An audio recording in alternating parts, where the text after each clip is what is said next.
We're in. Shall we play a game? How about global thermonuclear war?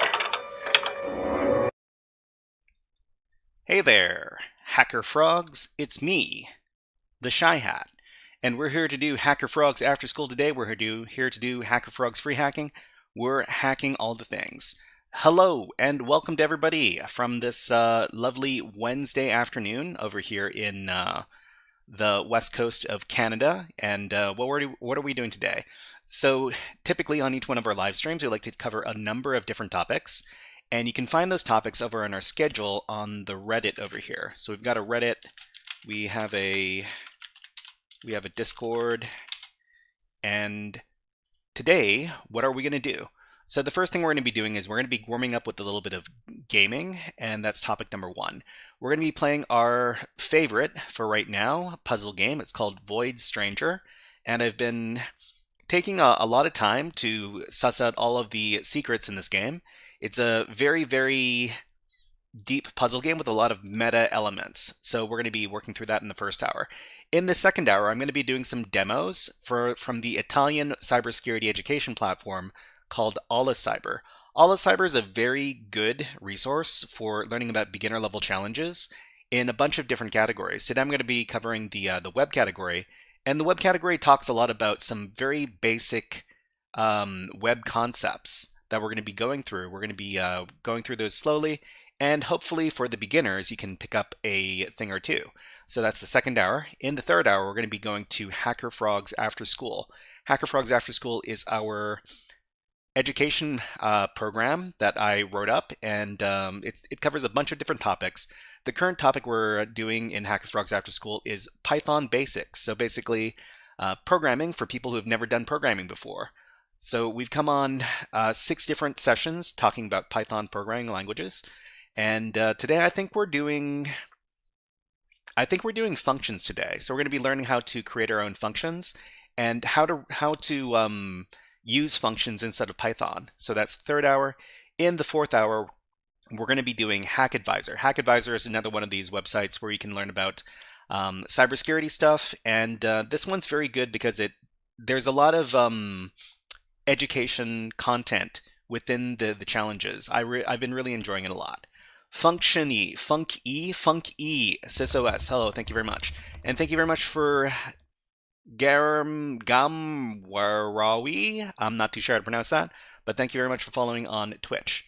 Okay, so the final thing we're going to be doing today is we're going to be doing an interview. So today I've arranged for a special guest to come on to the live stream, and her name is Cheshire, and she works as a DevSecOps engineer. So a DevSecOps engineer is a person who makes sure that the development cycle of software or applications goes as safely as possible. We're going to be talking with her. We're going to be talking about her job. We're going to be talking about hacking stuff in general. So it's going to be a very fun time. So if you're only looking to listen to the interview should be happening in about 5 hours or so. So whatever time it is right now for you, add 5 to the time, and we should be doing our interview at that time. More like 6.5. More like 4.5. Yeah. Anyways, let's start into the first topic. We're going to be spending about 60 minutes doing our gaming topic, and let's go ahead and get that started. So I've got a timer up at the top of the overlay, and let's start that timer now. So the first topic, our current topic, is going to be at the top left of the overlay. You can see it says Puzzle Game Void Stranger, and that's what we're going to be doing. The next topic is going to be AlliCyber Easy Web App Demos. So please look out for that. So let's go ahead and move into our gaming topic. So the game is over here. Let's see if I can put it on the screen. Okay, you should be seeing it now. And I've been playing a bit offline because, well, there was a lot of stuff going on in the game. And the stuff in the game involved a lot of grinding through the previous levels through a loop. So I've decided to not do that on stream because it would take too much time. And I've managed to finish the game, finish the last few levels of the game without having 0 lives left, and that unlocks this other path and we're going to be going through the storyline in that path together right now. So let me go ahead and get started. All right, so where are we? Over here. Okay, so this is a little cutscene over here. Lady Grey. Yo, what's up, Brembo? Nice to see you here. I couldn't believe my eyes when I saw the guards taking you. Then I heard about the assault accusation. What poppycock? You would never hurt Her Highness. The ceremony has already started. I don't know why, but something just isn't right. That's why I took the liberty of bringing in your battle attire. Although I hope it doesn't come down to it. Please, Lady Grey, save Her Highness and escape. Only you can do it. Only you can protect her happiness. That's what Her Majesty would have wanted. Okay, Brembo says, I like crypto hack. I am in top 1 for the week. Brembo, are you a big math person? Because I've been working through the crypto hack stuff, and the math component of crypto hack really has me struggling. I've been working through a few different lessons trying to understand all the math that's going on, and it's taking me a long time. But Brembo, I'm here. I'm glad to hear that you're having a good time with it. Okay, Study Blogger says, "Are you on Insta? There should be like a Shy Hat or it's so easy for real." Okay, well I'm glad to hear that. I'm glad to hear it's easy for you. Are you on Instagram? I think so. Let me see if I can look it up. Instagram. The Shy Hat. I think I might be there.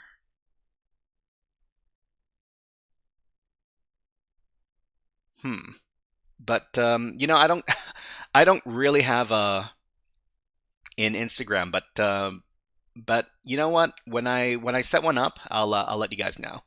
Anyways, back to the game. Okay, take cover. Okay, who still uses Meta's Pi vacuum mirrors?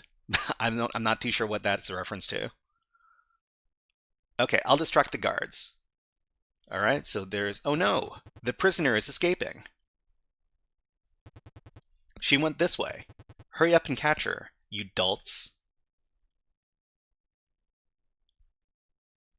And I guess I get to sneak out now?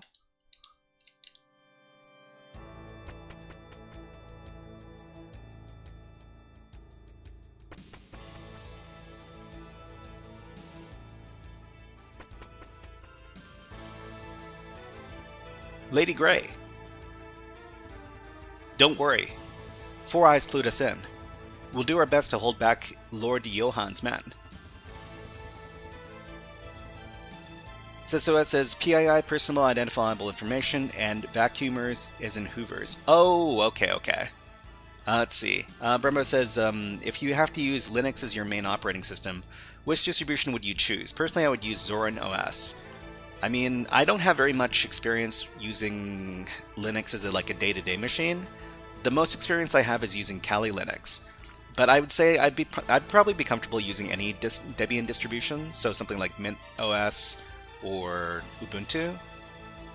Okay, Study Bloggers says I like using Arch. By the way, okay, no worries.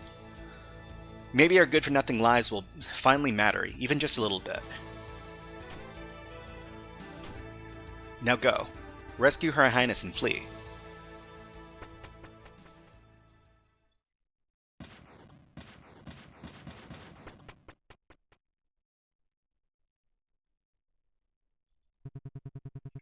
It seems the lady-in-waiting has clawed her way out of the dungeon. Grey, Your Highness, are you okay?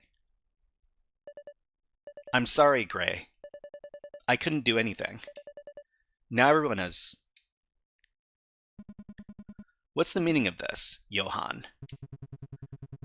I'm afraid you arrived just a bit too late. The sacrifice. It's almost done. What?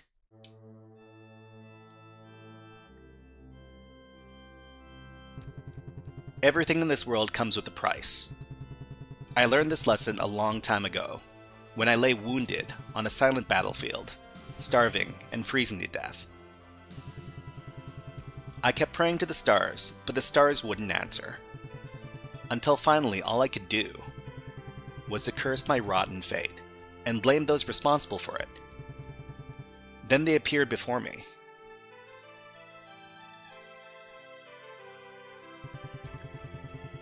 They promised me life and power to change the world. Let me just check the audio on the game. It might be a bit low, so I'm going to turn it up a bit. Okay. I don't want the music to go to waste. Okay, they promised me life and power to change this world.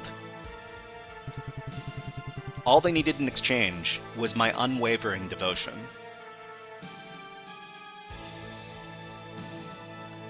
Segfaults, hey, what is up, Segfaults? I'm going to be asking your questions on the interview section later today.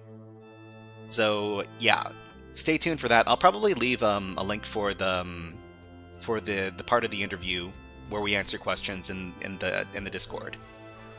Okay, led by that, I came to offer this measly kingdom and its inhabitants as part of our contract. Show yourselves, Lords of the Void. Yeah. Ease on the melodrama.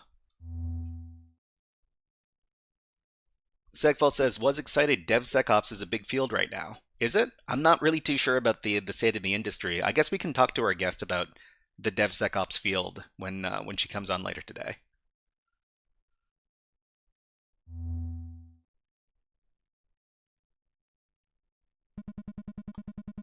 So these fiends are the source of your power?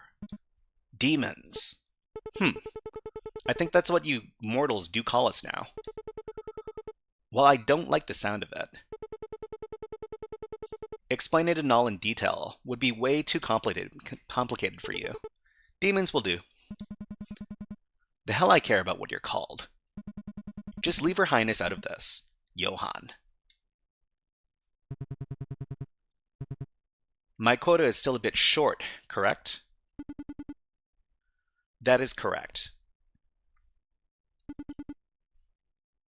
Okay, Brembo asks, what game are you playing? So the name of the game is at the top left of the overlay.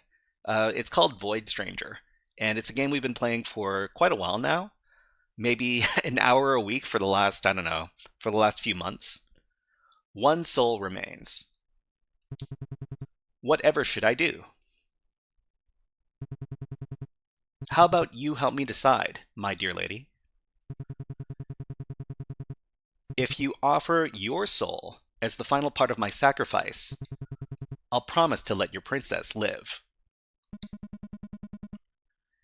And why would I trust you ever again? Because you'll cling into any semblance of hope of keeping your petty princess safe. Just like you did in order to persuade me into marrying her. Shut up, you bastard. If only you'd known I'd marry Her Highness either way to fulfill my plan. Luckily, playing hard to catch paid off in spades, since I quite enjoyed your enthusiasm. Brembo says, I have an idea for you. Why don't you create a website like CryptoHack? Create a website like CryptoHack? I don't know if I can if I can do that with my current skill set. Maybe in the future, but thank you for the suggestion, Brembo. So do what you do best. Squirm before me, O mighty Grey the Destroyer.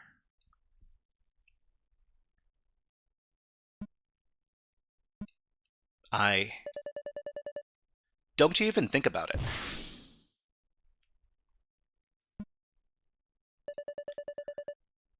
The Grey I know isn't such a wuss. Groveling like that is pathetic. Settybugger says, I am good with HTML and web dev. We can try. That's tough. That's tough. Maybe we can talk about it on the Discord later, okay? After all these years, you now decide it's okay to just quietly fade away? Quit acting like you're about to give up.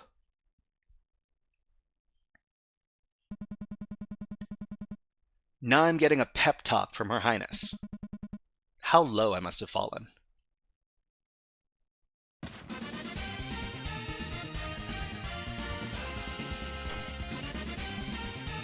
Johan, I refuse your offer. And I'll make sure you'll pay for all you've done. I swear it is Gray the Destroyer. B. That's Lord B to you. Would you like to entertain this haughty wench? Oh, really? Can I do it, sis? Do as you please. But if Dis finds out, you're on your own. Yay!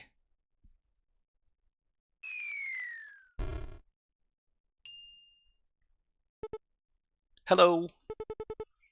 I'm Voidlord B. Nice to meet you. Now, let's get fired up, mortal.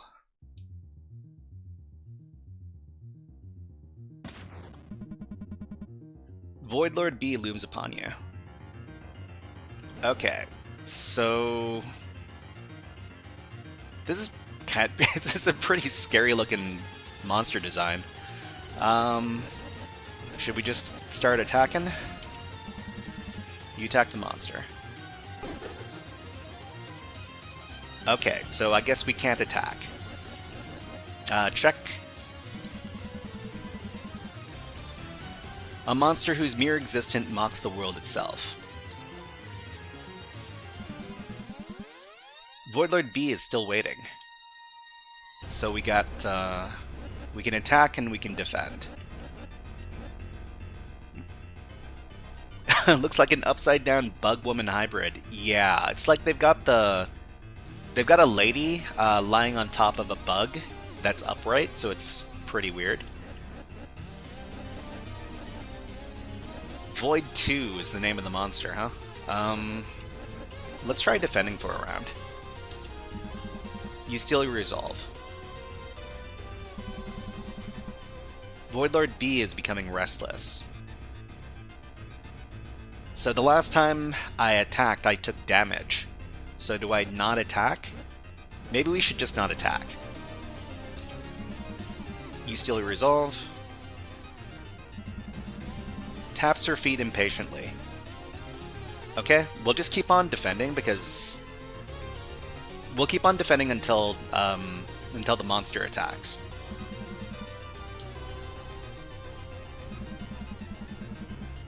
Okay. Keep on defending. Okay, has had enough. Alright. So we'll defend one more time. Tyler Ramsey, hey, what's up, everybody? Keep up the great work, Shy Hat. Hey, hello, Tyler. Nice to see you here. We're just playing a little puzzle game to as a warm-up for the stream. But hey, Tyler Ramsey is a content creator. He does the Hack Smarter channel. Let me get that channel so we can share. YouTube.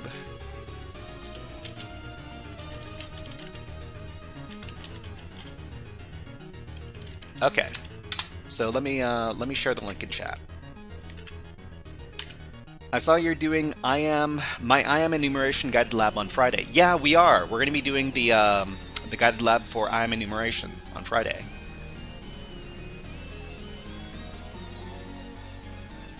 Okay, EHGN presentation. I assume we're talking about Tyler's video, right? I don't think I've seen that one. Lunges at you in a lazy manner. You bore me to death. Uh-oh. We took a lot of damage. You've fallen.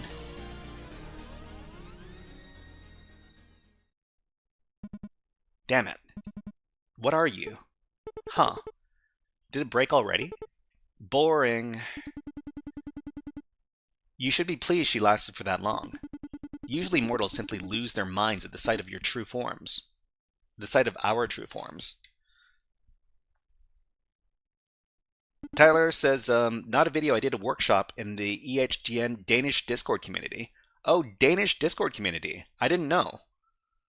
Oh, yeah. I think SysOS mentioned the EHGN before. I think he talked about doing like a CTF with them before. Tyler presented the new network there. Oh, no. Dutch. Yeah, Dutch. I'm sorry. I said Danish by mistake. Thank you very much for following Marcy Poppies. Thank you. Okay, either way, playtime is over. Complete the sacrifice, surrogate.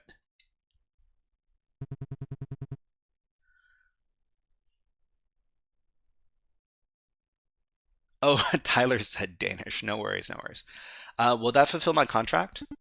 Naturally. Watching you struggle was truly magnificent. Shame things turned out this way.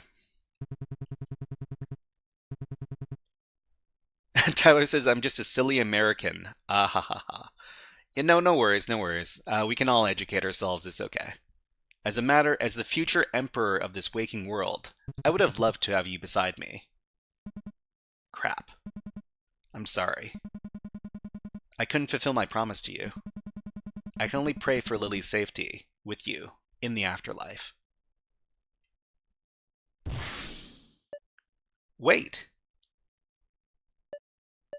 Hey, bighorns. Big what now? I don't fully understand what's going on. But if Johan made some sort of contract with you, I want to make one as well. I'll offer myself. All I want is that you leave Gray alone.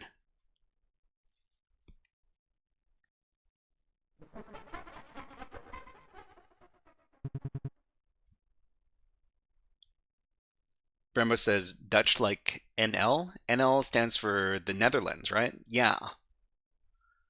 Now this is rich. Our juvenile little princess thinks her soul is worth something. Do you believe you can just make a contract with them, like it's nothing? How unbelievably gullible you'd have to be. Very well.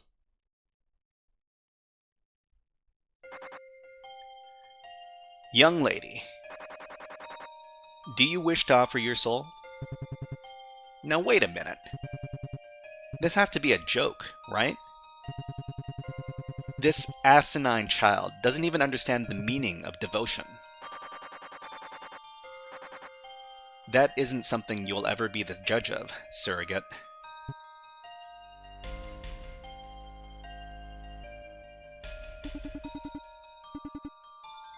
Are you certain of this, Your Honor? DIS has approved her terms. A contract can be formed. Whoo! This got super interesting. I'll ask you once more, young lady. Do you wish to offer your soul in exchange for the safety of this woman?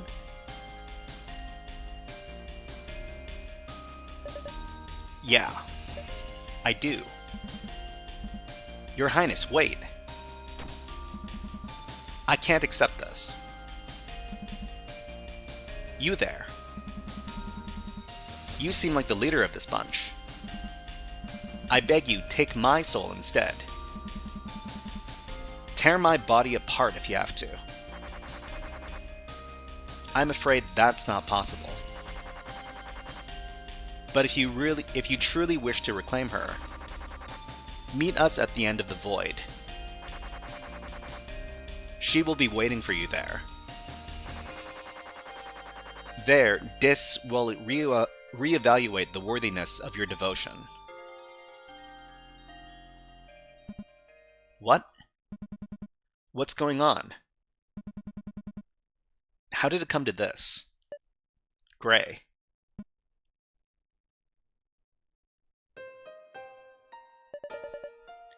You worry too much. It's better this way. Earlier I was so scared I thought I'd rather die. Now I don't even know what's happening, or where I'm headed to, either. But for as long as you stand there, I'm not afraid. Like how you always kept believing in me. I'll now place my faith in you, and... Lily. Please take care of it while I'm away. It's an important wedding gift, and I don't know what I'd do if I lost it. So make sure to return it, alright?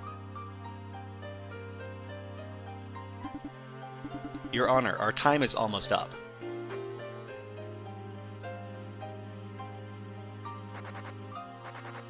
Are you ready, young lady? Brembo says, I'm not from Holanida. I only know 2 words. One is cancer murderer. I don't know how to spell the other one, but I can pronounce it.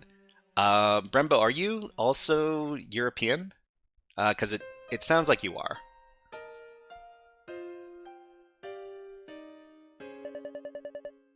You can bet your butt on it, Tinhead.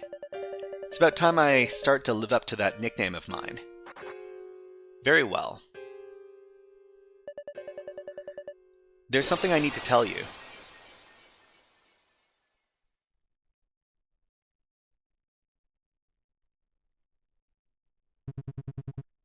Who would have guessed?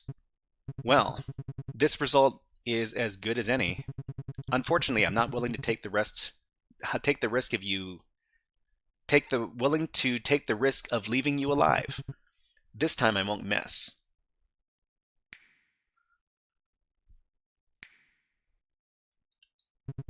Nothing's happening. Oh, forgot to mention. Since you didn't finish the sacrifice in time, your contract has been voided. So you can say goodbye to those magical finger-snapping powers of yours and whatnot. This isn't funny, B. I was only 1 short. Do I look like I care? Besides, I've got a feeling that's the least of your problems right now. See you soon. Gray, please. This has been a rough day for us all.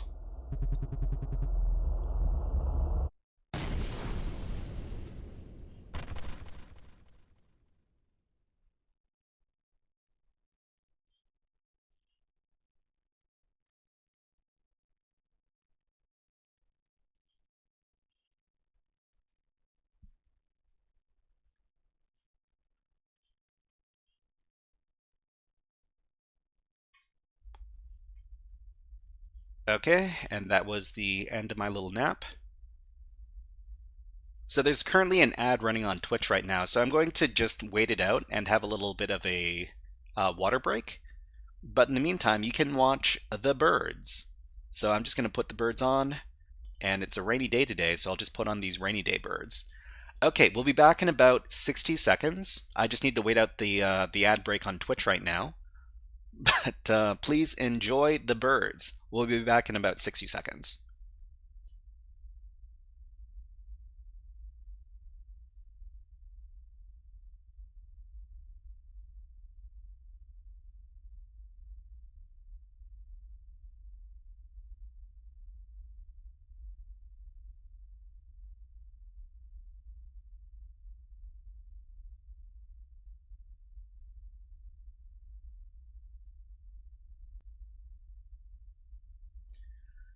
Yeah, it's bird time. We'll be back in, about now. Well, we'll give it about 10 seconds. But anyways, these are these are not my birds. These are the birds in my backyard. I have a lot of security fam footage of them. Just having a good old time, eating peanuts and stuff. Spread the bird love with the bird emojis. Thank you, SysOS. All right, and we'll put the birds away. We'll get back to the game. Okay, so this is stuff I haven't seen before. So these are the later levels. We're currently on floor 254. And I think the game ends at 255 because, well, I mean, it's a pretty good number from a programming standpoint. Anyways, I mean, we could also, Just for fun, I want to set my hit points to more than 7. Because I've got a feeling at the very beginning of the game, we took 3 points of damage. and we went from 10 hit points to 7 hit points. So you can see the hit point counter at the bottom left there. And oh, another thing we picked up while we were redoing the game was this pair of wings. So the pair of wings makes it so that you can hover over one tile of empty space, and it actually makes the game a lot easier, like a lot easier. So we can actually hop down to the interface here, and I'm going to replace the number of lives I have here, which is 30, with the number of hit points we have here, which is 7. Although I don't know if I want to do that at this point. I do want to give myself more than 7 hit points because I've got a feeling that there's going to be something that reduces my hit points, and if I only have 7, then I'm going to not be able to survive. So it says, or 256 if it's not 0 inclusive counting. That's true. Okay, so we're going to take 30 away from this, and I'm going to take 7, and then I'm just going to switch these two. So I'm going to give myself 30 hit points and 7 lives. Okay, and then we'll continue.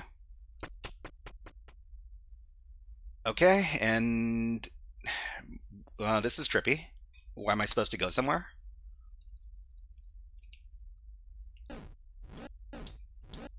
Well, we can still take tiles away and stuff.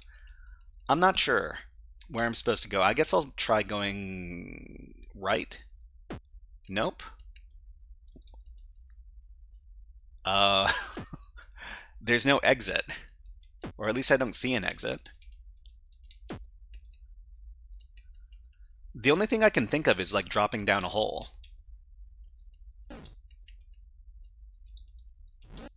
Because I don't see... Maybe I can try capturing one of these stars or something? But that doesn't really work.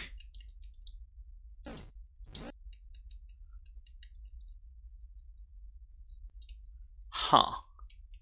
Okay, so there's no exit on any of the edges over here. So I guess the only thing we could try is we could try to drop down. So I can make a hole and then drop down the hole.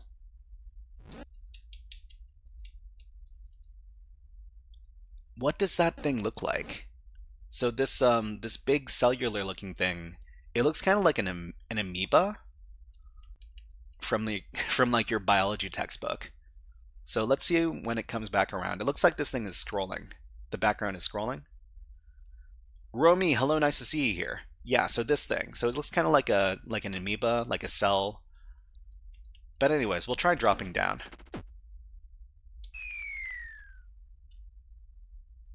Okay. And where does this take us? Oh. For these defects, and for no other evil, we are now lost, and punished just with this. We have no hope, and yet we live in longing.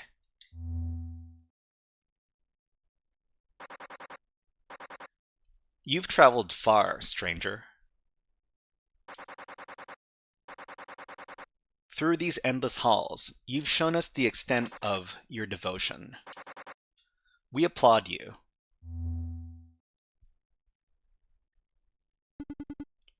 Congratulations. Congratulations. Stranger. Your devotion has exceeded the expectations of Dis. For such a display alone, Dis is willing to make a contract with you. So tell us, what is it that you desire?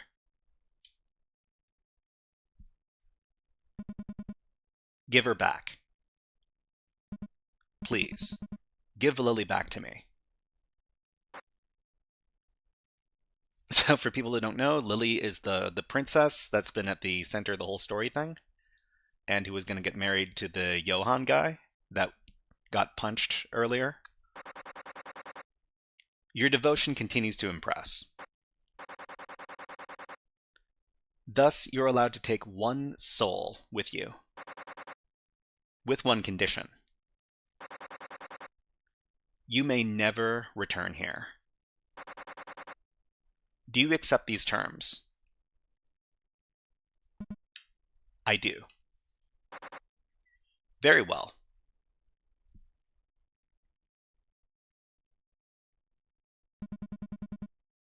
What are you waiting for? I'm done with playing your games. An incongruity has risen with this particular subject. A zygote inside the subject has developed into a blastocyst and attached itself into the mucous membrane of the womb. Zygote what now? In layman's terms, another soul has begun to grow inside the princess. No. No, no, no, no. Yeah, somebody might be pregnant. You're lying. Stranger. Don't you dare say it. Which soul do you want to take with you? Shut up. Shut up. Shut up. You think I'm going to just accept this? You tricked me. This dis you keep mentioning. Let me talk directly to them. I want to know what this is all about. Why do you keep toying with us like this? You treacherous fiends. Even if you were to find our actions heartless or incomprehensible, that's not something you should concern yourself with, stranger. No matter how things may have turned out, this choice was made for you. That's the only thing that matters now.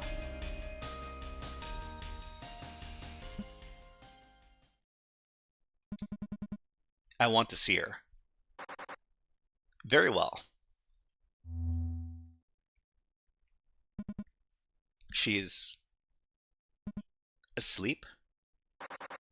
More or less. Our life support systems are keeping her in a state one could liken to an artificial coma. Fret not. Her rest is a peaceful one. Does she know? Highly unlikely. If you were to take her with you,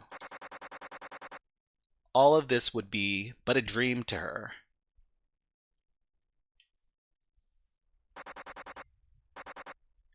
I'll ask you once more, stranger. What's your decision?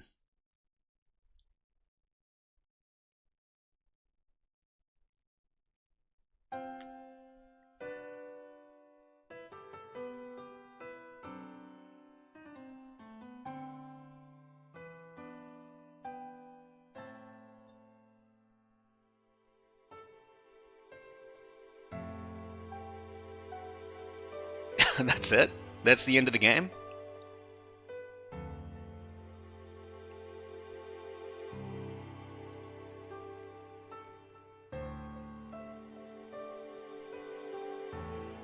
Cliffhanger. Yeah, I mean, there might be other playthroughs. So this is a game from a Finnish studio. And they've done one previous game to this, which also had a lot of, which I heard had a lot of hidden meaning and like meta gameplay as well, but I haven't done too much looking into that. Are they setting up Void Stranger 2.0? Yeah, I heard you had to do multiple playthroughs of the game to get the whole thing.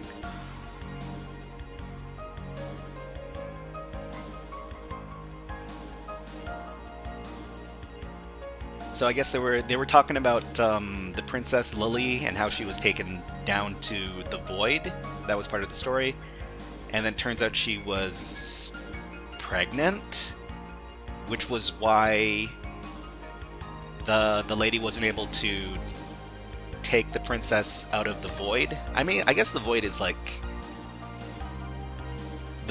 an allegory for Hades, right? The underworld, hell, you know, that kind of thing. And I guess because Lily was pregnant, the adventure goes on. Or depression? It's an allegory for depression? I'm not too sure.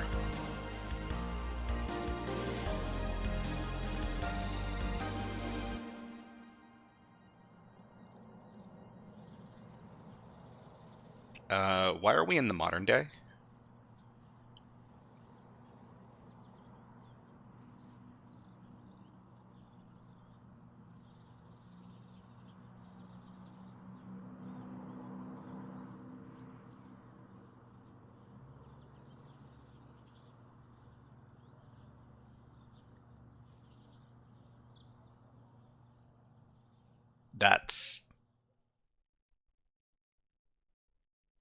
That's weird. Okay, so the game just closes, so I guess I gotta open it up again. We got 22 minutes left in our gaming segment, and we'll see if we can finish the game in that time.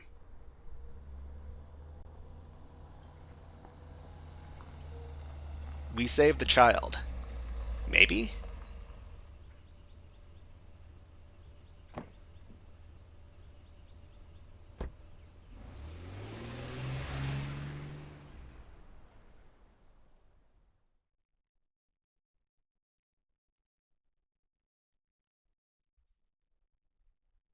Not too sure who this character is supposed to be. Alright, volume check. Is the music too loud or not loud enough? Let us know. It looks like we're in some sort of apartment building in the modern day. Dictionary Infernal. A passage about Beelzebub, Lord of the Flies, has been highlighted. Volume okay, great, great. I really don't have time for this nonsense. So we got other stuff. There's a chair. This bookshelf is a mess. Looks like these have been dusted somewhat recently. So just pictures. Stubborn old woman. Is this like a time skip? Are we the grown-up version of the child? And like our original character Gray is like an old woman now? The fridge has started to smell. I'd rather not open it. Okay, I guess we'll just go wander on upstairs. Which door is it? Oh no, it's Finnish. I'm guessing this is Finnish. If anybody knows how to read this, let us know. Far a... Wow, all those umlauts. Overdakas... Oh, I do not know how to read this. Okay, we'll just skip.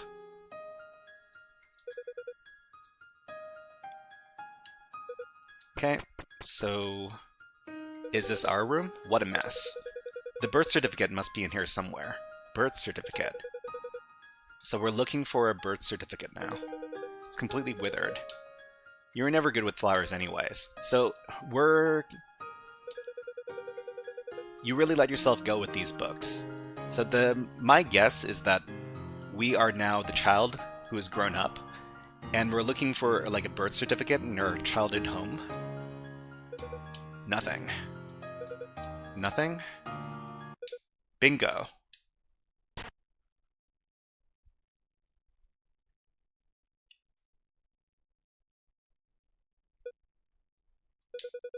Guess that settles it then. So does that mean we don't get to search the rest of the house? These kind of adventure segments are pretty rare in this game. So I guess we don't get to look. You really let yourself go with these books? Okay. Let's see if we can go into the other rooms.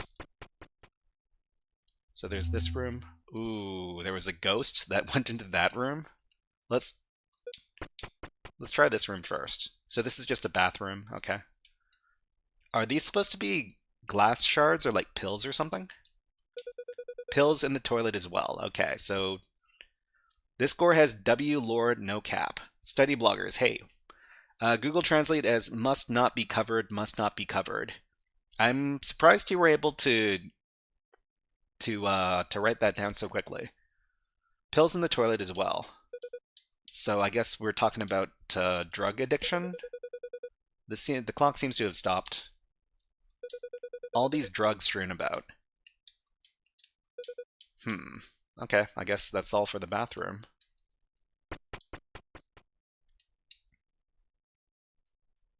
And I guess the last room to explore is this one over here.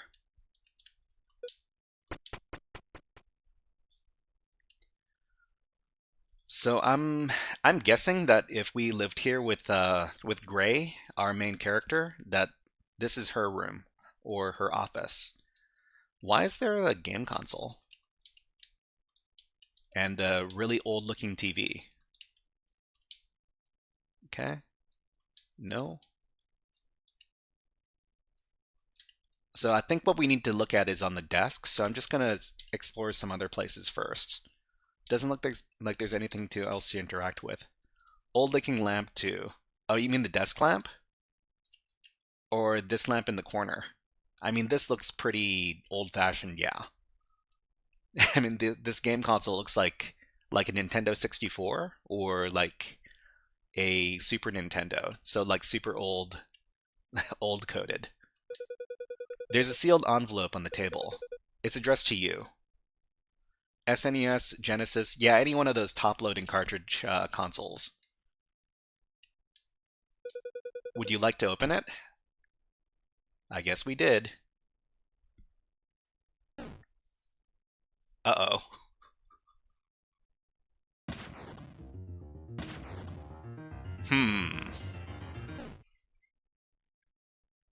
I guess we get to fall now.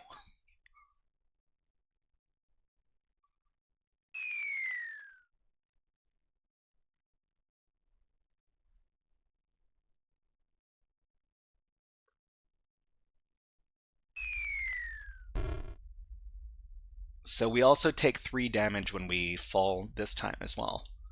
But this is a different character. So this looks like the same dungeon we were doing before.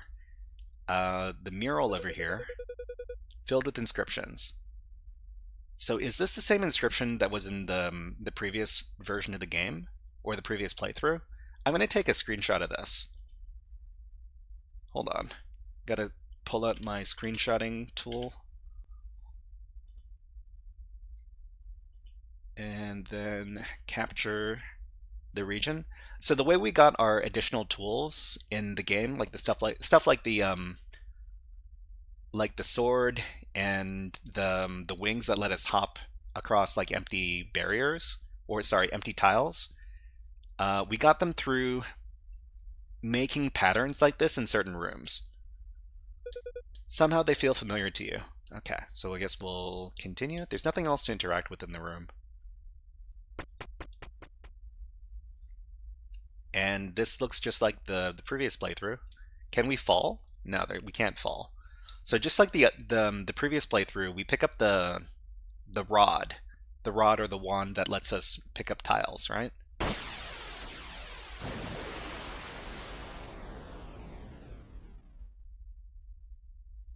But we're a different person now. So you acquired a strange rod. Simply holding it makes you feel uneasy. Something is wrong. Okay, so I guess we begin playing the game again, but we're a different character. Yeah. Okay. I mean, if these are the same levels, they should be... Ooh, these are different levels. These are different levels. So the monster beside the stairs there is a monster that seeks you out and kills you if it touches you. So what we need to do is we just need to very quickly cut it off. Like this.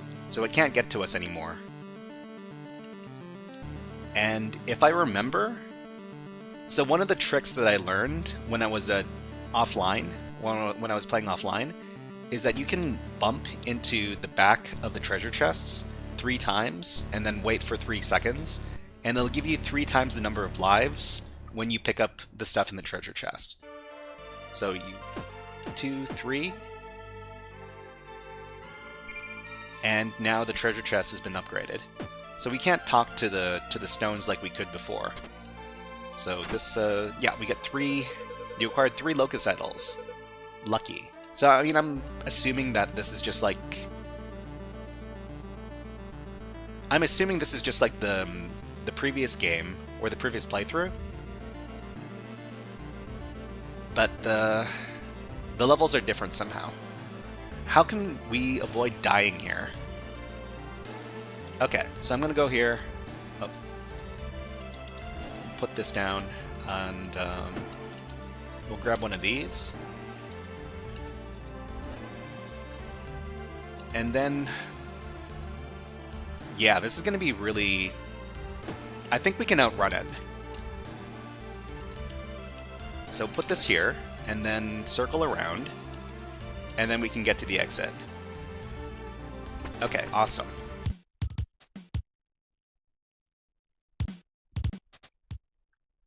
So we've got. So these are kind of like the previous levels, but we've got some new. I mean, they're made more difficult.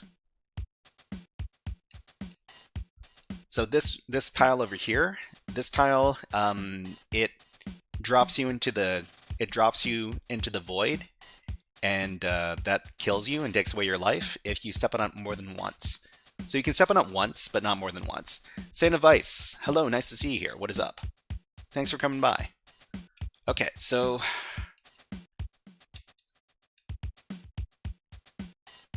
I guess we can talk with this guy. He. Stranger.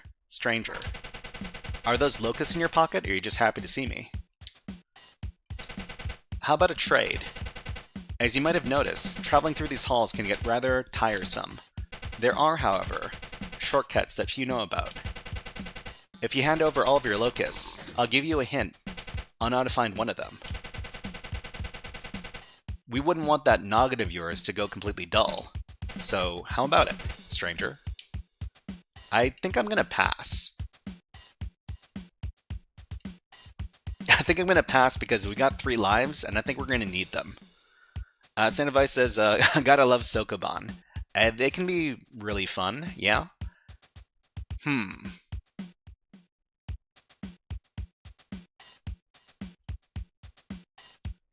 So how do we get past this? So these 3 statues here are a limit on how many times we can pick up and put down tiles. So if I pick up tiles 3 times, then the statues here will activate and kill me off. So I think we can push these, and that'll block the monster from getting to me, because I don't think the monster can step on the stairs. If it can step on the stairs, then I'm kind of then I'm out of luck. 10 more minutes. Yeah, we're doing this for another 10 minutes. So I'll just pick up one of these. I'll put it down. Uh-oh. Uh-oh. I think I'm screwed. Because the monster is going to come for me now. It can step on the stairs. I was wrong. What's your favorite programming language? My favorite programming language is Python, because you can do stuff real quickly with it. This is tough. How do we get around this?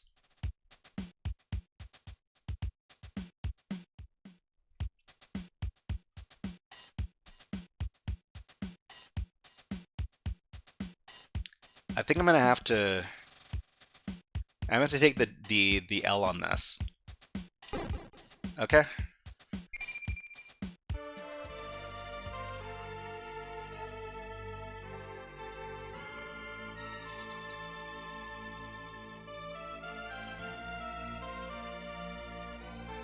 So we have to push the statues across.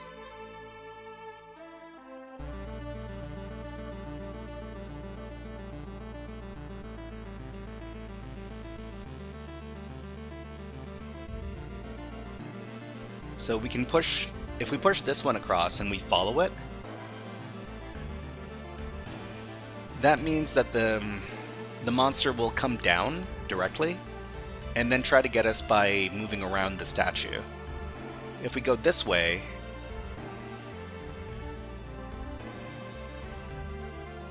maybe we need to set up a scenario where it's... So we can push these around.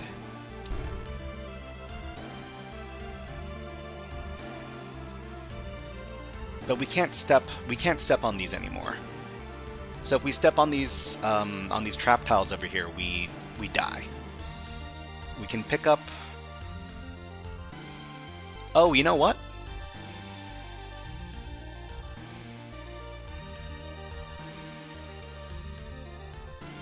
If we pick up this, and then we put it down,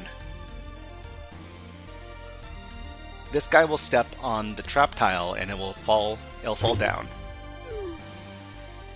But that doesn't solve our problem where we can't get across to the other side.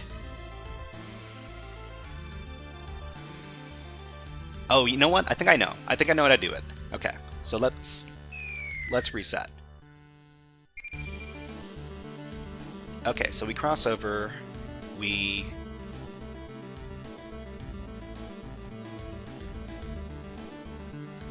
push one tile. Actually,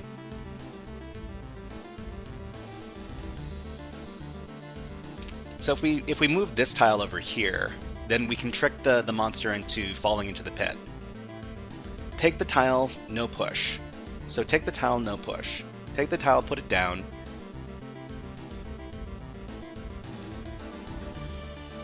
No push.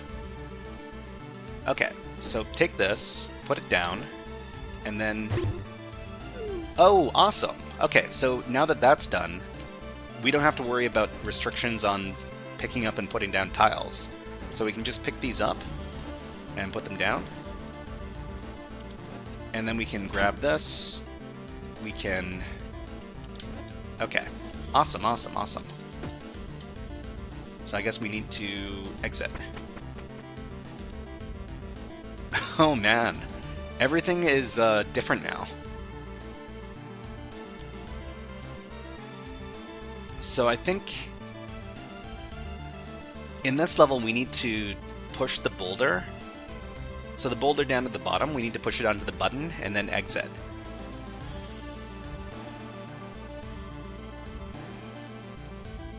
So we need to pick up one of these, and we need to go down to the bottom where the button is.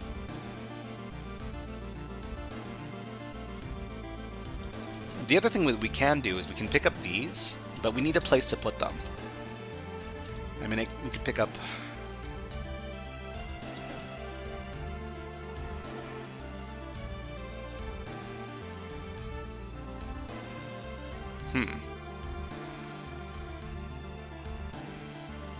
Okay, let's just suppose we're doing this. We put this down, we push this, but now we're kind of stuck, because we can't step on those, we can't step on these tiles one more time because it'll drop us. Yeah, so if we step on the tiles again, it drops us, but we need to push the boulder onto the button. If we pick these up, we need to put them down somewhere.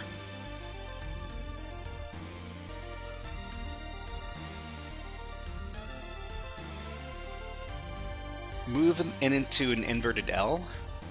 So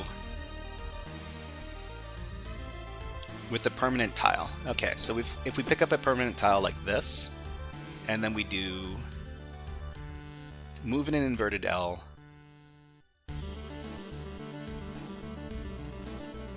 Put this down, and then push up.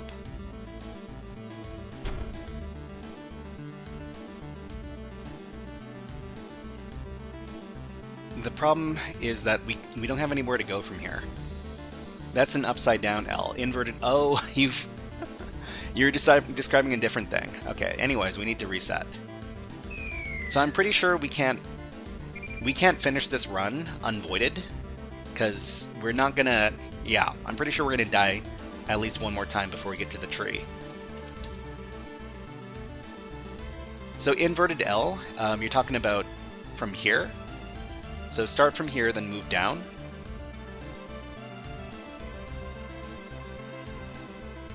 Or... So move in an inverted L. So inverted L is... No, from the rightmost lane. So rightmost lane. So inverted L. I mean, if we move down and then over,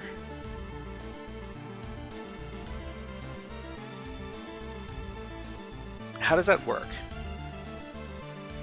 So down, down. So down the rightmost lane and then place it down. Okay, and then place it down.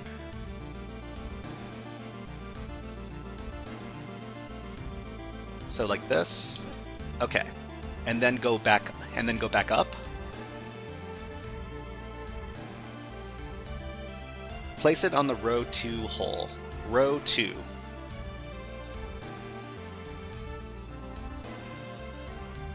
So I mean we could go back up now, right? We can go up because we need to escape somewhere. Oh, you know what we can do now? We can actually pick these up and then we can put them down, like in other places. So we can start replacing some of these. And that frees us up a lot. Yeah, okay. This makes sense. Okay, can we finish today? 2 more. Can we finish the whole game today? I mean, I'm assuming that we have to go through 256 more levels, so we're not going to finish today. I thought we were getting close to the end of the game, but you know what? That's fine. Okay, so we just need to push this up, and then we can get to the exit. Well, we finished this one without losing all of our lives, at least. Okay. Imagine if SysOS was indexing from 0. Okay, we've got... though this one looks a little bit easier. We got about a minute left. So there's just a monster over there, and the monster's probably just going to fall down the hole when we push... Oh, we need the monster to push the button. Or we could take the button and we could use... We could push it with this statue. So we just need to... Hold on. We need to approach the statue from the bottom here, and then somehow get the button to be underneath the statue. Okay. So let's just grab some of these tiles. Alright. Actually, no. We need the button to be over here. Okay, and then we just need to build so that we can push it in that direction. So this, now that we don't have our fancy tools, this is going to be a lot harder. Because we need to find some way to build out this way. Hold on. I think... Okay, we'll try to figure it out. We'll try to finish this level before we finish the segment. Okay, so we just need to... Oh no! We can't move up till this line. I didn't recognize the type of statue that was. So the statue disappears if the monster dies. All right. Well, the only way we can try this again is if we grab the chest. So let me just grab the chest and then we can reset the level. So we'll tap on this 1, 2, 3 times, and then it'll give us three locusts. Okay, and then we'll exit out of here. Okay, so we thought we were going to finish the game today, but it turns out that's not the case. So let's go ahead and move on to the next segment. Okay? So when we're doing our new segment, we'll put on some music. So let's go ahead and do that. How about some of this? That's more game for us to finish. I mean, the story certainly got a lot more interesting.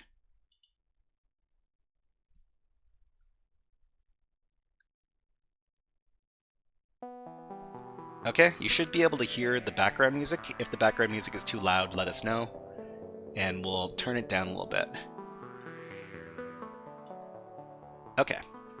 Anyways, we're going to move on to topic number 2. Let me go ahead and reset that.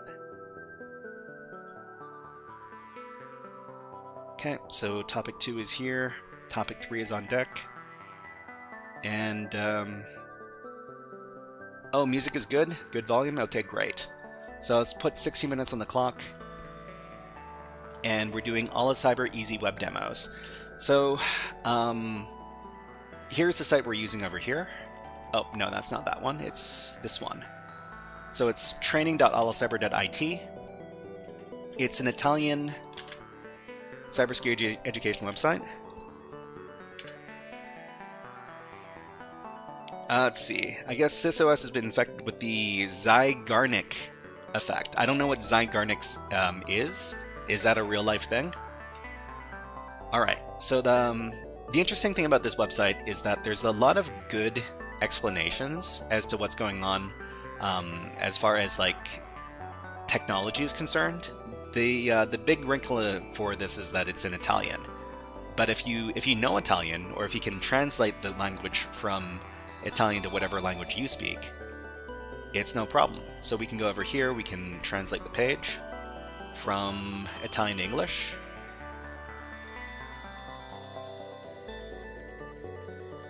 And then we can suddenly get access to the website. What we're going to be doing today is we're going to be going through the introduction challenges, and we're going to be going through the web security ones.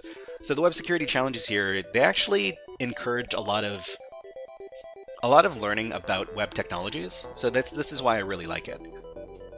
SysOS says the Zygarnik effect.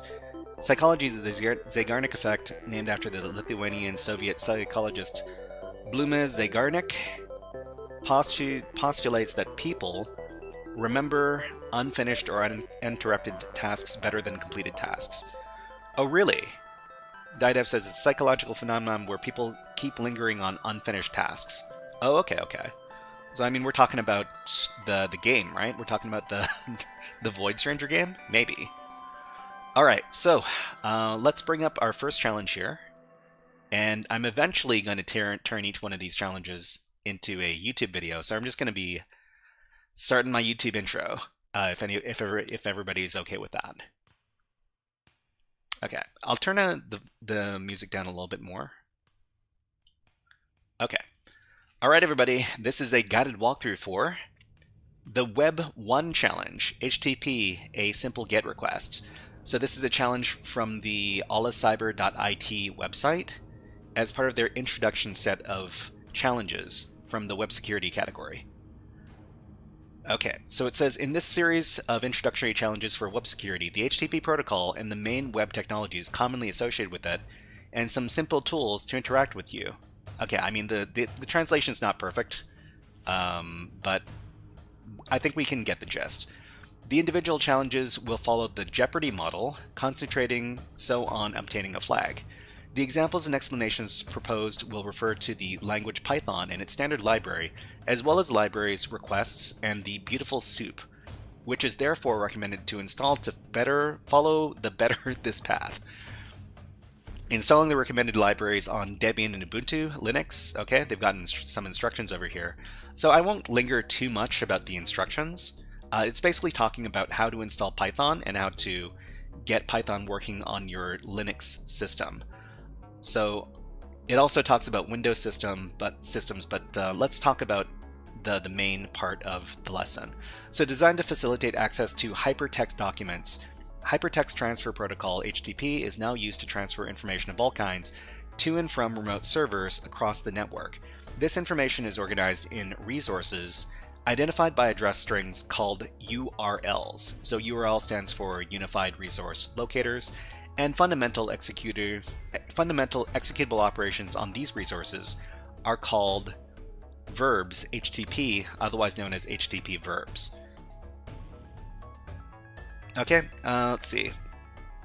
So it says beautiful for and requests. Dev says, I don't suppose we could get by with just either curl or invoke web request. I mean, we could. I'm going to be talking about 3 different ways to solve each one of these challenges.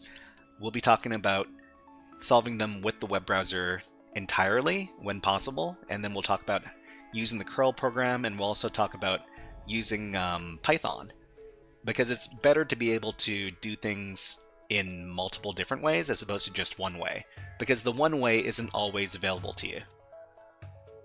Okay, so the simplest of these verbs, get, is used to get a resource from a remote server. The goal of this challenge is to get the text of the root resource of the server, so this one over here. It's identified by this URL, and we recommend using the function get of the library requests.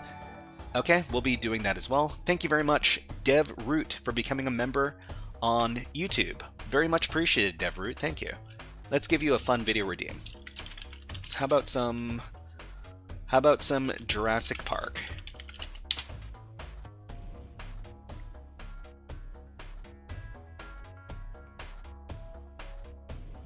Did that go through? It's a Unix system. I know this. It's all the files of the whole park. It tells you everything. Okay, so inside you can see that a URL is generally composed of a scheme, in this case HTTP, that identifies the mechanism of access to the resource.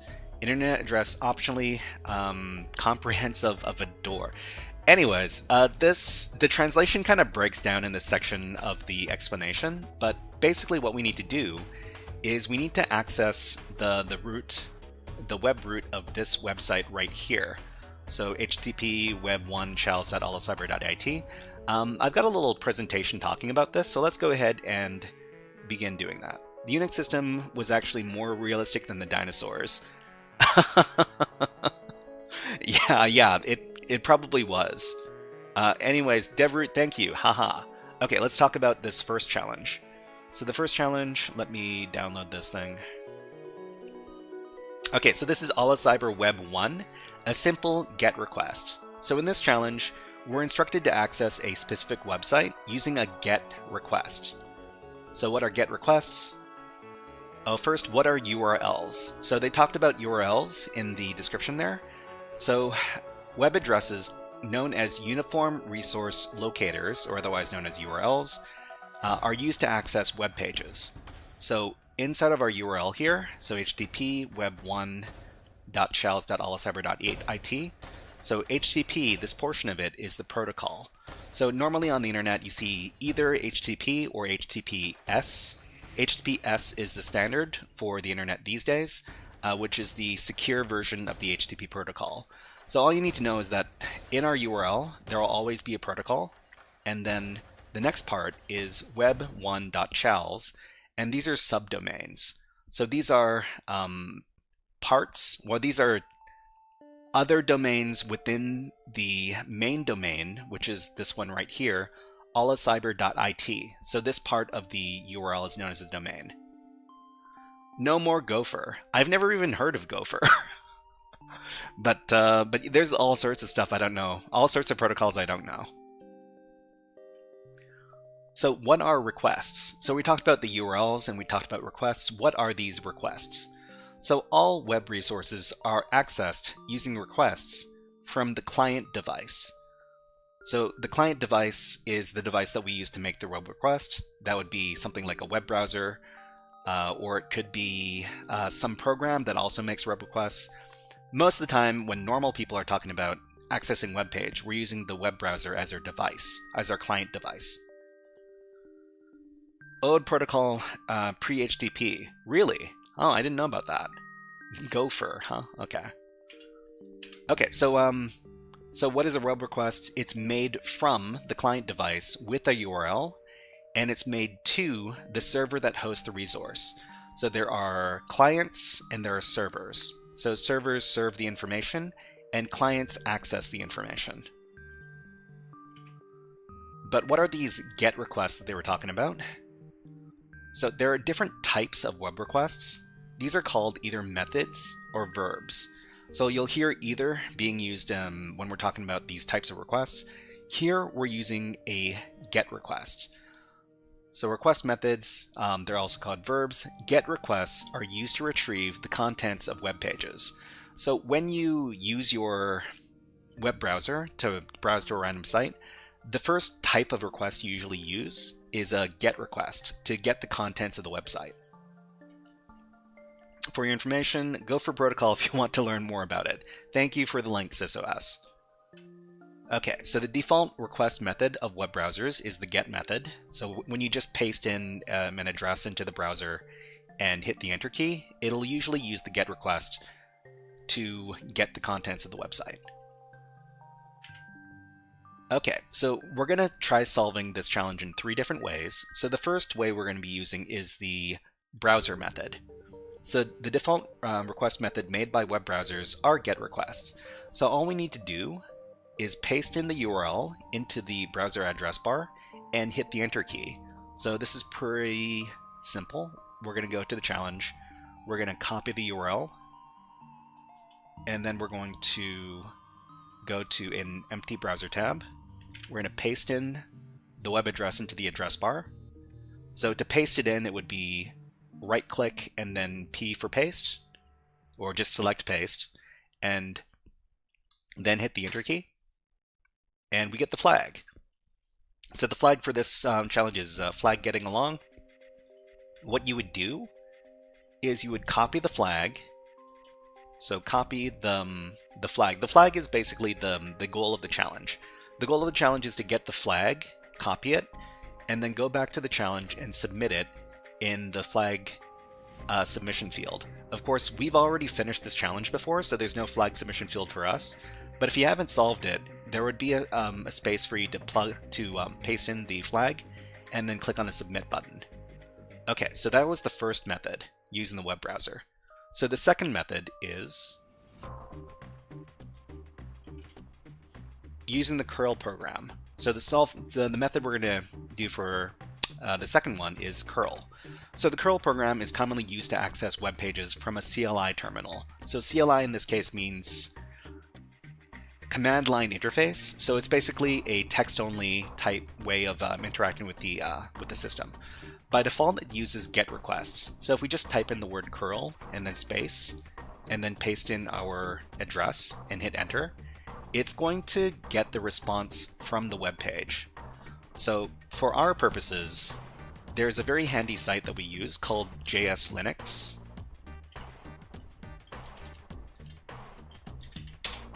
And JS Linux is a web accessible Linux machine that we can use, and anybody has access to it. You just need to be able to access the website.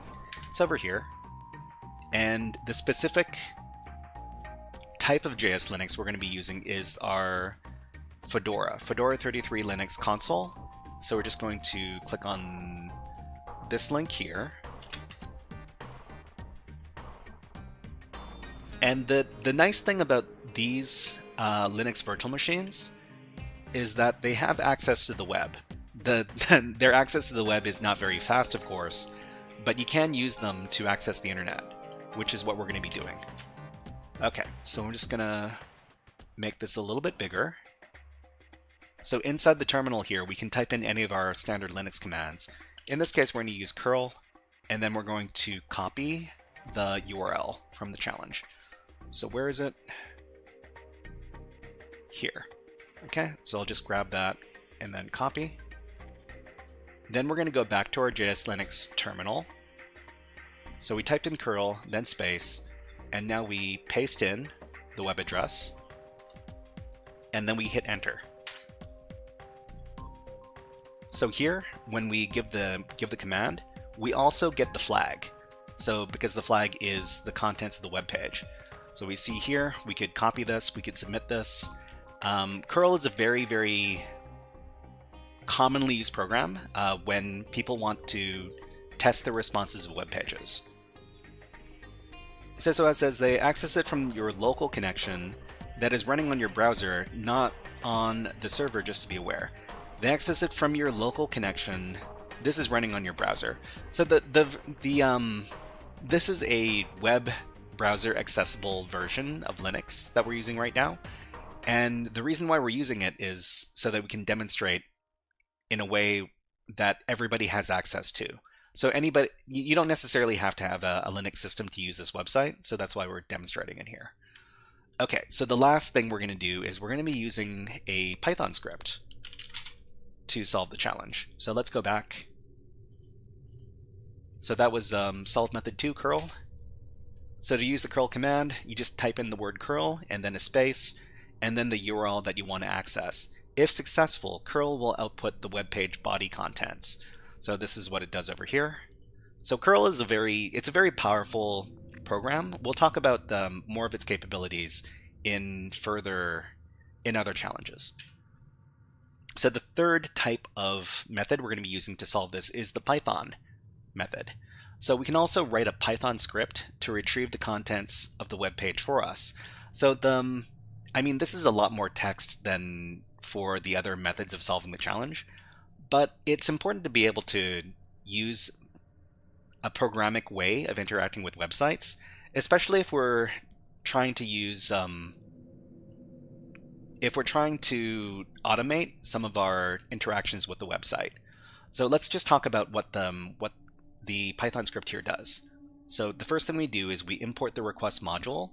So the request module is it's a very common library that we use inside of Python to access web pages. Okay, and then we define our URL variable, which is the URL of the website we want to interact with over here. And then we define a couple of more variables. So it's not super necessary to do this step by step. I'm just doing it step by step in the script to make it a little bit easier to understand. So the next variable is the get rec, which stands for get requests, and this variable is going to be equal to requests.get. So this is the request library, and then the get method, and then the URL.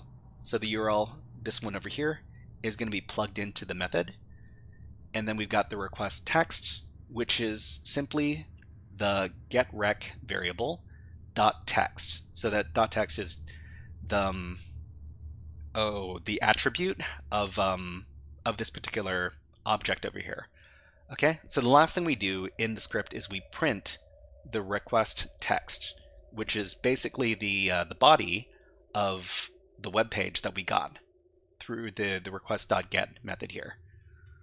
Okay, so I've got all of this script over here on our website. Let me just grab that. Okay, so the Python script is over here. If you're interested in taking a look at this, you can find it over here. So the script, we're going to copy it, and then we're going to go back to our JS Linux machine.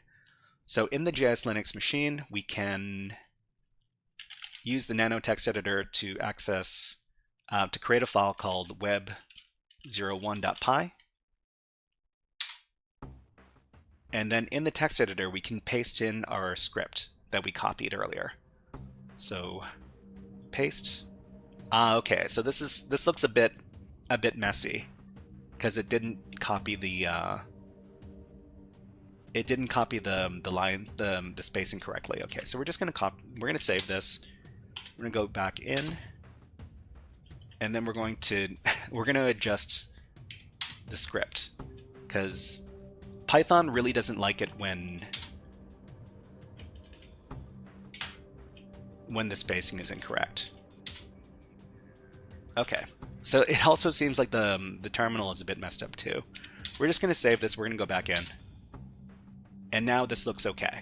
So import requests, URL variable here, and then we got our get rec variable, our request text variable, and our print statement. Okay, we're just going to save this, and then we're going to run the script. We can run any Python script by using the Python command and then space and then the name of the script. So web01.py. When we run that, it should get us the contents of the web page. So the other thing about the JS Linux machines is that they're pretty slow, but it's fine because this is a free resource that we're using here. So we get the flag. So we got the flag in 3 different ways. We used the web browser, we used the curl command, and we used a Python script. So let's go back.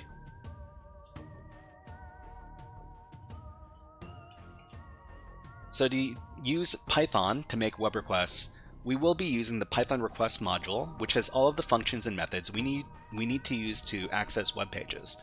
So I think that's it. After the script is written, we can execute it to retrieve the body of the web page. All right, so everybody, that was a guided walkthrough for the Web 1 HTTP a simple GET request challenge from the AlliCyber.it website. If you enjoyed this guided walkthrough, please click on the like and subscribe buttons on the video and leave a comment underneath the video. But until next time, HackerFrogs out. So once again, I'll say that I really like the way that they structure these challenges, because they do a lot of explanation as to what's going on, and they also give you some clues as to what to do to solve the challenges. The main difference between this website and other websites is that this is meant to be an introduction to interacting with the various technologies. So that's why they go into great detail about how to solve the challenges here. Let's move on to the next challenge. Okay, let's reset our environment over here. And let's see. So we're done with this. Let's just pull up the second one of these. If you're wondering where all of our GitHub resources are, they're over here.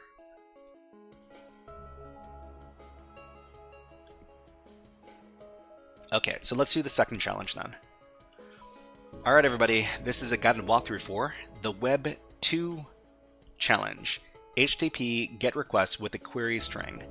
This is from AlliCyber.it as part of their introduction series of challenges for web security. So let's take a look at what's going on in this challenge. So the demand for some resources can be parameterized to obtain particular versions of the resource in question. For example, a blog cloud uses a single resource to represent all posts published, which are structurally all the same, differing only by the content, by identifying the specific content desired through a numerical parameter ID. So the goal of this challenge is to get the resource, so they've got a website here, server records, specifying the parameter ID with the value flag. We recommend using the keyword params of the function gets illustrated in the previous challenge. So, I mean, this is referring to the Python request module. And let's talk a little bit more about what's going on here. StudyBlogger says the questions are pretty well made. Even beginners can understand it easily. I mean, this is what we're looking for. We're looking for free resources that beginners can easily understand. Okay, so let's talk about what's going on in this challenge. So this is number 2.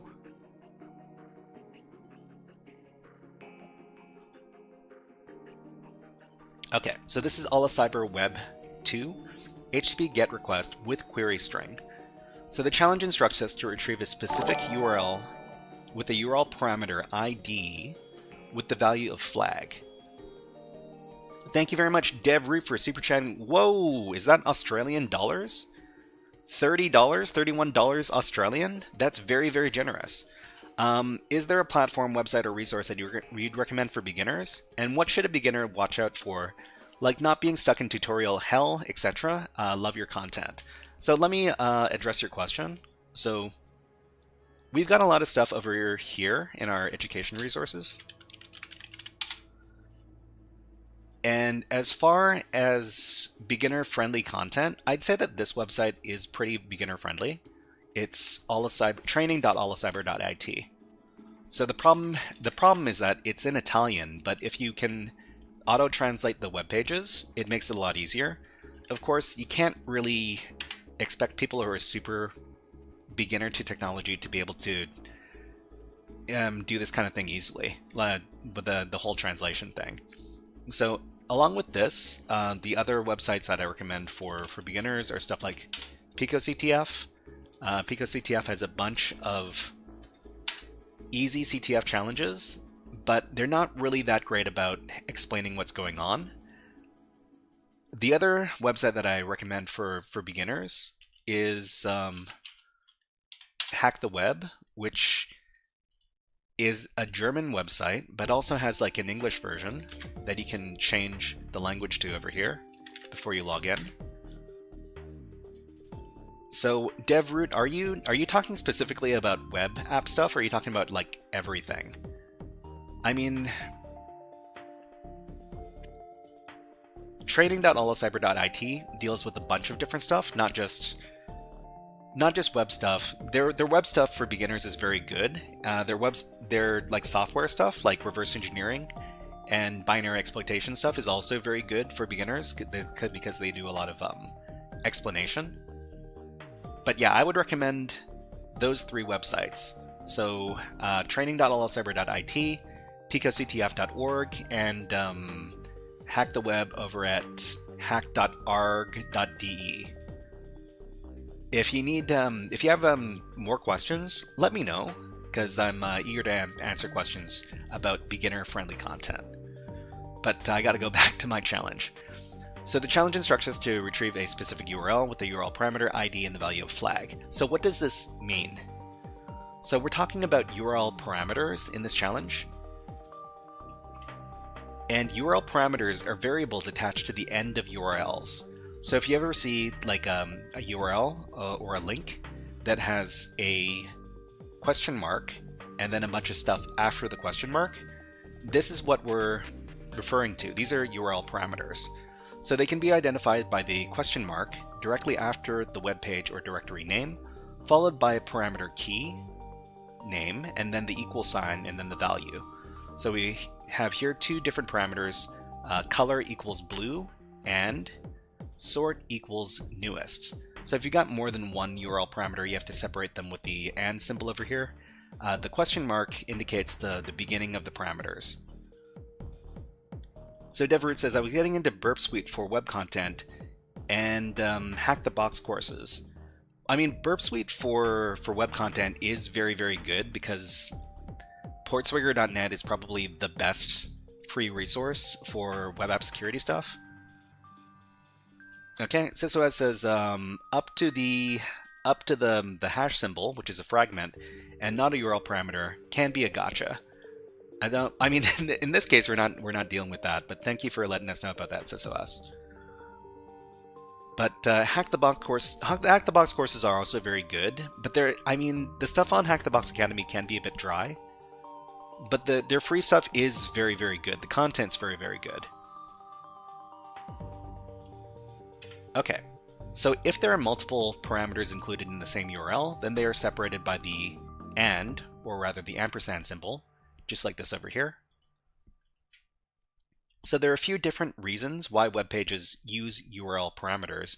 The most common one is for search queries. So if you ever go to our favorite website of all time, google.com, and you see a URL parameter Q, Q stands for query. So query means the search parameters. And in this case, the search query is apples. I mean, if we go over to Google ourselves, so google.com, and we're to manually put in like /search question mark Q equals apples. Whoa, what happened here? Q equals apples, and just plug that in. Then we get the search result for the word apples. If we go over to images, it should show us some tasty apples. And this is what we're looking at right over. Huh. Oh, it changed because I went over to the image tab. Okay. Anyways, so the most common use for search for URL parameters is to include search queries.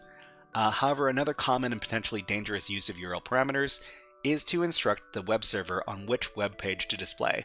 I'm not saying that if you use URL parameters to tell the web server which file to load up, it's just that it can be dangerous. In this case, it's not dangerous, but in other CTF challenges, you might see dangerous use of URL parameters. So if we've got a URL parameter that looks like this, so question mark ID equals flag.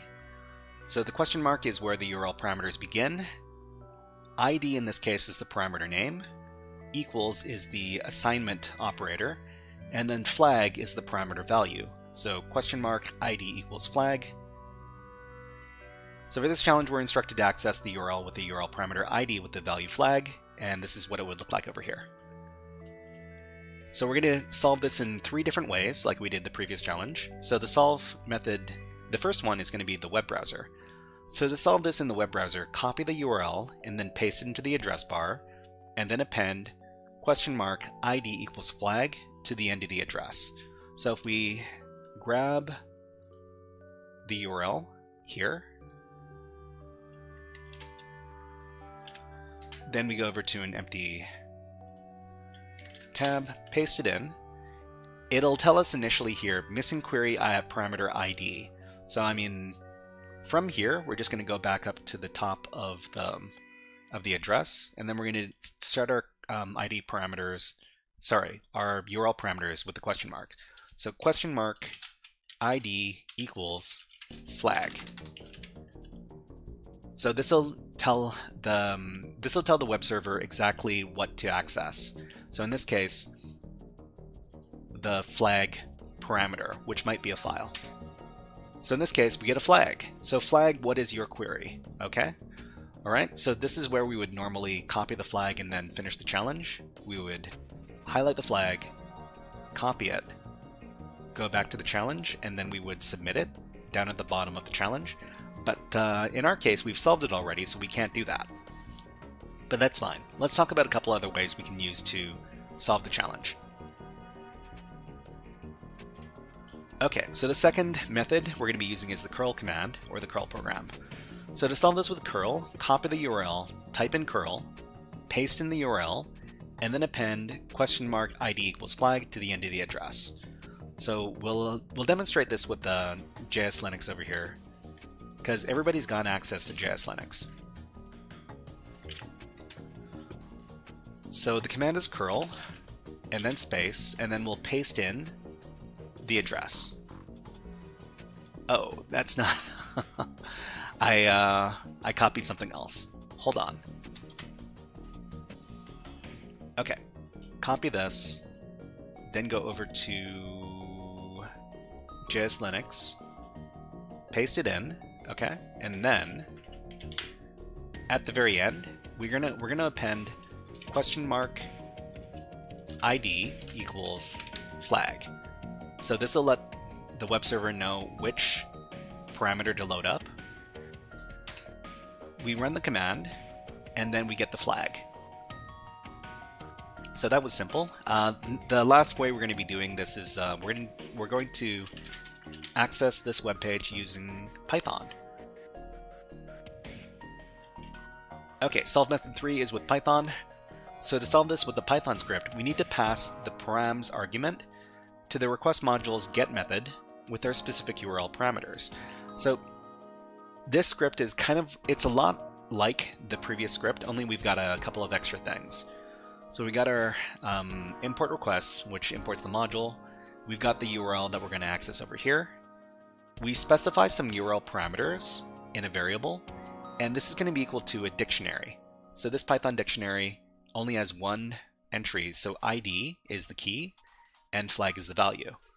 When we run our request.get method, we include the URL, and we also specify the parameters. So params equals URL params, which accesses these ones over here. So it'll make a request, but it'll also include these parameters, and it should get us the flag in this case. So let's go ahead. HeckPsycho has rated with a party of 5. Hello, HeckPsycho, and welcome in writers. My name is the Shy Hat. I do cybersecurity content over on Twitch and on YouTube. And let's give HeckPsycho a fun raid video redeem. How about some Hack the Planet?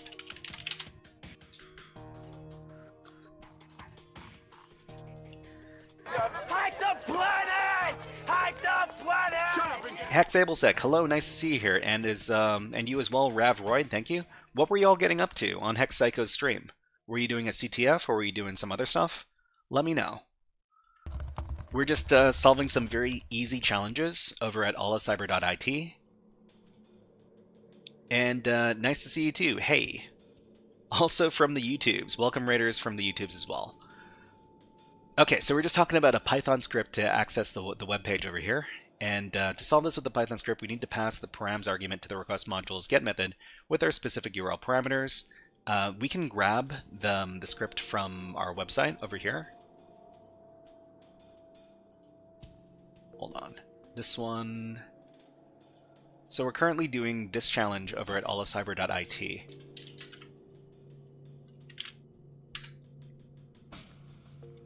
Oh, you were doing HackSmarter. HackSmarter was by here earlier. He came by to say hello. Hello, YouTube. We come in peace. Hopefully everybody can get along, whether you're on Twitch or on YouTube. Okay, so let's go ahead and get that that Python script. Where'd I put it?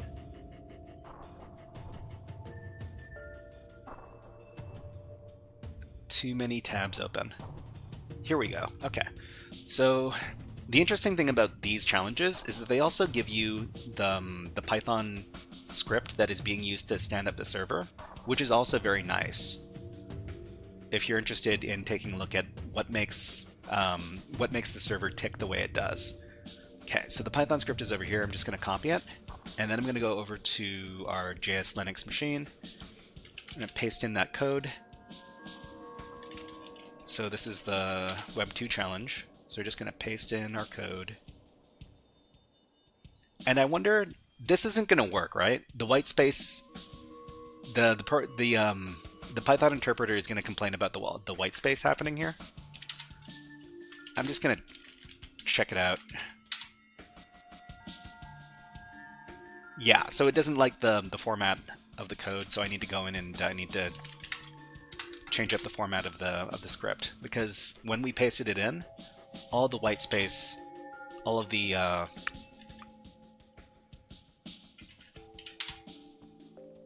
spaces got all mangled up. Okay, so I think this should be okay now. Okay, this is Twitch from Amazon. We do not come in peace, don't ask. Ooh, okay. Anyways, let's run the Python script now, after we fixed it up. So this should get us our web request with the URL parameters. Okay, flag, what is your query? Okay, awesome. So we're able to finish this challenge 3 different ways. And let's go back. All right, everybody. This was the Web 2 HTTP GET request with query string challenge from AlliCyber.it. If you enjoyed this guided walkthrough for this challenge, please click on the like and subscribe buttons on the video and leave a comment underneath the video. But until next time, HackerFrogs out. Okay, so Hex Abelsex says, ha ha ha ha. SSOS says, small dig at Amazon being evil. I mean, it's hard to talk about any really big company without talking about it being evil, because being a big company and making a bunch of money and being evil kind of goes hand in hand. Thank you very much for subscribing, Alexander Spazov. Thank you very much. Okay, so the next challenge is going to be web challenge number 3. Let me go ahead and grab that. So web number 3. I wonder if we're going to be able to get it through our 5 challenges today, because it's taken us like 40 minutes to get through 2 of them. Anyways, before we go on, let me close out some of these windows we're not using, because we've got a lot of them. So this is Web 3. Okay, let me download this. Jeff Bezos is a different kind of CEO. I mean, Jeff Bezos does he still own Amazon? Anyways, okay. Let me start the challenge. So this is hey everybody, this is a Get It walkthrough for the Web 3 HTTP GET request with manual header challenge from AlliCyber.it as part of their introduction challenges for web security. Let's talk about what's going on in the description of this challenge. So it says, when an HTTP request is sent, in addition to the verb, to the path of the desired resource and any associated parameters, they're communicated to the server some additional information in the fields in the header field, okay, from the fact that they're sent in the first part of the HTTP message. Similarly, the server will also attach to the response, so the server will also attach headers in response to the content required. These headers differ by the parameters of the GET request because they're not used to specify the requested resource, but contain information about the client, called the user agent, okay, the server, and the communication channel, metadata associated with the resources, and any debugging information. So these headers are generally automatically inserted by the client and server libraries and belong to the standard set defined as part of the protocol itself. Nevertheless, it is possible to specify additional ones to meet the standards, to meet the needs of application details. This is where the Italian grammar really comes through, because this website is originally in Italian. We're just translating it. So these non-standard headers normally have names that start with X dash, and when sent to the system, if they're unable to recognize them, they're usually ignored. Okay, in this challenge, a non-standard header was used to provide a mechanism of artisan authentication. So the goal is to get the text of the resource at the address, so this URL right here.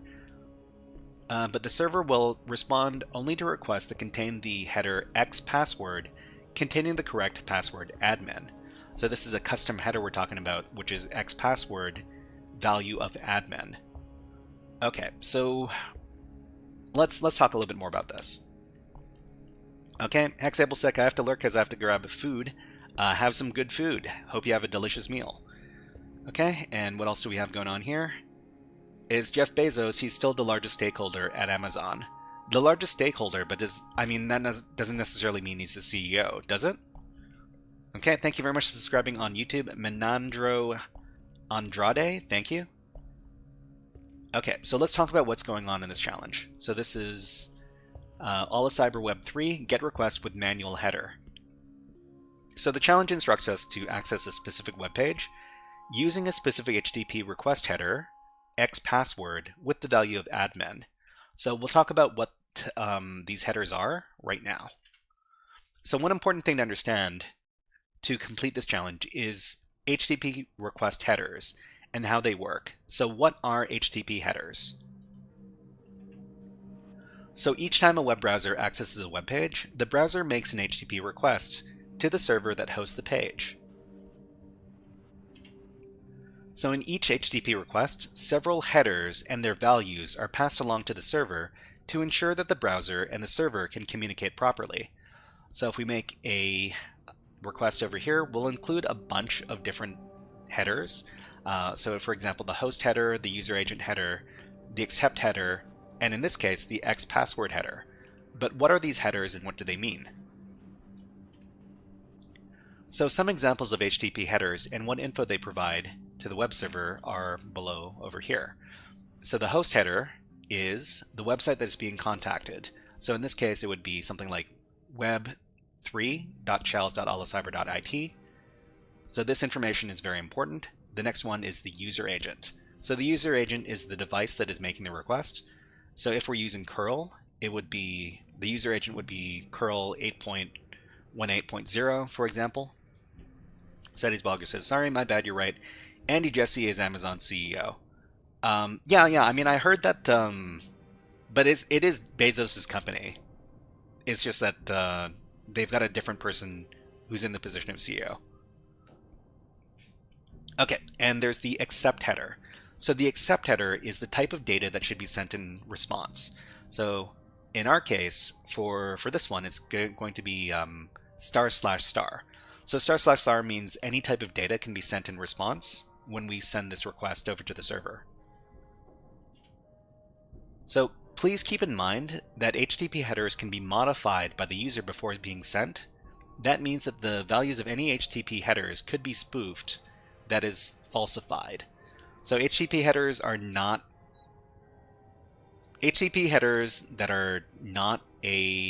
something that is secret. Should not be used as a method of authentication, because that would be very, very bad.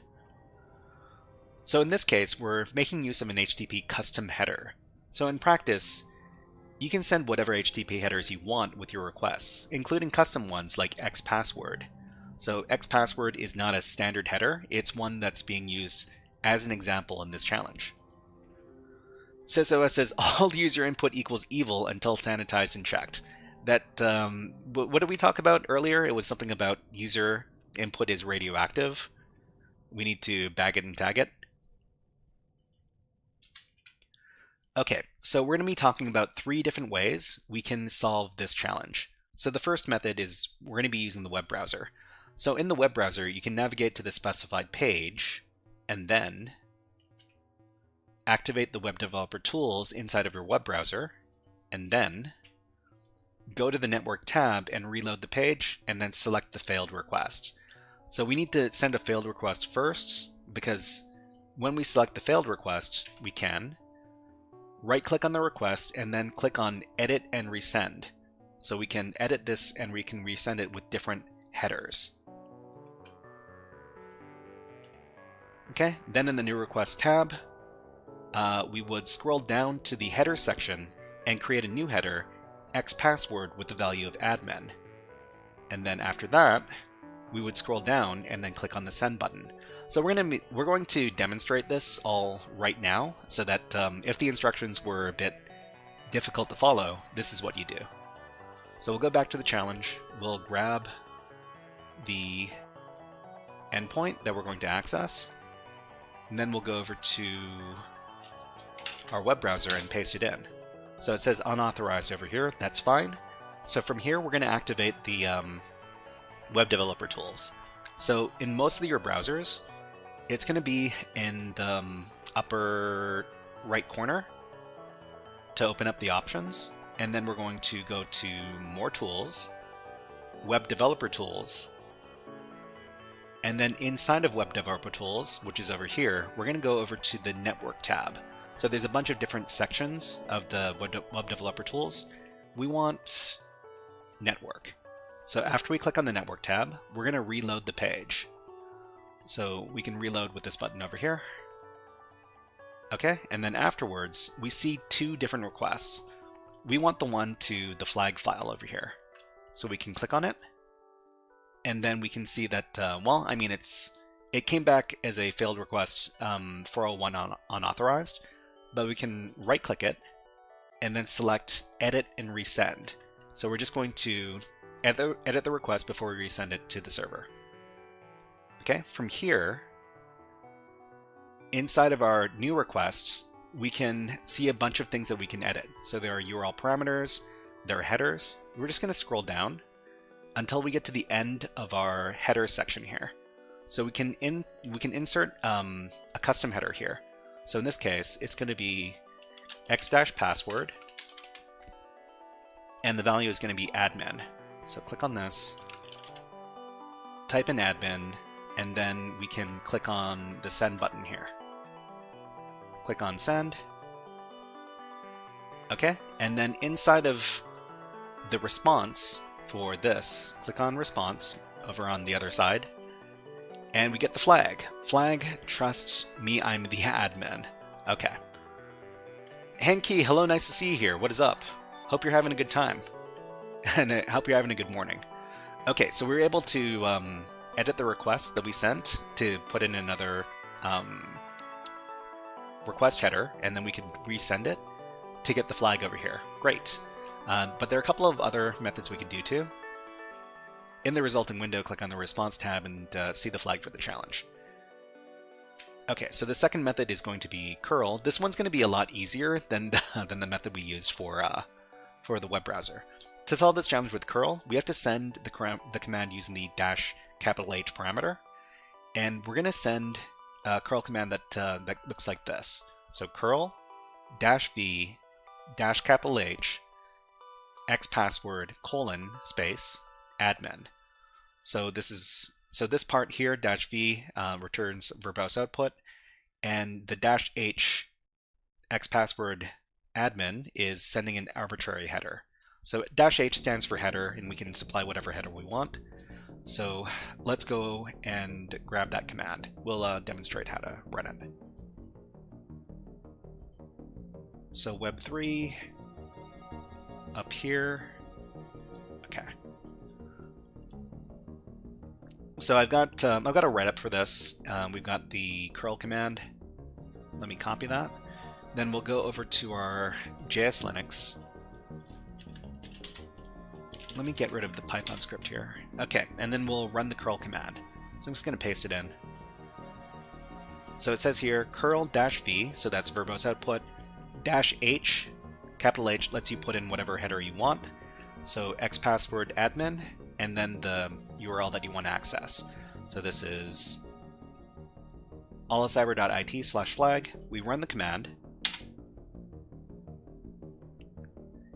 And the reason why we're running curl in verbose mode here with -v is because we get to see the URL headers that we send over. So we're sending over a host header, a user agent header, an accept header, and an xpassword header. So this is the request that we send over. The response we get back is HTTP 1.1 200 OK, and then we get content length header, content type, date and server, and the body of the web page is this. So this is the flag. Okay, so the last method we're going to be using is the Python method. So let's talk about that. Hanky says, enjoying a cup of coffee in the morning while watching your stream, very enjoyable. SysOS says, I always run curl with at least one V, often 2 or 3 Vs. I mean, the output gets very, very, very long when you use 2 or 3 Vs, SysOS. I mean, I'm not. Most of the time, I also run it with the verbose mode, 1V. Okay, so if we use the Python request module to send a GET request with an arbitrary header, we have to use the module's GET method with the headers parameter. So in this Python script, we have to specify custom headers, and then we just supply xpassword admin in this little dictionary here. And when we make the request with the method, we have to specify that we want headers equal to the custom headers that we define over here. 3 V's gets really long. I mean, we can demonstrate over here. Okay, so if we were to just paste in our curl command over here, so this is what it looks like if we make it 1V for verbose. But if we add 2, then it starts getting, well, it becomes even longer, and they give you even more output. But if we add 3 V's, then it, it becomes even longer, and it gives you even more information. I mean, not that more information is bad necessarily, it's just that sometimes we don't need all this information. But you do get the full TLS setup, which I often need. Oh, okay. I mean, if you need it for your diagnostic purposes, then for sure. Okay, so we're going to grab the Python script over here. Yeah, okay. So the Python script is over here. So import requests, URL. URL is the one that we specified. We specify the custom headers over here, xpassword admin, and then we add them as parameters in the method over here. And let's just copy this, go over to our JS Linux. So the reason why we're using JS Linux is because everybody's got access to it. Let's make that Python script. So let's see, Web3. Okay, bye bro, good night. Hey, see you later, study bloggers. See you next time. Okay, so paste in the script. We need to modify this because the formatting gets all messed up.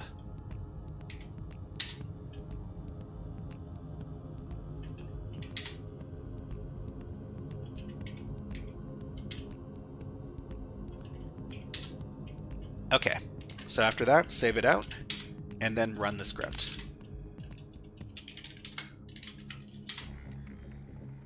Sick in the mind, hello, what's up? What is up? We're going to be doing our interview with the DevSecOps Engineer at the end of the stream. So that should be at, what is it, 6:30 Pacific time? So PST. if you're around, come on by and maybe ask some questions. It should be a fun interview. Okay, so we're able to run the Python script and get our flag, which is great. All right, so those were 3 methods to solve the same challenge. All right, everybody, this was a guided walkthrough for the Web 3 HTTP GET request with a manual header challenge from AlliCyber.it as part of their introduction series of challenges for web security. If you enjoyed this guided walkthrough, please click on the like and subscribe buttons on the video, and leave a comment underneath the video. But until next time, HackerFrogs, out. We're not leaving, it's just something I gotta say for the YouTube. Alright, so we got 2 more, and we might run over time on this segment, which is okay, because we've got a little bit of time. We'll just make up the time a little bit later. So we got Web 4. Oh, this is the accept header. This is actually a pretty... I learned a lot of good stuff for this challenge, and I hope you do too.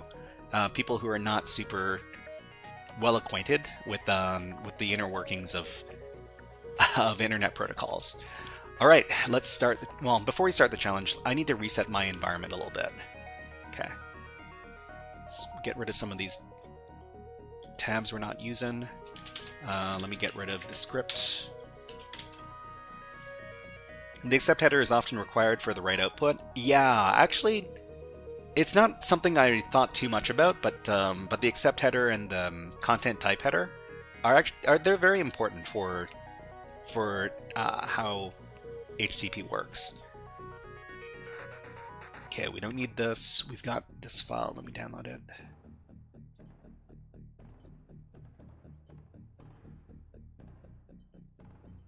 Way too many windows open. Okay, so we're doing Web 4. Alright everybody, this is a guided walkthrough for the Web 4 HTTP accept header challenge from AlliCyber.it as part of their introduction series of challenges on web security. So let's try to read the description for the challenge, and hopefully it's not too badly translated. So the resource in HTTP is a very abstract concept. A resource doesn't necessarily designate a file to a disk, but it could be a hardware device. So the content of a database or the output of a program, or more generally, whatever it is, retractable abstractly as a collection of data. So so a resource is a collection of data. When we request a resource via HTTP, we're not really receiving the original resource, which in some cases is not even physically transferable via the network. Think of the example of a hardware device, but its representation. So the resources that are offered by a server usually have a single representation, but in some cases you can request and receive more equivalent representations, so you can choose the format that is easier to process for the client. So the header accept submitted as part of the request specifies one of the list of formats that the client considers acceptable in order to preference using a classification system called MIME type. So a full list of available MIME types can be consulted on this website here. Sometimes due to, for example, inattention related to the different characteristics of the various formats, the various representations of a resource are not really equivalent, and a representation alternative can reveal additional information you thought secretly. So what we're talking about here is that if you get the resource in different formats, there might be different information in those resources, even though they're supposed to be the same. But anyways, the goal of the challenge is to request the resource, this one over here, using the alternative representation application XML instead of the default application JSON. So, okay, that was a lot. I'll try to explain it in simpler terms. So this is AlliCyber Web 4, HTTP request accept header. So the challenge instructs us to access the web page in the format of application XML instead of application/JSON. So what does this mean? So we're talking about the accept request header, and the HTTP accept header instructs the server on which kind of response it should send back to the client. In most cases, when we make a request to a web page, we accept */*, which means that we will accept any content type in response. So the content type responses, there can be like a big, there are a bunch of different ones that we can get. A server sends an HTTP response which contains a content type header that indicates what kind of data it is sending back to us. So it could be stuff like text/HTML, which is web pages. It could be application JavaScript, which are JavaScript files. It could be application JSON, which are JSON JavaScript files. It could be application XML, which are XML files, etc., etc. There are a lot of these ones.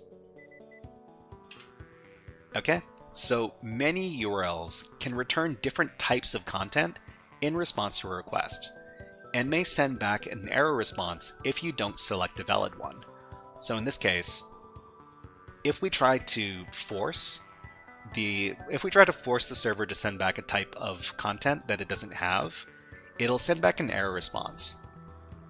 So in this case, we tried to get, I think it was text HTML, and it sent back this response over here. So 406 not acceptable. And we get an error message here, not acceptable, acceptable representations for this resource, application JSON, and application XML. Like getting JSON, yeah. Okay, so the solve method, we've got a few different ones. We got 3 of them in this case. So the solve method is, the first one is going to be with the web browser. You know, funnily enough, the web browser actually sends back the flag right away, and it defaults to sending us XML content by default, and this is the easiest way to complete the challenge. So let me demonstrate. So if we go to the challenge and we grab the URL, and then we just paste it into one of our tabs. So this is the XML response that we were looking for. So inside the XML response, we get the flag, which is what we're looking for. If we take a look at the network tab, it'll tell us what kind of headers we sent in this response. So network, reload the page. Okay, so in this response here, we can take a look at the headers. So in the headers, request headers. So we accept text HTML application XHTML plus XML application XML. And I guess in this case, the web browser is getting exactly what we want. So I guess this was standard among a few different browsers that I tried. So XML seems to be one of the standard accept types, and it solves this challenge perfectly. So it says they set up the default handler wrong. I mean, I think it's, yeah, I mean, they might have. But let me demonstrate what this looks like when you solve it with other methods. So the second method we're going to be using to solve this is the curl method. So solving this challenge with curl requires us to send specific accept request headers with application XML as the value using the -H argument. So we'll send curl, we'll send it verbose, we'll send it with -H, so that we can send a specific accept header. So accept application/XML. So let me grab that command here. Okay. So we'll do this in our JS Linux terminal, because we love using stuff that everybody can use. So curl-h for the custom header. So accept application XML. We make it verbose. We send it over to the correct endpoint. Actually, I'll show you what it looks like. So we'll send the correct answer first. Okay, so the correct answer is sends back content type application XML. It sends back the flag and this other information here. So if we don't specify application XML in our request with curl, So let's just pretend we omit this. Well, let's just omit the XML accept header. So instead, what we do is we send the accept header ***. So *** means send back anything we want. And in this case, the application sends back application JSON. So application JSON is not what we want because we didn't specify XML, which was the correct answer. So in this response, we don't get the flag. Whoops. I can't see. Okay. But if we send specifically accept application XML, then we get the answer over here. Okay, so the last thing we're going to do is we're going to show you how to do this with Python. So let's go ahead and get our Python script. But before that, we'll talk about what changes. So it says they went for XML instead of the alternative they intended, like JSON, or even something exotic like plain flag or something. Oh, you can use like custom MIME types? I didn't know. Okay, so solving this challenge with Python requires us to use the request module's get method with the headers parameter to supply the specific accept header. So this is basically, it's very similar to the Python script for the previous challenge, except we're sending the custom header accept application XML instead of the XPassword one we did for the last one. You can make up MIME types when you control the server. Okay. All right, so we'll grab our code and then we'll run our code. So the Python code is over here. So if you're watching the video and you're wondering where we get this code from, the page with the code is going to be in the video description. Okay, so go over to JS Linux Web 4, and we're going to paste in our code. Okay, we need to edit our stuff.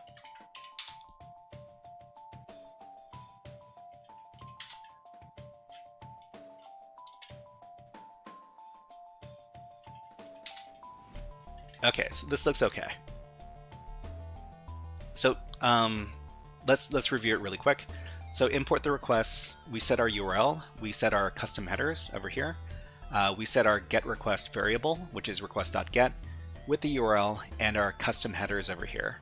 And then we get the text or the body of the response over here, and then we print out the response. Okay. So after we do that, we can run the Python code, and it should get us exactly what we want. Okay, Henke says lots of APIs use headers for sanitization and authorization input data from the client. A lot of APIs use headers for sanitization and authorization input data from the client. One thing that I learned when I was researching this particular challenge is that a lot of API endpoints change the type of...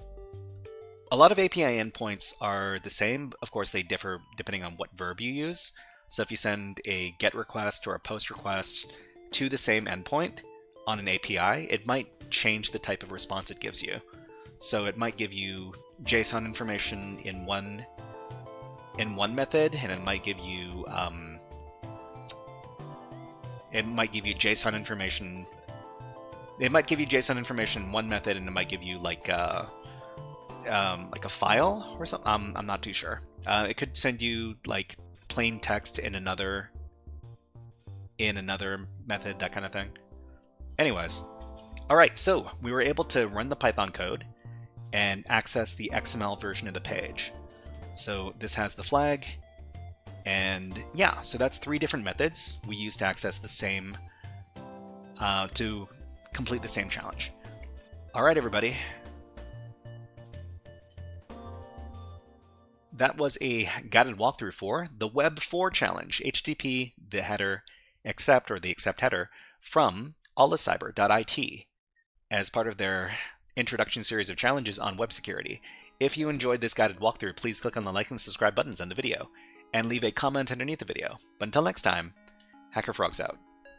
Okay, SysOS says JSON when doing a post or put, delete, and XML when using get. You see this often in B2B API. So B2B means business to business, I assume. Okay, so one last challenge, and then we can move on to our learning segment. Sorry to everybody who came by specifically for the HackerFrogs After School. We're just running a little bit late. Okay, so Web 5 HTTP manual cookie. Let me go ahead and grab the file for that. Business to business, yeah. Okay, so this should take about 10 minutes or so, and then we'll move on to the next segment of the stream. Okay, let me pull up the walkthrough. Web 5.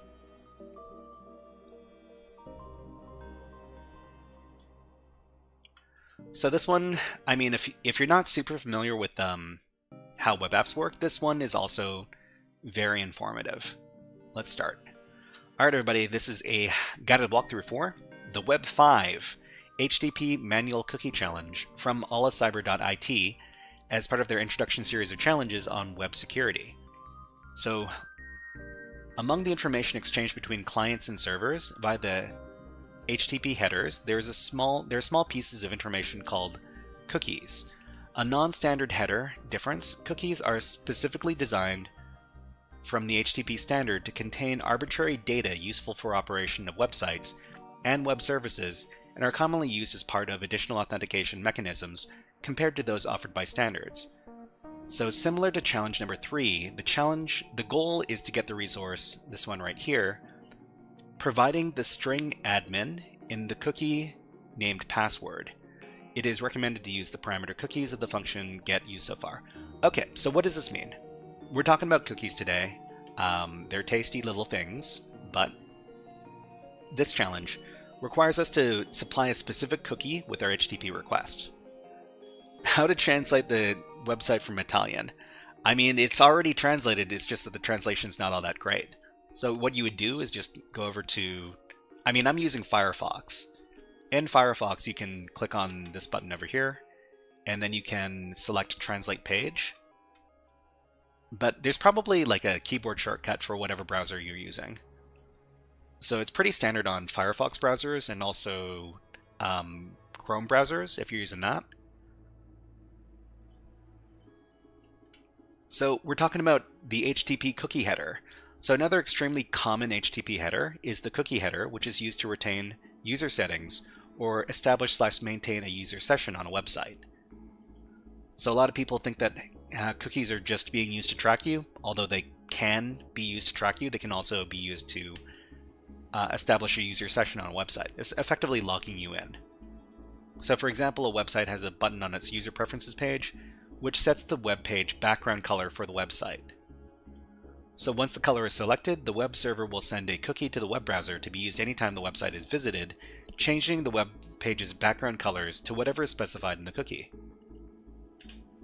Similarly, when a user successfully logs into a website, the web server will send the web browser a cookie that identifies which user session is being used, and the browser will use that cookie each time the website is accessed. Any cookie that is used for user sessions has the potential for security abuse, so it's important that the cookie values created for user sessions are not predictable at all. And this challenge, it tells you exactly which cookie to use, which is, I guess, kind of predictable. So how do we solve this challenge? So the first method we're going to be using is the web browser method. So in the web browser, navigate to the specified web page, and then bring up the web developer tools, then click on the storage tab. Then click on the plus symbol at the right-hand side of the window. So we'll demonstrate this in a bit. But in the resulting window, edit the values of the entry, typing in password for the name column and admin for the value column. Lastly, reload the web page, and the flag should be in the web page response. So let's demonstrate this.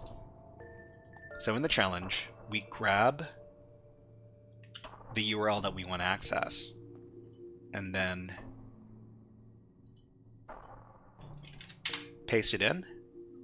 Oh, I forgot to reset this after I solved it last time. Let me go ahead and reset the challenge, and then we'll go over how to do it.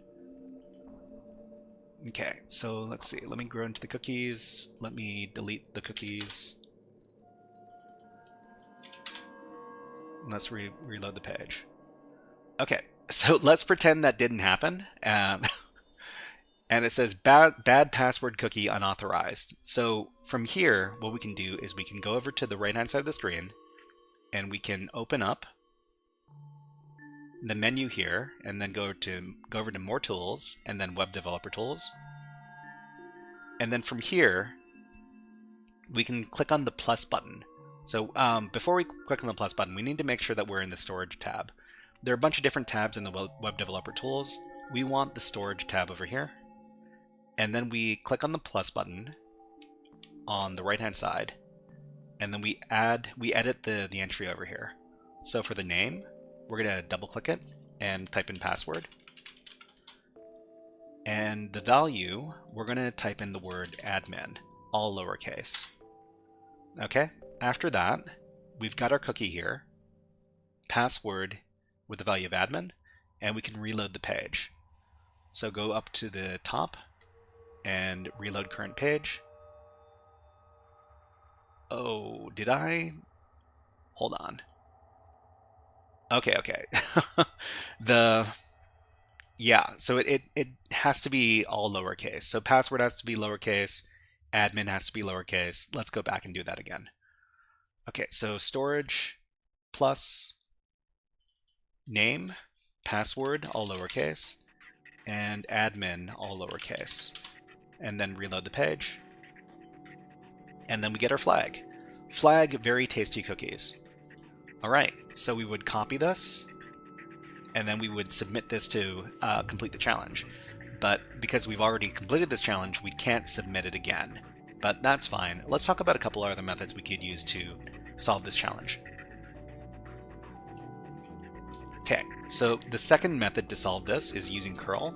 So solving the challenge with curl requires the use of the -b parameter with the cookie name, and then the equal sign, and then the cookie value. So when we use curl, we would use -b, and then between some quotes over here. I think maybe we don't need the quotes, but we can type in the word password equals admin. So this is the format they want when we're submitting our cookies. So send a specific cookie with the -b argument with the curl command. Okay, so let me grab that command over here. And if you're wondering which website we're using to look at the code and to talk about the method of solving it, this website will be in the video description. Okay, so we got the command. We're going to go over to our JS Linux console, and we're going to paste in our curl command. So curl -b, password equals admin, in verbose mode to this website over here. When we run the command, okay, we see that we've sent the cookie header. So cookie password equals admin, and in the response, we get our flag. So flag, very tasty cookies. Awesome. Okay, so that was the method using curl. And the last method we're going to be using is Python. So solve method 3, Python. So solving the challenge with Python requires us to use the request modules get method with the cookies parameter. So it's the same type of script we used in the previous challenges, only we define our cookies over here. So my cookies equals password admin, and we specify this in our get request. So URL and cookies equals my cookies, which we define over here. Okay, so let's go ahead and grab that code.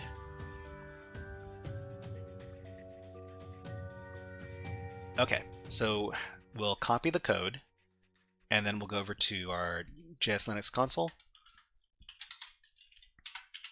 and we'll create our script file. So web5.py, we'll paste in our code, and then we'll fix up the formatting, because the formatting gets all messed up.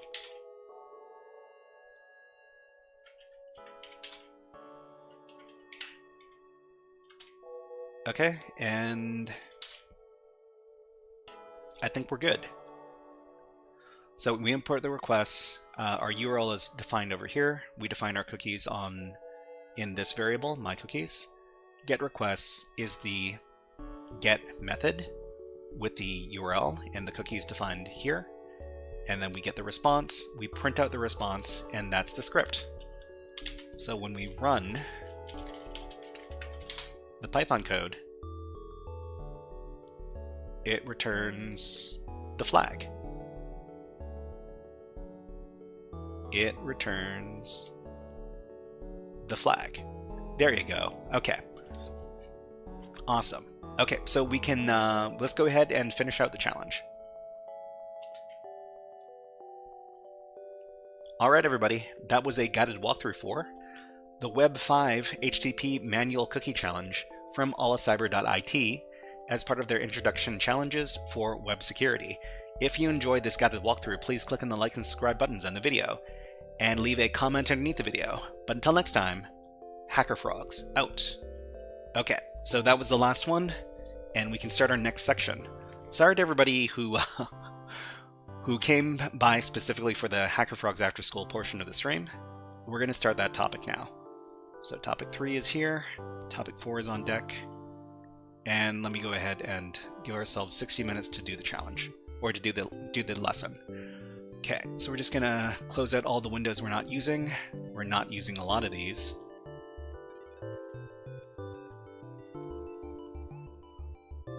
And we're doing HackerFrogs AfterSchool now, so let me get that.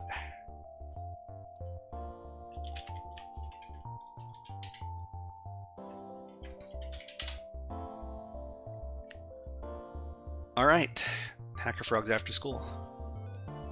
So this is going to be for programming.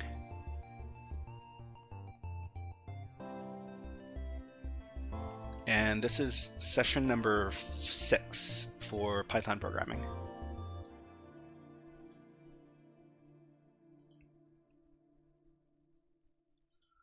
Okay, just a second. Let me get my session notes. Session number 6. Okay, so if you want to follow along with the challenges that we're going to be doing today, they're over here, and we're going to be playing around a lot with Python code over on onlinepython.com. This is a very convenient little website that we're using to run Python code. The great thing about this website is you don't necessarily need to have anything set up aside from a web browser. And let's talk about what we're learning today. So this workshop is the 6th class for Intro to Python Programming. During our last workshop, we learned about a few programming concepts through Python, including the following. We learned about programming loops. So loops are tools that programmers use to run the same instructions multiple times. So loops are very, very common in computer programs. Loops can either run a preset number of times before terminating, or iterate through all items in a list or string, in the case for while loops, or for for loops, or run continuously until a predetermined trigger state is achieved, in the case of while loops. So these are the two types of programming loops we learned about in the last class. And in this workshop, we're only going to be talking about one thing. We're going to be talking about functions. So programming functions and defining them, running them, they're a very big part of running code in Python, in any programming language, essentially.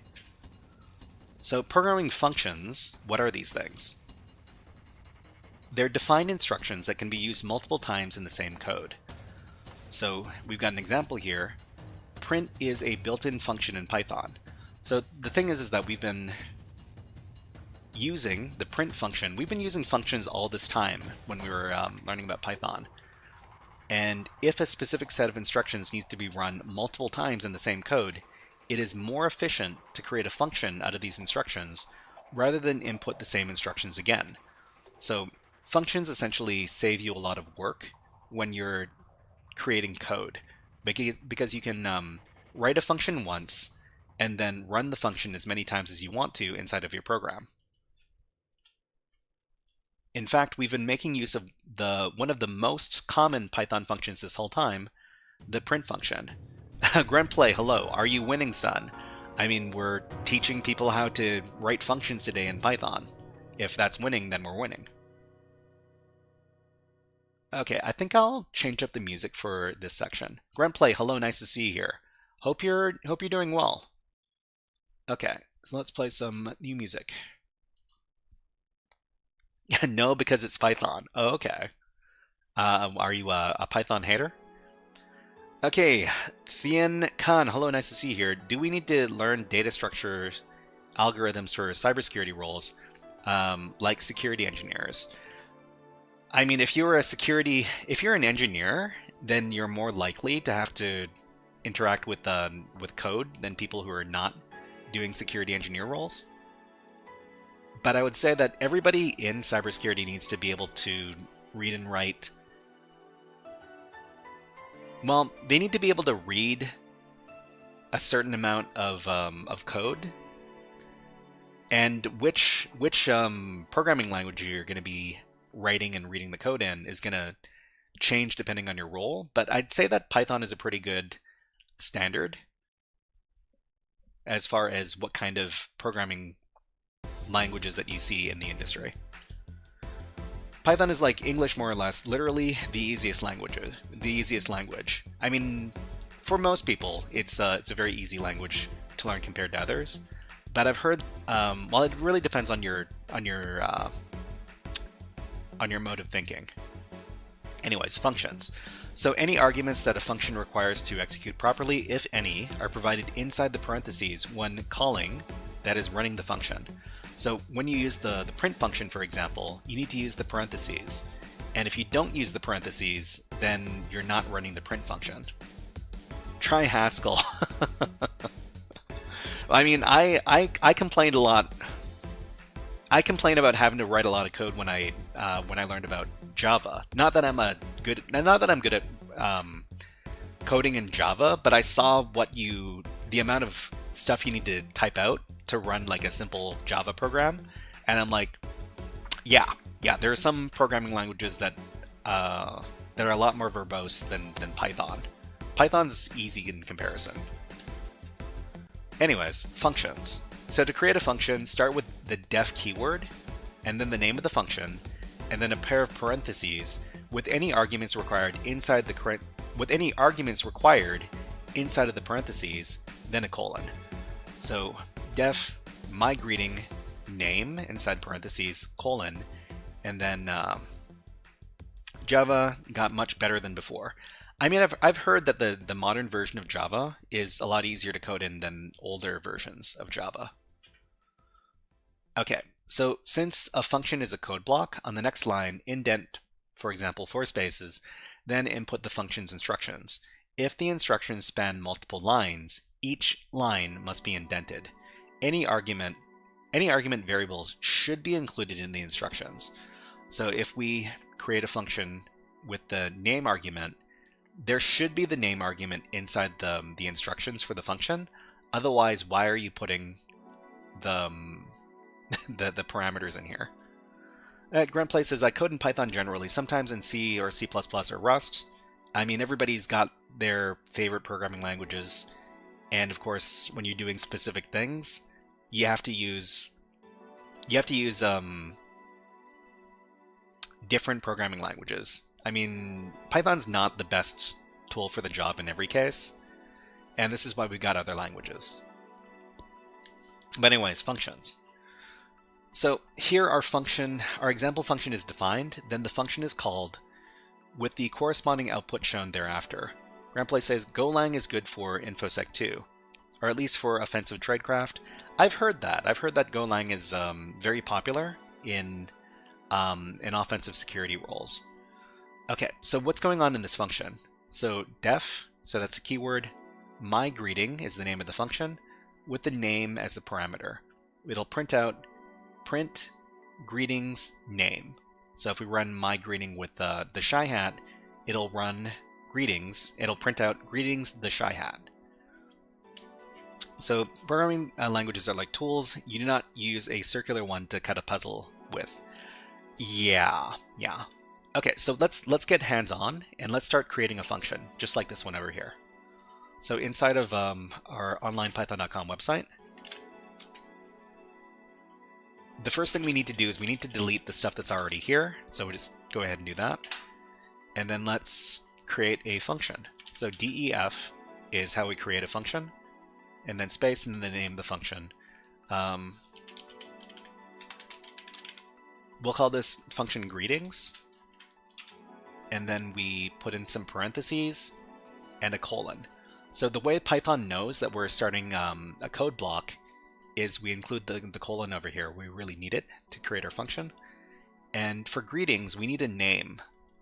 So we'll just put in the name as a parameter over here. So when we include the instructions inside of the function, we need to make sure that they're indented. And all we're going to do is we're going to print out something. So we're going to print out greetings and then include the name over here. So greetings name. I mean, we can, I mean, it's such a short function. I can just put in the instructions in the chat. And if we run this, well, okay. So we don't actually run the function like this. All that's happening here is that we're creating the function. Creating the function called a function definition, and running the function are two separate things. So to run the function, we would do this. So we would type in greetings with the parentheses, and then we need to put in a name. So the name we're going to put in is HackerFrogs. Okay, and then run the program, and it runs the function greetings with HackerFrogs, and it prints out greetings HackerFrogs. Okay, so if there's anything you don't understand about what's going on in this code, let me know and I'll try to answer your questions as best I can. But let's go back. I think we talked more about this, and yeah. So another thing we need to understand about functions are a few keywords that we can use inside the functions.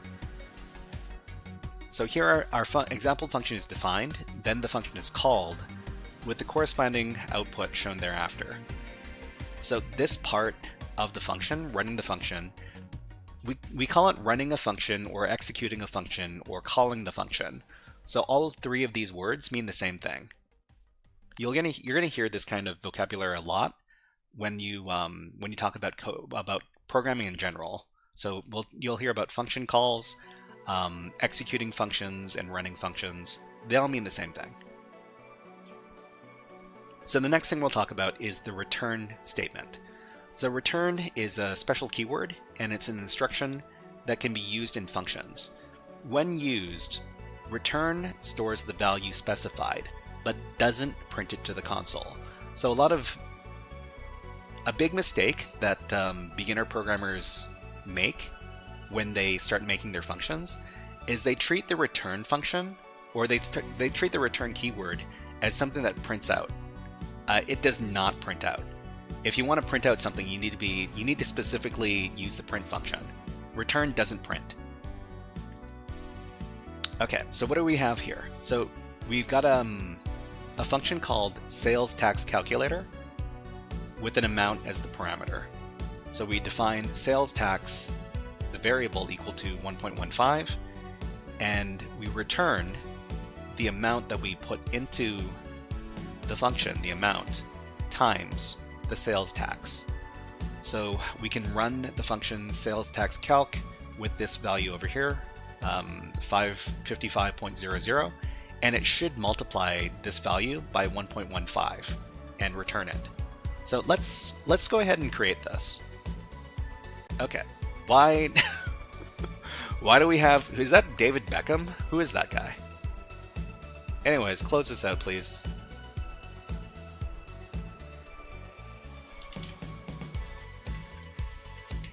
So the disadvantage of using free websites is that you get ads.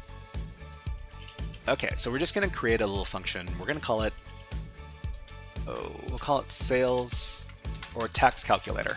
Tax calc. Okay, and So the first thing we're going to do, ads in Americas are crazy, are they? Okay, so we're just going to call this tax rate. Tax rate is a variable. We're going to set this to 15% or 1.15. And we're just going to, just like in the previous example, we're going to return, oh, tax calc, we have to put in an amount. So in the parentheses here, we want an amount. This is either going to be an integer or a float. And we're going to return amount times tax rate. Okay, so we've got the function defined over here. All it does is it multiplies whatever number we put in there by 1.15. So if we run the function taxCalc with the value, let's just say 100, right? 100, and this should return to us 115 if it's multiplying by 1.15.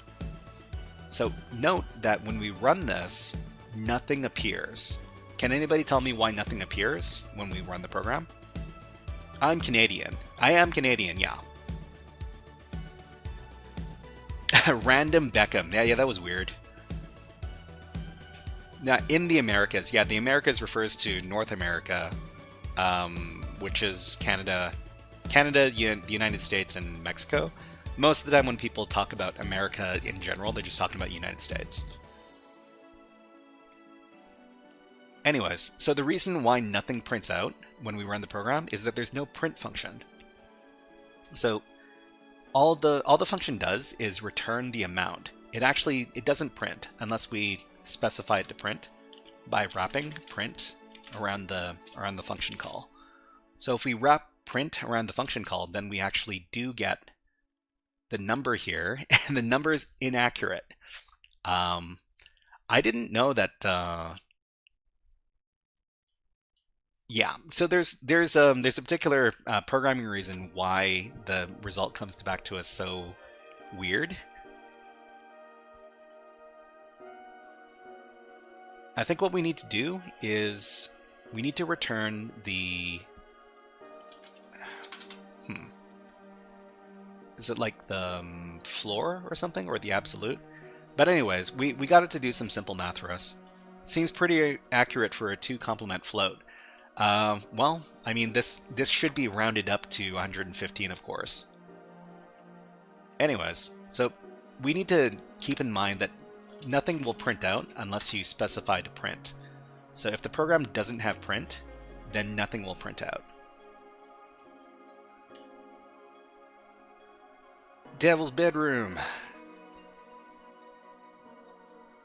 Okay, Cypher asks, does South America not count as part of the same continent? So North America and South America, the Americas, I guess the Americas include South America and Central America. Most people don't think of it that way. I blocked you again, did I? Hold on, let me see if I can do it. Devil's Bedroom. I don't think I did anything with your account specifically. Not every geek with a Commodore 64 can hack into NASA. I mean, these servers have more firewalls than the Devil's Bedroom.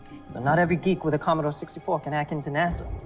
I mean, these servers have more firewalls than the Devil's Bedroom. Okay. You know, let me turn the bot off and on again, and then maybe the users can use the commands. So I deactivate the bot, and then I activate the bot.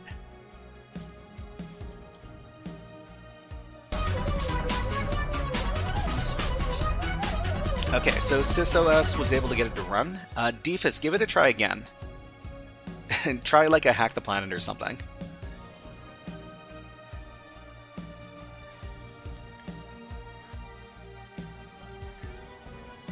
Okay, Screen Legend says it's because you're not using the print function. Yeah. A lot of beginner programmers with Python, they don't understand that return doesn't print anything unless. Huh, that's weird, Defus. I don't think I did anything to your account. It's weird.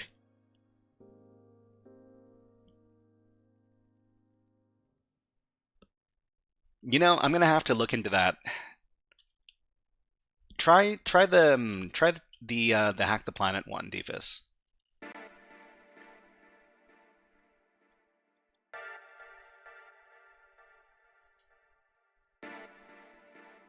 Because I don't see anything. I don't see anything flagged on your account.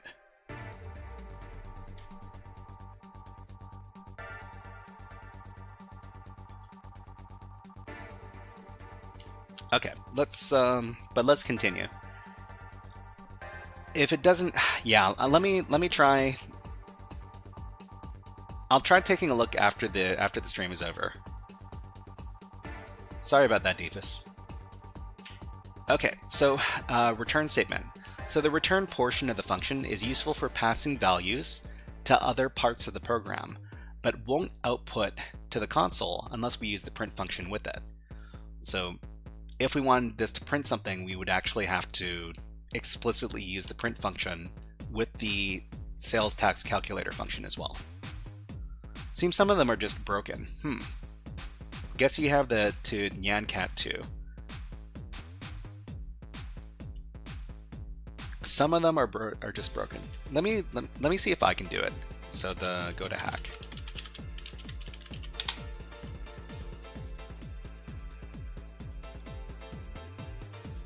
Just a second, everybody. Mr. Hat, may I please be excused from class? Well, Carl. Yes. You hear me? You got it. Hack. You got it. Hack. You did. Have a great day. Huh. That's weird. Okay, so let's continue with the lesson, the return statement. So return is good for passing off values to other parts of the program. It doesn't print unless you explicitly make it print. So setting variables instead of functions. So this is something that we really need to pay attention to when we're creating our functions. If we need the function to access the variable, putting it outside the function versus inside the function is very important.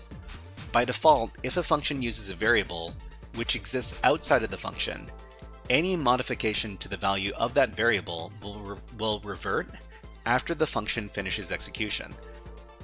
So here we've got an example, name equals John, and we've got a function called nameSet.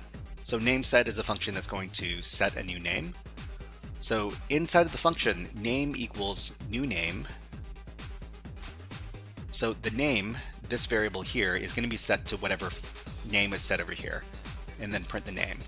So if we do nameSet with the name Betty, and then we print the name, it should be John, because whatever variables outside of the function that are being used by the function get reset after the function's done. Okay, why does it react on YouTube for you, but for SysOmaster it does on Twitch? Huh. Is it because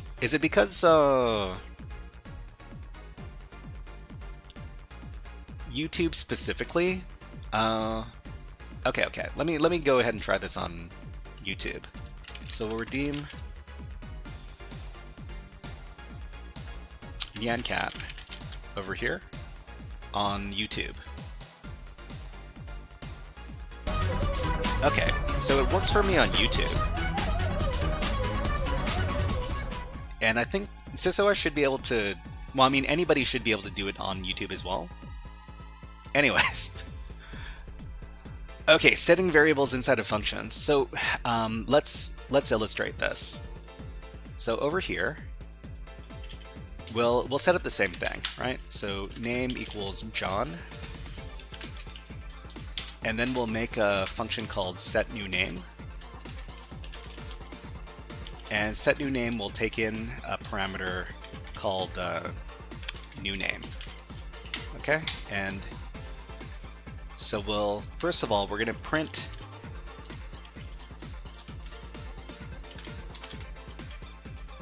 the old name or the current name. The current name is name, and then we're gonna set name equal to new name.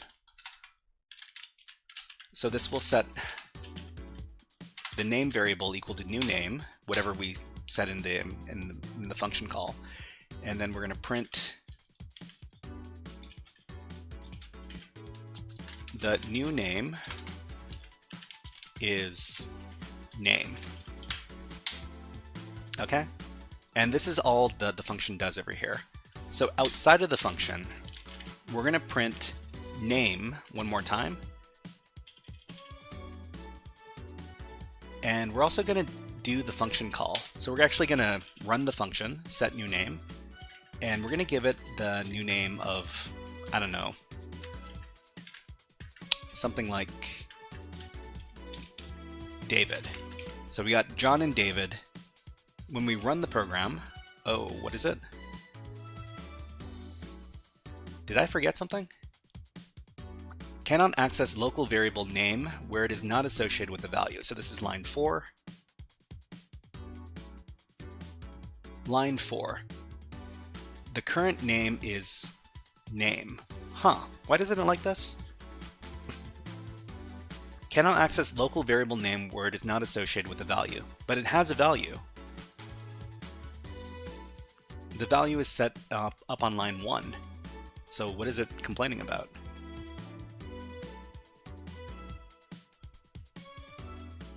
After read a report by procrastinating, you need to make the name as global. So global name. So print the current name as name. I guess we need to set global name up here, which gives access to the current name. Is this something that changed recently? Because I don't remember this being the case previously. Okay, so the current name is John. The new name is David. Oh, who redeemed it on... Oh, SysOS redeemed NyanCat. Okay, trying again on YouTube, no worries. So it used to be that you were able to access these kind of things. Okay, so let's try this. Let's try this. So the current name is... The current name is name, and then name equals new name. Hold on, let's go down. Print the new name is name.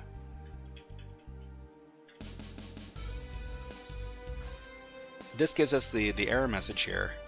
It's not associated with the value. It used to be that we could access these from our functions. Hold on. Because this code used to work. Hold on. Okay, let's try copying this code directly. Use uppercase for variable global. Okay, so we got...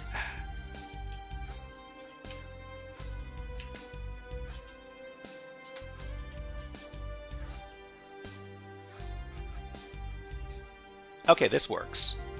This works because, I guess because we're not printing it, but let me, hold on. So this does work here. So name equals John. We make a name set function over here with the new name. So name equals new name. I think it's because we weren't printing with it. That's why it didn't complain. You print, it makes the error cannot access the name on global. So I mean, this program works. So print name, John, and then we name set to Betty. Name equals new name.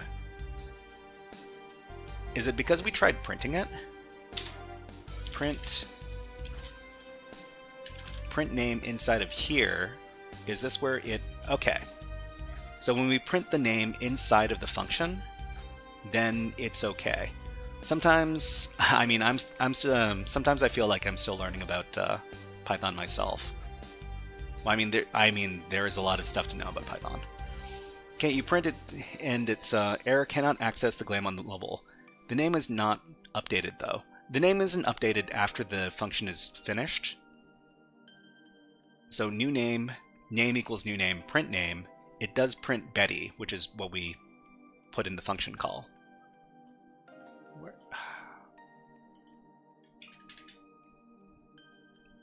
But this is all to illustrate that you can't permanently modify variables outside of the function inside of the function.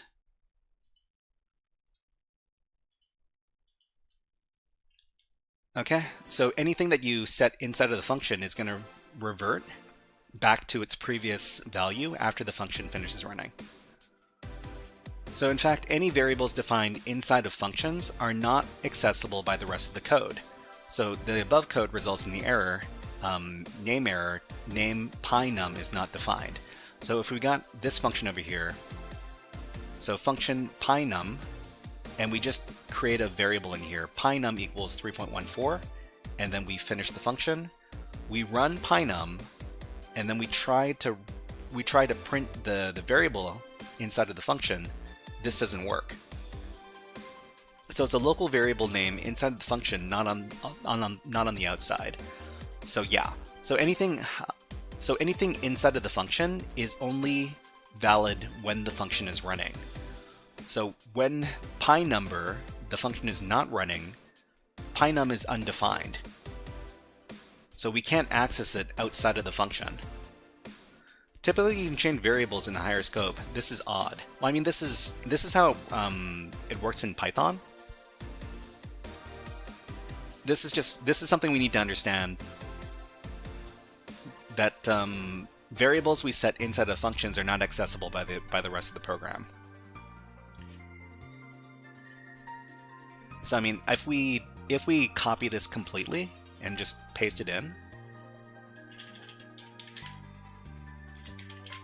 and then try to run this, it'll give us the error. So it says, error, name pynum is not defined. Did you mean pynumber? Yeah, so pynum is the variable name, and we can't access it outside of the variable.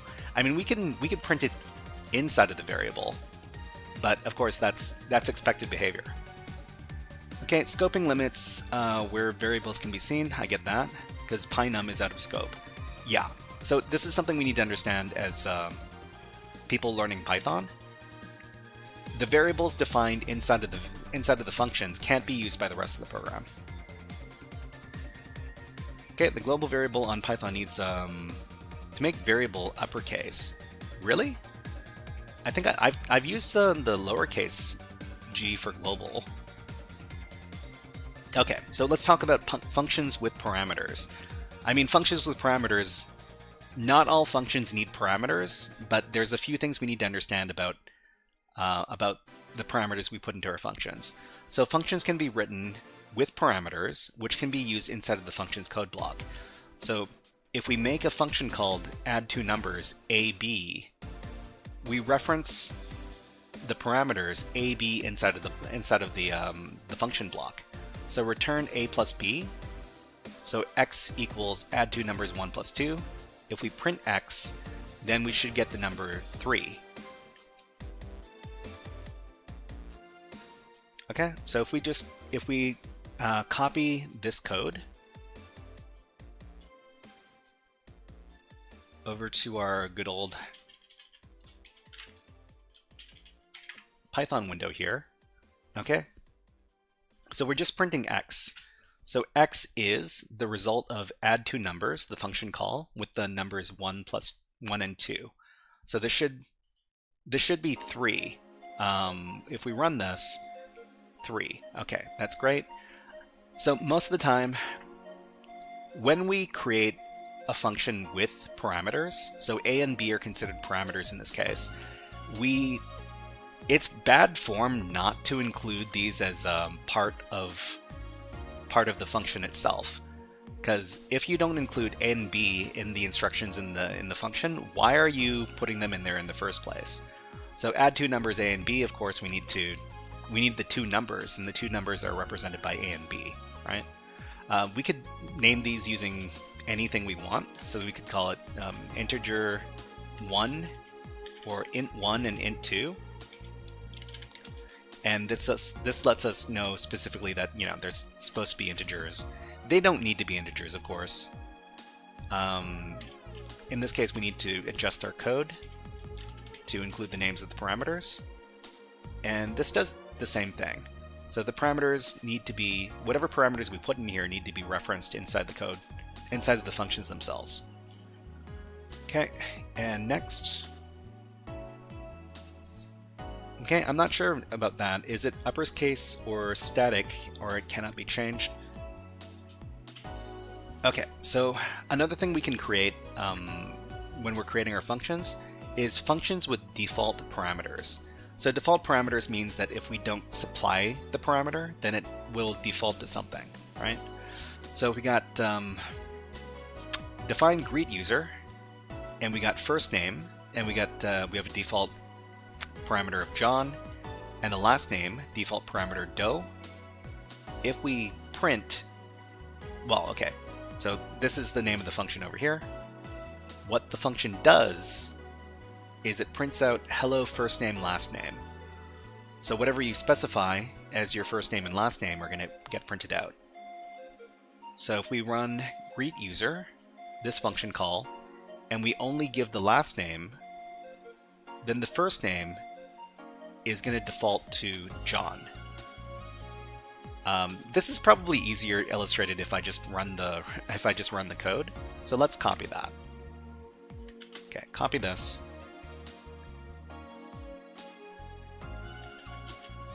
Paste in my code, and then. So when we run greet user, we're going to run greet user twice. So this is a function call greet user, and then another function called greet user. So what's going to print out? So the first one is going to print out, the last name is going to be Smith, but what is the first name going to be? And when we run greet user without any parameters, what's going to print out?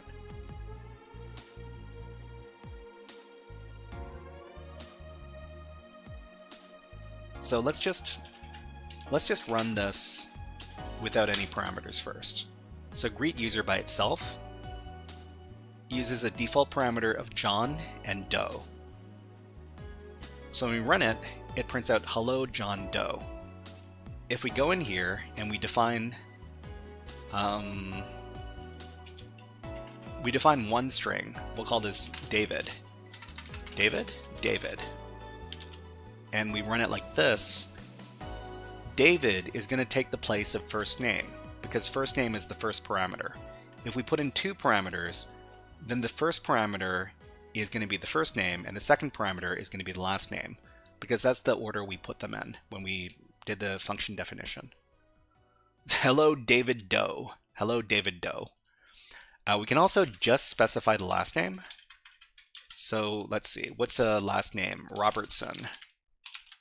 Okay, so we can define last name equals Robertson, but the first name will remain the same. So the first name is going to be John. Bit, hello, nice to see you here. What is up? What is up? What is up? Okay, so hello John Robertson. So it defaulted to John for the first name because we didn't define it up here. But the last name was set to Robertson because we specified that. So if we... Same thing if we define the first name. First name equals Jacob. Okay? And hello Jacob Doe, because last name is not defined in here in the function call.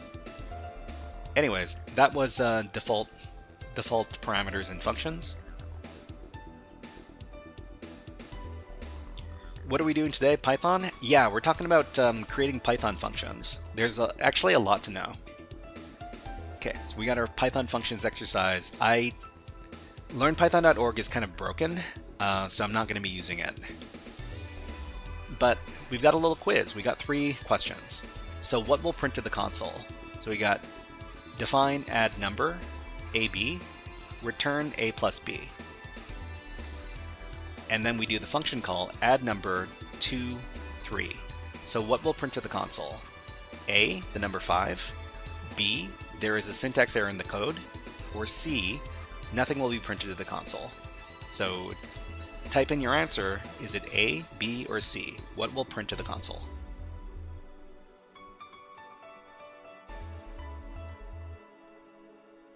Okay, Lexter Live says C, Bit says C, The Real Six Toes says C.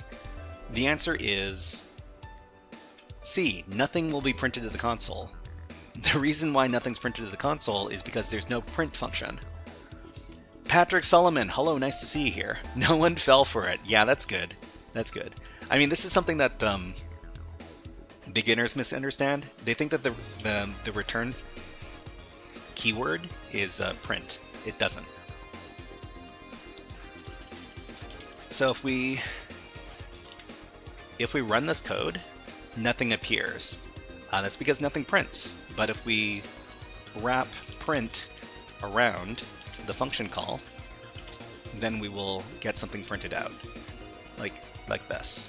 Okay? All right, next question. What will print to the console? So my number equals 7. Define number set. So number set with a number. My number equals number. And then we run the function call, number set with 14, and we print my number. Will the number 7 print out, or will the number 14 print out? A or B? Patrick Solomon, hope I'm not too late. No. I mean, you're on YouTube. You can always go back. You can go back in the VOD. You can go back to the first hour. You can go back to the second hour. Anything they like. Okay, Lexter Live says A. Does anybody say B?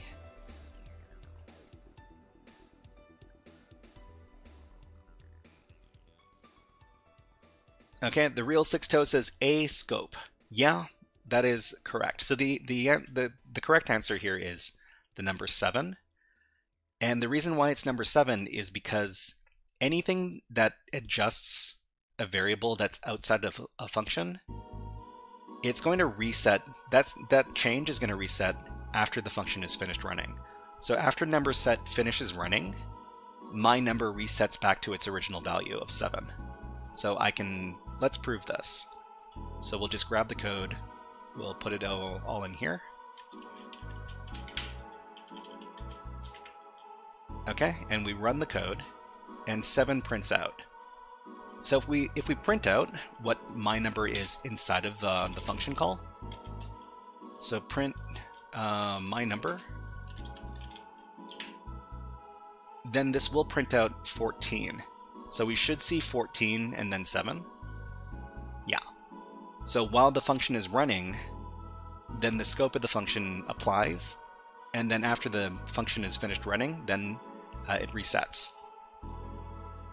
Didev says, I was thinking more of the word binding as lexical versus dynamic binding, but that's probably because I've been looking at common lists recently. I mean, the way programming languages handle this thing, they're not really universal from language to language, but most of the time, stuff that's set inside of functions, parameters, they're going to reset unless the parameters are set as like a global scope versus a local scope. Jay Soberbeck, hello, nice to see you here. What is up? Okay, so next. All right, so in Python, what does it mean to call a function? Choose 2 of the following 4 options. So what is calling a function? A, to define a function its parameters. B, to execute the code within a function. C, to communicate with the function by phone. Or D, to invoke a function by using its name, followed by parentheses. So which 2 options qualify as calling or a function call a function? SysOS says, reset is the wrong word. The scope changes. The out of current scope values have not been changed. I mean, reset's probably not the most accurate, but for people who don't coming from a coding background, it might be a little bit easier to understand. So B and D are the answers from the chat. So B, to execute the code within a function, and D, to invoke a function by using its name followed by parentheses. So calling a function is these things. So execute a code within a function, that's a function call. Invoke the function by using its name followed by parentheses, that's also to call a function. Okay, so I think, do we have workshop review exercise. So, I mean, it's a bit early to do the workshop review exercise, but it's okay. We've got other stuff to look at as well. Okay, so what we're going to do is we're going to create a program. So in the program, we're going to have two lists. So one with 4 colors and one with 5 fruits. So one with 4 colors and one with 5 fruits. Okay, 2 lists. So blue, green, red, yellow, apple, orange, grape, banana, watermelon. I think I've got the code for this function for the program over here. Okay, so we got a little program here. If you're wondering what we're looking at, this is the GitHub page. Let me copy this and let's take a look. Let's take a look at the code inside of our coding window. Oh, it preserved. Yeah, okay, this is good. Hold on. Okay, we got our list of colors and we've got our list of fruits. No kiwi? Yeah, I can put in a kiwi. There you go. Okay, so we have a function called listout. So listout target. So listout target is, I mean, I guess we should probably be more specific here. So listout a list. So for I in a list,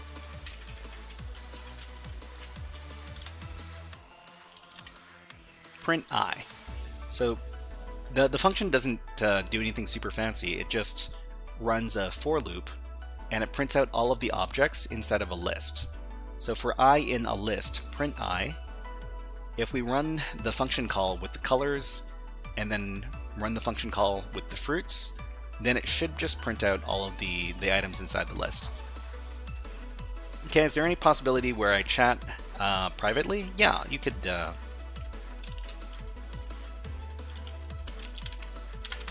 join the Discord. We also have a Reddit. So if you want to send a private message on Discord or Reddit, that's fine. It's green and brown. The kiwis are frog fruits, huh? Okay. So if we run this program, we create our function over here, and then we run our function call over here. So when we run that, it's going to print out all of okay. So it'll print out all of the colors and then it'll print out all the fruits because we ran the function call twice. So the good thing about functions is that we can use it multiple times. So in fact, most of the time people like to put everything inside of a function, and it makes it a lot easier to, organize. Okay, so if there's anything you don't understand about any of the stuff we were talking about today, please let us know. I think we've got a couple more challenges to work through.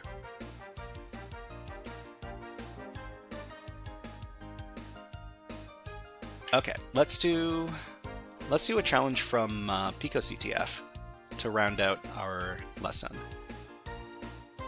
So inspect HTML. Inspect HTML? Oh, interesting.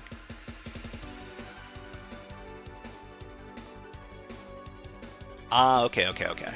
So we're writing a little Python script to solve a PicoCTF challenge. So the CTF challenge from PicoCTF is over here. And let me go ahead and also to reuse. Yeah, for sure. You can organize it with it. Function calls are good for reusing code because if you've got a very long block of text, you don't want to have to rewrite any of the code. Rewriting code is bad. Okay, so we got PicoCTF over here.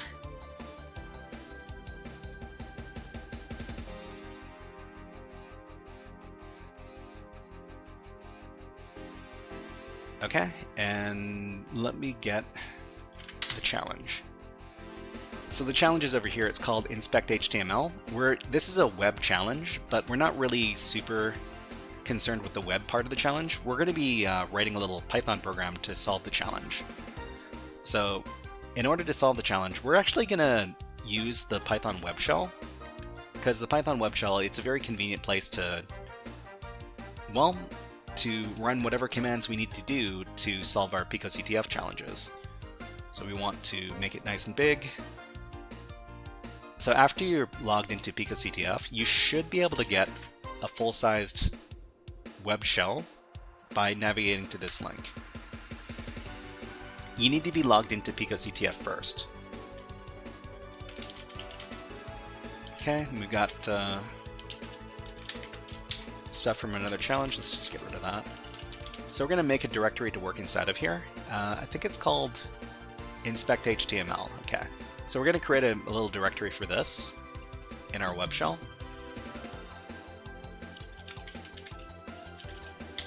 And then we're going to enter the directory so that we're keeping our files separate from each other. So after that, we're going to write a little Python script to solve this challenge. Okay, so over here, you're going to grab the code right under this section, end of session exercise. So this is a Python script. You can copy the entire script by going to the GitHub page and then clicking on this button over here, which copies. Do we really need a Python script to solve it? No, you don't need a Python script to solve this challenge. It's just that we're using the Python script to practice writing Python scripts. Okay, so after we've copied the script, we can go over to our web shell, and then we can start editing a Python file. Sorry, so we'll edit it with nano. So nano space, we'll call it inspect.py. So inspect is going to solve the challenge here after we've finished. So nano space inspect.py. This will put us inside of the nano text editor, and then we can paste in our code that we copied. So in the nano text editor, paste in the code, and let's just take a look at the code before we run it. So import OS. So OS is going to let us run system commands, so basically Linux commands inside of the Python script. We define a URL variable, which is going to be user input. So the user input, we ask, what web page do you want to read? And then you can paste in a URL. And then the only thing that really happens here is that we define a curl command that we're going to run using the OS module. So curl command equals curl with the URL. And the URL is user input. And then we define a function. So the function is called read web page with the curl command. Print os.popen curl command.read, and then we run the function read web page with the curl command. So we don't really define much. Well, the only thing that we're taking in when we run this particular script is we paste in the web page we want to read, and it runs the curl command for us. It's D. Oh, Screen Legends. Wow, you must be on the quiz, which was a while ago. Okay, so we're just going to save this out. Control X to save. Save modified buffer Y for yes. Hit enter. And before we run this, we need to turn on our challenge, or turn on the challenge server. So over at PicoCTF, in inspect HTML, we're going to launch the instance. Control S can be used to save too, I think. Control S. Let me check. Okay, Control S. Oh yeah, it does. Okay, and I think Control O also does the same thing. So write out. Ah, but this prompts you for a name. Okay, good to know. Okay, so we've got our server up and running.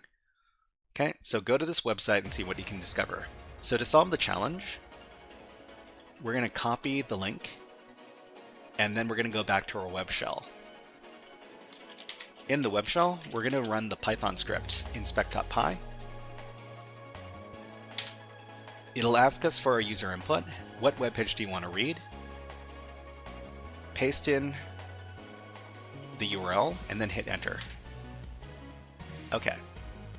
So, I mean, essentially all that's going on in the script is that we created a script to run a Linux command, which is curl, but the reason we did that is so that we could get a little bit of practice writing our function calls. So we define our function here, and then we run the function here, and we're able to complete the challenge. Oh, I copied the wrong thing. Hold on. Back here, copy the link. Python. Okay. So in the challenge, it gives us, when we run the challenge, we say that we want to read this web page. After that, it'll run the curl command for us to get the contents of the web page. And inside of the web page, there's a flag, which is what we're looking for. So we can copy the flag, then go back to PicoCTF, and we can paste in the flag to solve the challenge. Okay. So we were running a little bit behind, so let's go ahead and finish up this lesson so that we have a little bit of time to do the last part of the challenge, to do the last part of the stream before we do our interview, okay? So let's review the programming concepts we learned in this workshop. Functions. So functions, we're not really expected to understand everything about writing and using functions in one lesson. But this was an introduction to how to create your functions, how to run your functions. Have you done any over-the-wire games? Yeah, we've done over-the-wire Natus up until like the late 20s in levels over there, and we also did all of the over-the-wire bandit challenges. Let me get all the stuff that we've done for over-the-wire. We've done quite a bit actually.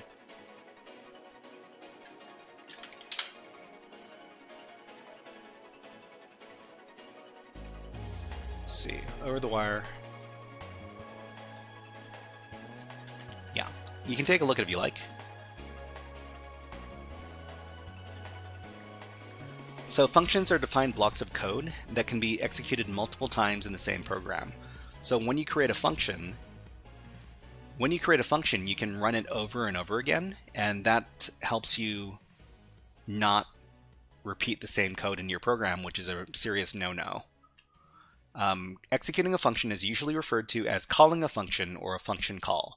So this is the regular vocabulary or the regular terms you hear when you're talking about programming.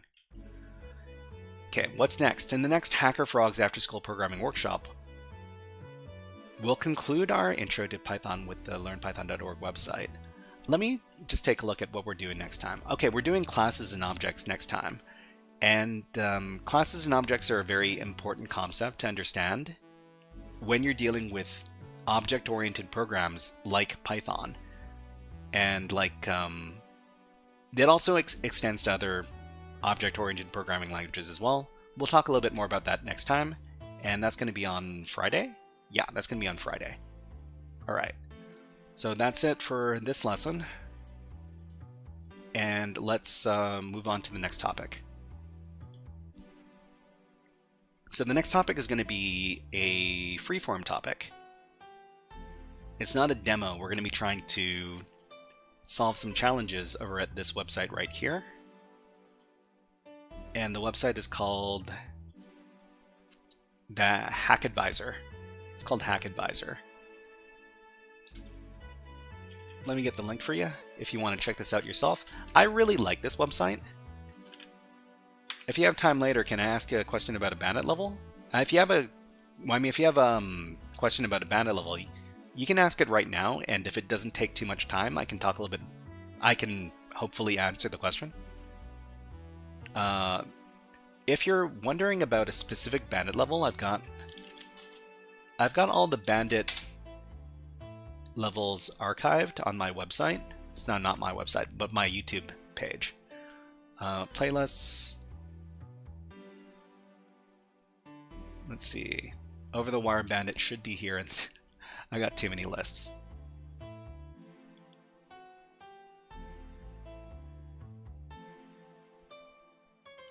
Hold on, let me search for Bandit.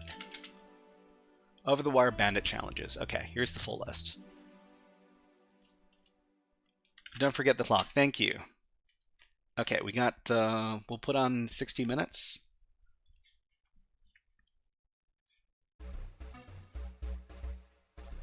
Okay, so, I mean, HackAdvisor is very, very good for web app security stuff in particular. I've done a couple of them here, and what are we going to do today? So I got challenges. I think we'll stick with some easy challenges so that we have a realistic expectation of finishing them. But of course, the easy challenges were kind of tough the last time we did them. Which category should we look into? So SQL injection, IDOR, broken authentication, CSRF, SSTI. Oh, server-side template injection is pretty fun. Let's try some of these. Okay, so we've got SSTI and CMS page editor and SSTI and webhook notification templates. Let's try this one.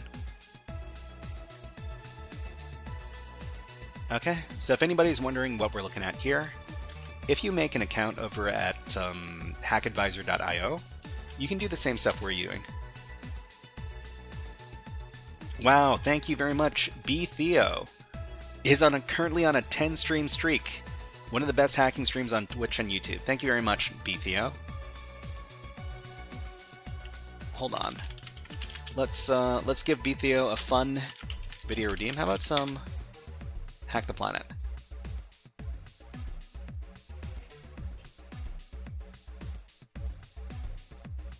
Okay, is it gonna... Hack the planet!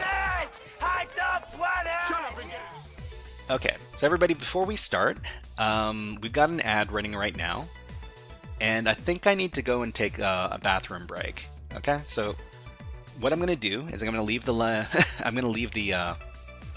the music running, but we're gonna put on the birds. So these are my favorite birds. Please enjoy these birds having a little bath while I go and take a little bathroom break. Okay, we should be back in about 3 minutes. Okay. All right, everybody, enjoy the birds, enjoy the music. We'll be back in a little bit.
Okay, so what are we talking about? Sorry about that, Defus. I didn't see your I didn't see your streak on the channel.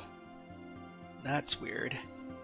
Sometimes I don't see notifications, but thank you very much, Defus, and let's give you a fun video redeem. What's one we haven't done in a while? We haven't done... Oh, we haven't done all the things in a while. This is for you, Defus.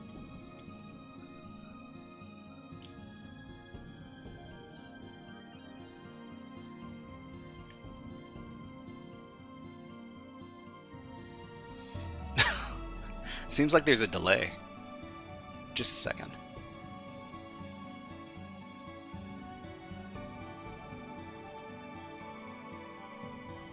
All the things. It should have gone. There you go. This one's dedicated to all the hackers. Yo. Okay, I need to... Why don't you give me a message after the stream is over and we can figure out what's actually going on with the bot. Delay, yeah. Anyways, we'll put the birds away. Let's get back to the hacking. Thank you very much for your watch streak, Defus. Thank you. Okay, so we're talking about SSTI. SSTI is some server-side template injection, and it's a pretty serious vulnerability that can result in remote code execution. Remote command injection. It's all pretty bad stuff. So let's talk about what's going on in this lab. So it says PulseGuard is a self-hosted uptime monitoring platform that lets teams track the availability of their websites, APIs, and services. It supports multiple notification channels, including email, Slack, and custom webhooks with templated message bodies. Your organization has deployed PulseGuard to monitor their production infrastructure. Users can configure monitors with custom check intervals and set up alerts with flexible notification routing. The platform supports liquid template syntax in webhook notification bodies for customizable alert payloads. Okay? So explore the notification system and its templating capabilities closely. Something about how templates are processed might give you more access than intended. Okay, we got some credentials here. User at test.com, password 123. SysOS says we can inject into the template, then you can expose secrets and sometimes even run commands. It's bad. Yeah, SSTI is not something to sneeze at. Yay security! Hello, nice to see you here. I saw all of your questions on the YouTube post. We're going to be asking your questions to the guest later. Yay security. And Manning Les, hello, nice to see you here. So just a reminder who our guest is today. We're going to be talking with Cheshire, who works as a DevSecOps engineer, and that's going to be happening in about 52 minutes or so.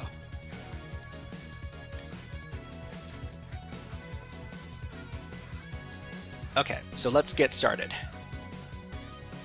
So we'll start the lab over here, and once again, if you want to do the same stuff we're using, this is the link. So your lab's instance is being prepared. This may take a moment. Actually, I think everybody should be able to access this lab over here if they want to take a stab. Can you tell me what you're doing, please? So we're currently doing an exercise from this website over here called HackAdvisor. Somebody asked me earlier about all the websites we use. I think it was DiDev. How many hacking sites do you use? So DiDev, we use a lot of different hacking sites. I actually did a presentation on this a little while ago. We talked about some what is it called? Hipster hacking sites or hipster CTF sites. It's on my GitHub. Let me see if I can pull it up.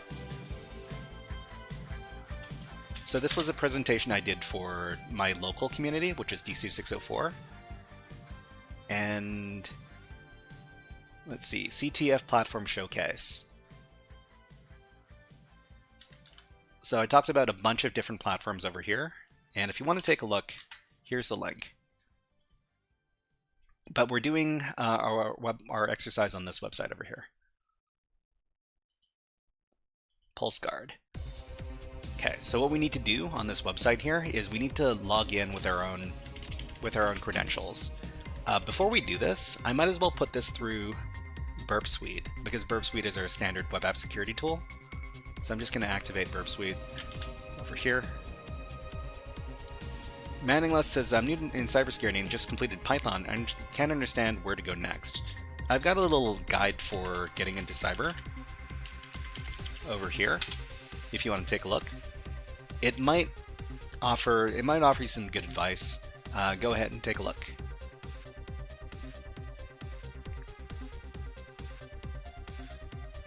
Okay, so the reason why we're using Burp Suite is because we can proxy all of our web traffic through the Burp Suite browser, and it's going to be recorded by Burp Suite, and then we can take a further look at all the information we get from the web pages.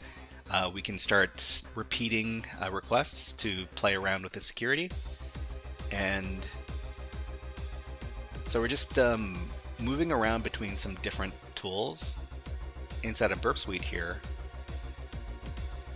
The most basic thing we can do is go to the proxy tab, and then we can open up a browser. So the browser that's opened up by Burp Suite is connected to Burp Suite, or it's connected to the Burp Suite proxy, which means that everything that the browser sees is going to be recorded by the Burp Suite program. So we're just going to grab the web page login, and then we're going to navigate in the Burp Suite browser. So we're going to put in the credentials that were given to us. So the email is user@test.com, and the password is password123. Okay, so what we want to do is we just want to navigate the website to see what's going on in the traffic. So this is called walking an application. It's basically moving around to different parts of the website, like as if you were a regular user. So you can move around to the different pages. Oh, status page. Okay, so we got some different parts of the website here. So generally, when you're doing a security test, the people who are hiring you, they would walk you through the application and tell you about all the different parts of the website. That would give you some information that you could use. Let's see, we can also take a look at our user profile maybe? I don't see the option. So I'm pretty sure PulseGuard is a real piece of software that people can use. I mean, we could probably figure that out pretty easily. PulseGuard, is it on GitHub? Microservices platform. Yeah, so this is real software that we're dealing with here. We're not dealing with something that was made specifically for a CTF. Okay, so the real Six Toes says, I'm not looking for a solution to Bandit 25-26. I want to know if Windows is blocking me. I know that the etc password runs the script show text at login, and the script execs a certain command. I can start Vi. Should I Vi commands using some command to work? They do nothing for me. Okay, so this one is, did I leak my IP? Did I? Hold on.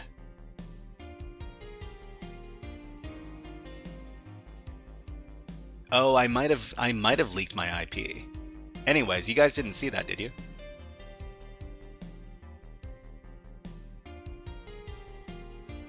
Okay. So the real Six Toes, you're talking about Bandit 25-26. I might have to go into the VOD and start editing it afterwards. The Google error exposed the IP. Oh, that's unfortunate. Okay, so might be smart. Yeah. I've got a lot to do after the stream is over, it looks like. Okay, so the real Six Toes, we're talking about yeah, etc password. You're talking about the show text whatever script. Don't worry, it's a VM IP, not real. Of course it's yeah, of course it's not real. MXTR Freedom, hello, nice to see you here. What is up? So the real Six Toes, were you able to start Vi? If you're able to start Vi, let me know, because that makes it a lot easier for me to to determine what's actually going on. Yes, okay. So if you're able to, hold on, let me just take a quick look at what I've got for that particular walkthrough. I'll do it off screen so that you don't accidentally spoil yourself. So over the wire, okay, Bandit. So I'll just do this in another window.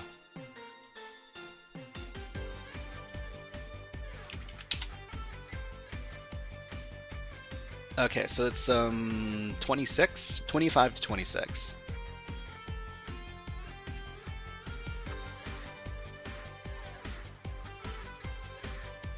Okay.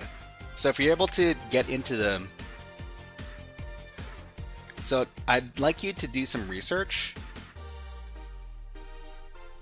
Okay, how to set a shell command in Vi. So just do a search, something like that. And it should be able to teach you how to open up your shell using the Vi program. Okay, so what we were doing, so we were looking at the PulseGuard program over here, and I'm just going to take a look at the name of the lab, because the name of the lab actually tells you a lot about what's going on. So PulseGuard SSTI and webhook notification templates. Webhook notification templates. Okay. So server-side template injection. Server-side template injection. Okay, so we'll go over to the HTTP history, and we'll see if there are any. So there's post login. So the webhooks. It might be in settings. Let's take a look at the response. So we'll send it to the repeater.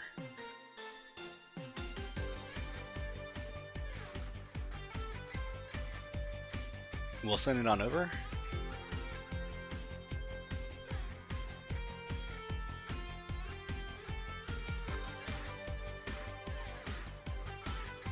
Huh. There's a lot of SGI stuff here. You know what?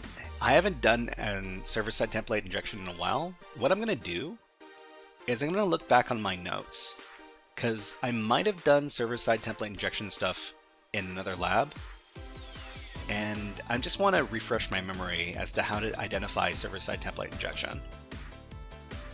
So let's try looking at my notes from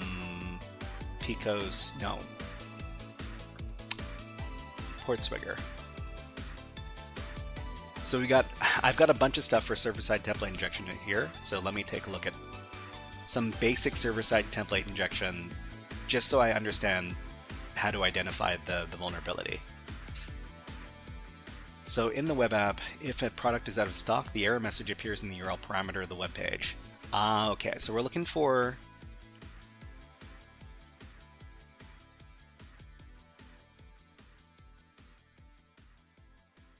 the error message appears in the URL parameter of the web page. So we might be looking for URL parameters that contain messages.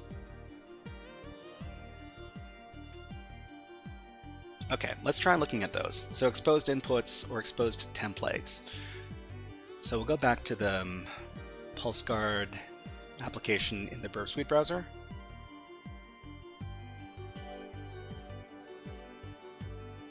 Recent incidents, okay.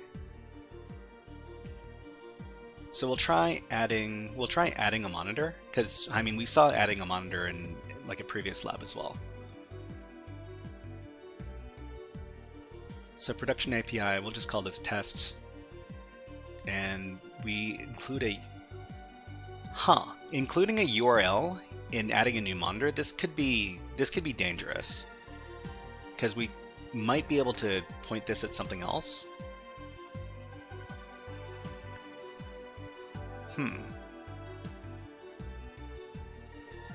Okay, let's try creating this monitor. Okay, so we got a monitor, and this one's pending. Let's take a look. Let's take a look at what traffic was created when we did that interaction. So we did a post request to monitors. We might be able to put some malicious stuff in here. Okay, so what do we got? Name is test and URL equals this. So we get to specify a URL for the monitor. We might be able to put something malicious in there. Let me take a look at my notes I did for another lab.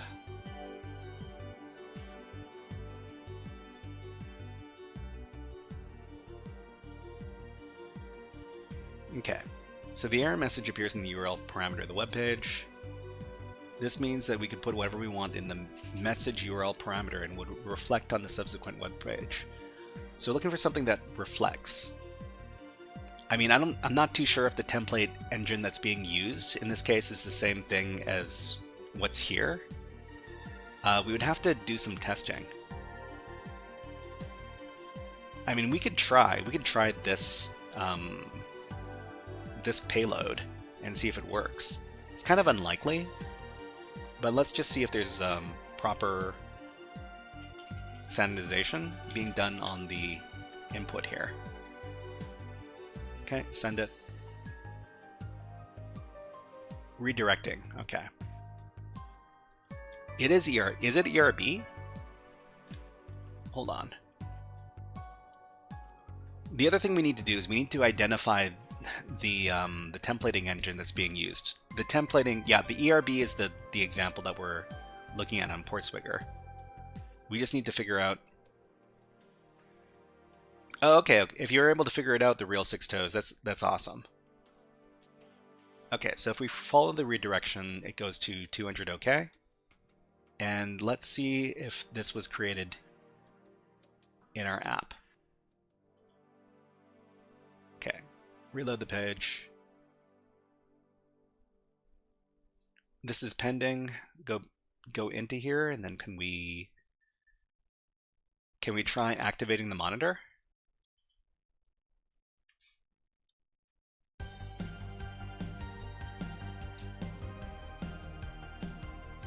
It looks like it was interpreted literally. You're banned at 26. Okay, awesome, awesome. So the URL is here, but it didn't it didn't really output the contents of the file for us. All right.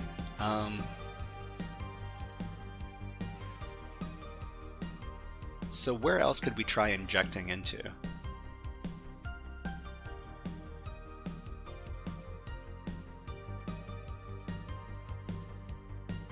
Okay, so settings. What type of monitors are there? That's a good question. So there are get, post, and head HTTP methods. We'll call this one test2. We can supply a URL. And it looks like we only have one type of monitor to use. Before we add a new monitor, I think I'd like to take a look at the existing monitors just to see what's going on. Okay, so production API monitor here. Okay, so this one is, it goes to API-acmecorp.com health. Method it uses is get, expects 200, and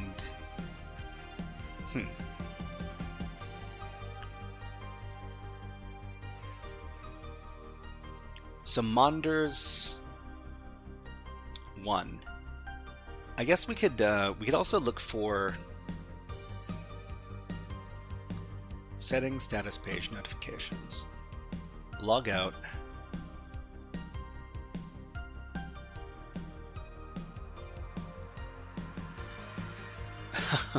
We can edit this.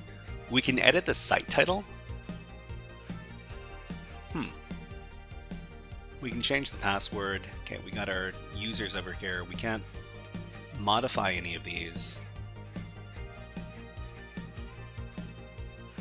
But we can change the site title. So if we change it from PulseGuard to something else, would that reflect and cause like some sort of... Okay, let's change it from PulseGuard to HackerFrogs.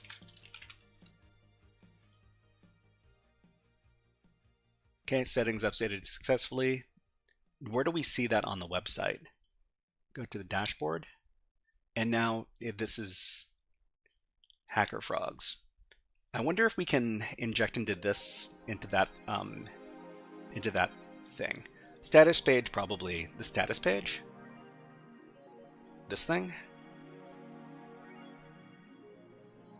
HackerFrog status. Okay, some systems experiencing issues. So we got this stuff right here. So what happens when we try to access this this endpoint? So the endpoint is all the way at the bottom. Status. Get status. Send this to the repeater. Try a basic calculation like 5 times 5. Oh, 5 times 5. Yeah, that's right. That is a very basic test. Server-side template injection is all about finding the right payload for the right template. Let's give that a try. So we're going to go back to where we changed the settings, and we'll put our payload in here. Okay, so our settings. We'll change the site title from HackerFrogs to the calculation that Lexter Live was talking about. Lexter Live and MXTR Freedom, yeah. So 7 times 7, sure. 7 times 7.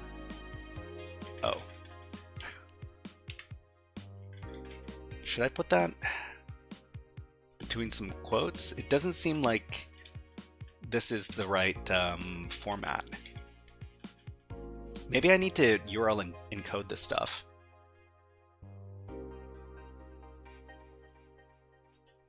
Let's see. Convert selection, URL encode key characters. Okay, so it doesn't like the spaces especially. So let's try sending this. This comes back okay, good.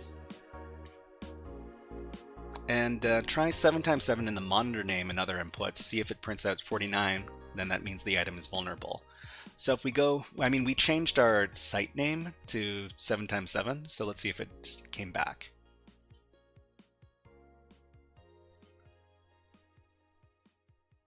Okay, so this came back literally, so it looks like this isn't the space. The other place we could try putting in our payload would be the monitor name. So let's give that a try. So add monitor. We'll call this our 7 times 7 monitor.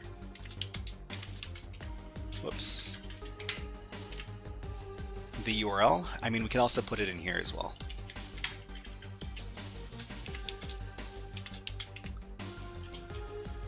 Okay, and then create the monitor.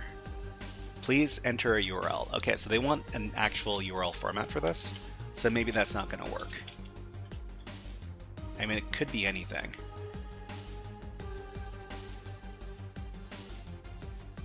Okay, so it looks like the name parameter isn't vulnerable either. Put in different values.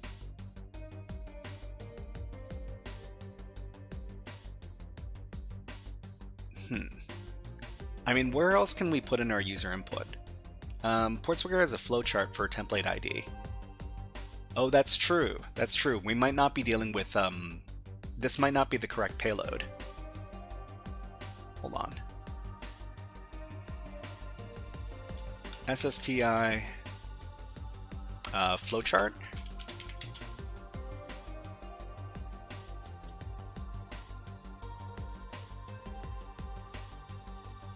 Okay, so this is the flowchart we're talking about.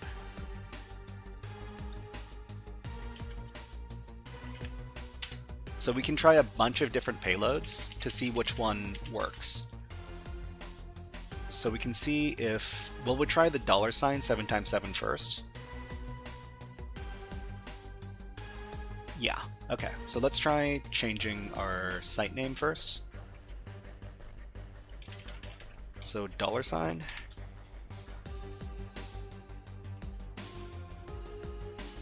$7x7.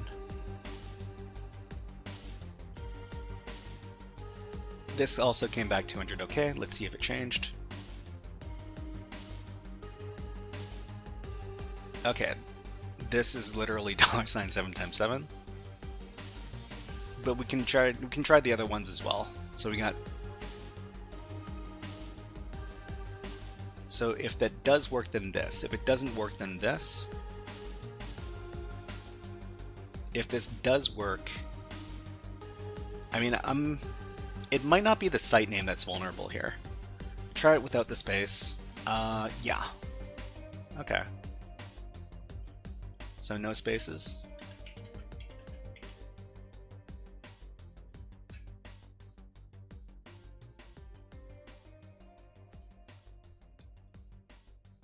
Okay, still doesn't calculate.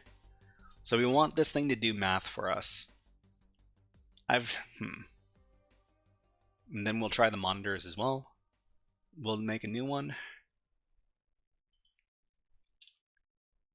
$7x7. Give a random thing, create that. Okay, so this one didn't work. What other payloads do we have?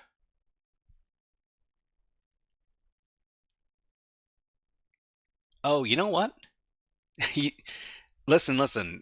We know what we know this is PulseGuard. So what templating engine does PulseGuard use? I mean, we could probably just ask the AI.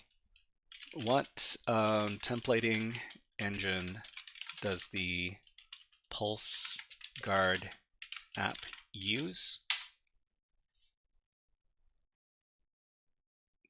Okay. Oh. Okay, I think there are multiple applications called PulseGuard, so we're going to have to be more specific. So just a second, everybody. Let me reset my music, and then we can get back into this.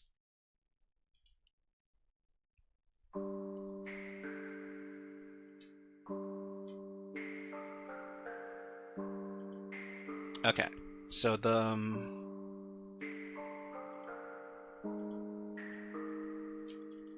PulseGuard GitHub monitoring app. PulseGuard refers to several distinct projects on GitHub. Okay, so we... Monitor the liveliness of background jobs, cron tasks, and backup scripts. PulseGuard. Which PulseGuard are we talking about? Because there are multiple. Flask. Is it using Flask?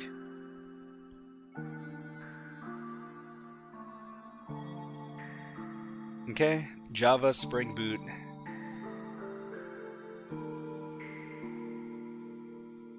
Cloud native microservices platform designed to monitor the liveliness of background jobs, cron tasks, and backup scripts. Thank you very much, The Real Six Dozer, for following on Twitch. Thank you.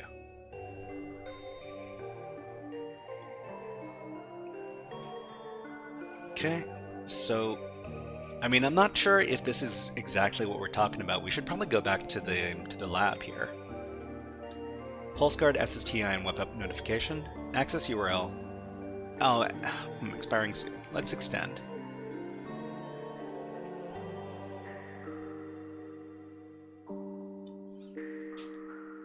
Okay, so it says this is web. This is Node.js, Express.js, SQLite, Liquid.js. This seems to be the source. Was it the one? Is that the one I'm looking at? No, I'm not looking at the right one. Okay.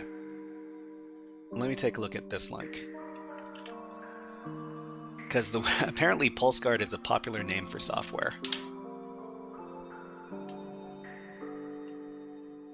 Okay, an open source monitoring tool for SSL certificates, domain exploration, CCP services, and cron jobs.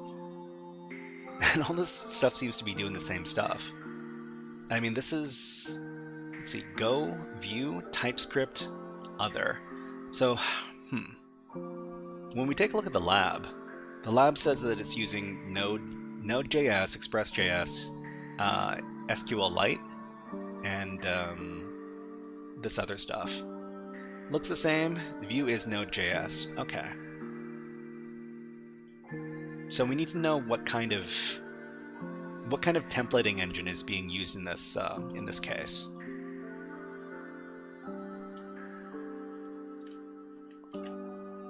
So if we were to ask our good friend the AI over here,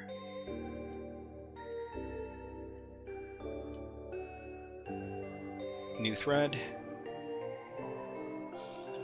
what templating engine is being used by this GitHub project?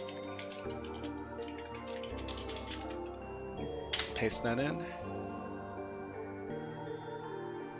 Checking the project repository for mention of templating engine usage. Great.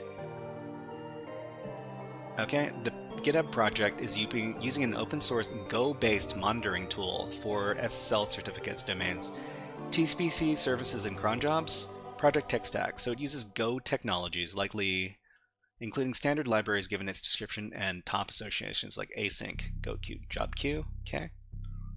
What is the username and password for the lab login page? Yeah, those are, let me grab that. So user and test.com over here.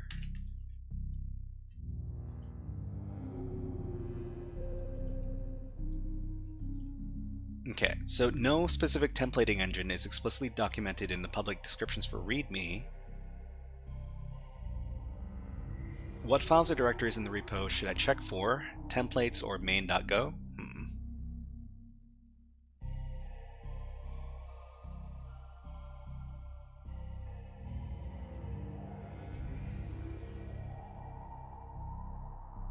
So there's no... Go projects commonly use the built-in HTML template package for web interfaces, but confirmation requires viewing source pages like main.go or templates directory. Main.go or the templates directory. We can go there and we can check. So there's either going to be a templates directory or something mentioned in main.go.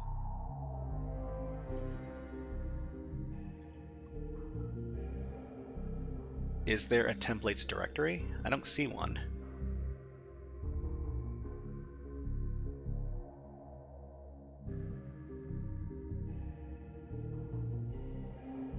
So we've got our front end.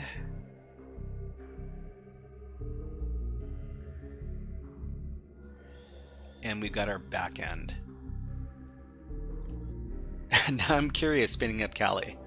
Oh, awesome bit, yeah. There's also the back end.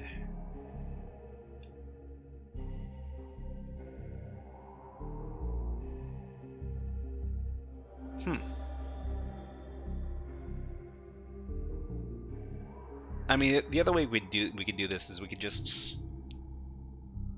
Let's just give an instruction to have the thing look through the code.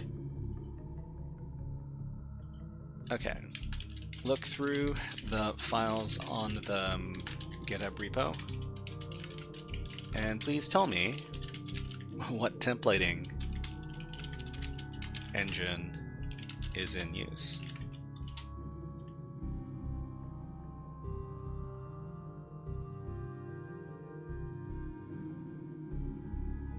Okay, PulseGuard uses Go's built-in HTML template package as its templating engine. So this is a standard choice for Go web projects, especially those with HTML output like this. No third-party engines seem to appear in the searches of the repo's code. Okay. So this project is Go-based with no go.mod snippets showing external templating dependencies. Typical usage. So they were talking about HTML template package as its templating engine.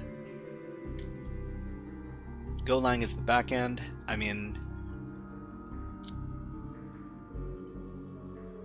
there's potentially some payloads we could try, and we could probably find a bunch of them over at payloadplayground.com.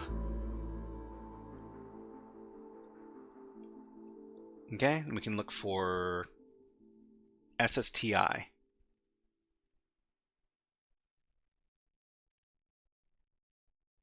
So template injection SSTI. Okay, so create SSTI payloads for Jinja 2, Twig, free marker, and more. So templating engine, generic detection, Go templates. Okay, we got one specifically for Go templates. Could still be a red herring name or the wrong project. I mean, it doesn't hurt to try. We lose. So Go templates, detection payloads. So we want some detection payloads. And I guess this is all the same.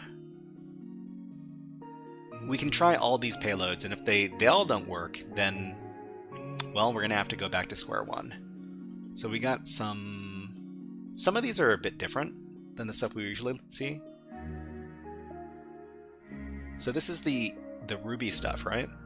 This is the Ruby stuff. Let's try something like this. So the dot in the middle. We'll just plug it into... I wonder if I want to put this in the web page name adjustment that we put in, what was it, monitors? No, settings or something, right? Post to settings. This one. And just paste in this stuff over here.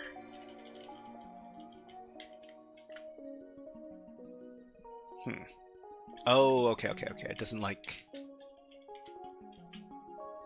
Okay. So we'll try that. This comes back okay. And reload the page. So this came back exactly what we expected, which is not good. So we did this one. We did this one. I think we did this one as well. We'll try the one with the percent symbols. We'll just try a bunch of them.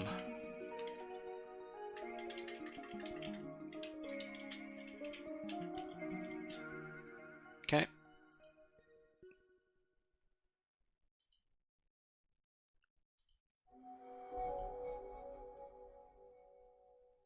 Yeah, came back sanitized. We'll try this one next.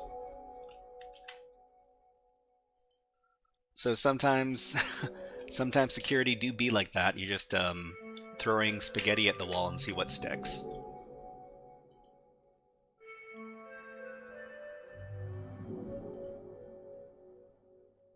Okay, that didn't work.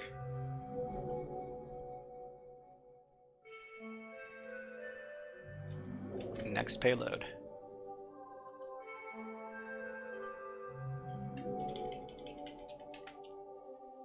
Send that over.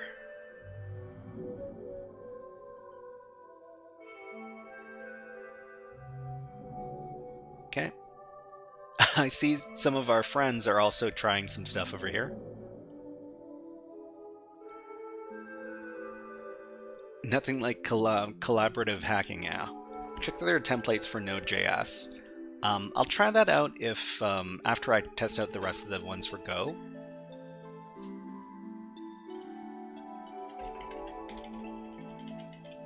Okay. Next one.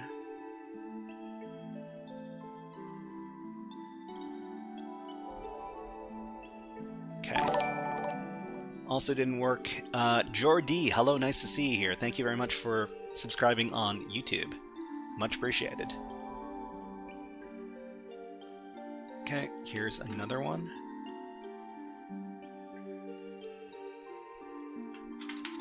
If I were if I were a real web app security tester, then I would find some way to send all these payloads at once. Okay, that didn't work. I think this is the last one. This is the last payload. After we finish with this one, it doesn't work, we'll move on to the Node.js payloads.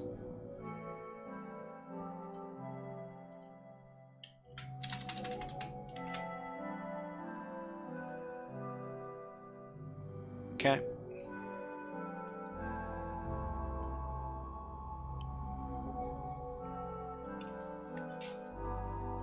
Okay, so let's see if there are payloads for Node.js specifically.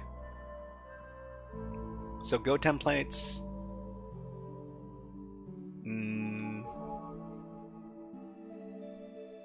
We got Ruby.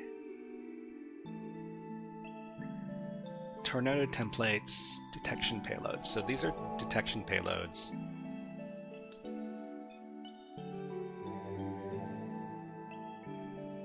Maybe we should just go straight for the remote code execution.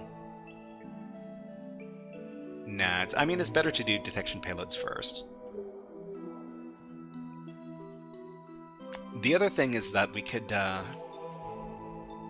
try naming these things. So we can go over to the other injection point, which is naming the monitors.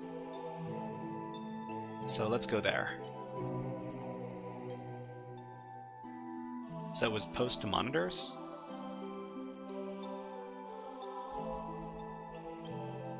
And we just need to put our stuff in here.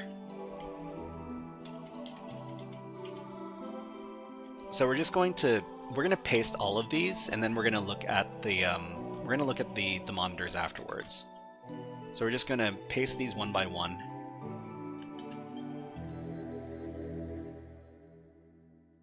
And then send them. So we're just going to go down the line and send all of these payloads at once. Ooh, it doesn't like the spaces. Spaces. Okay, and then the next one.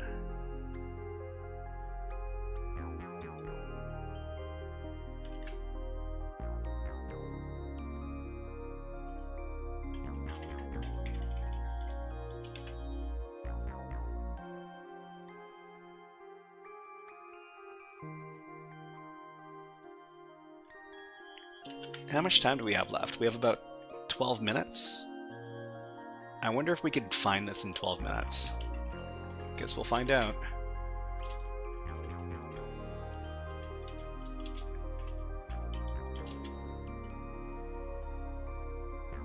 Okay.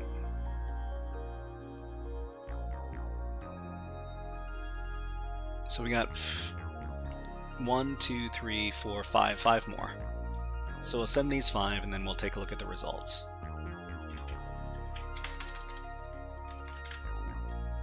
Send that.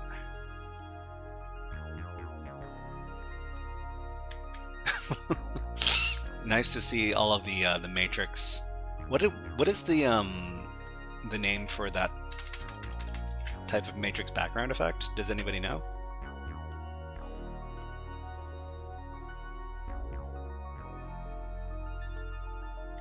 It's like, is it called like the Matrix Playground or something?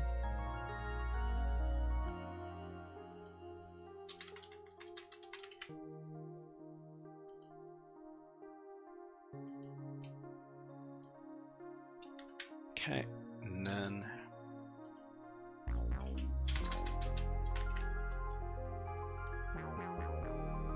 and one more.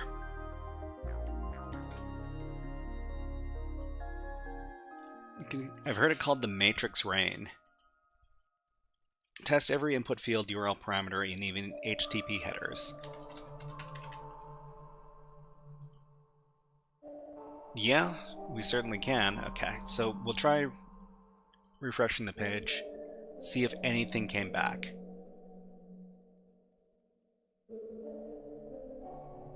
So it looks like none.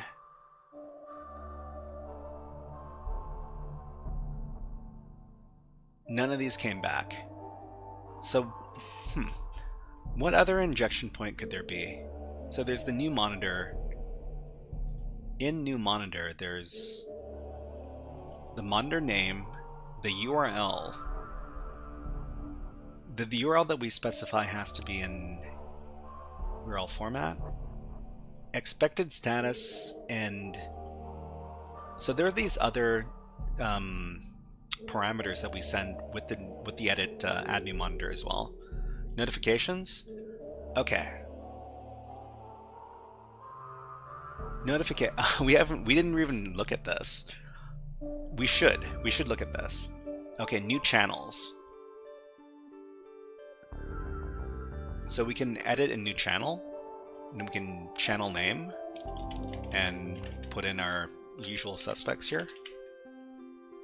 Channel type, email, sure. Participants, comma separated. Test at test.com. And then evil payload.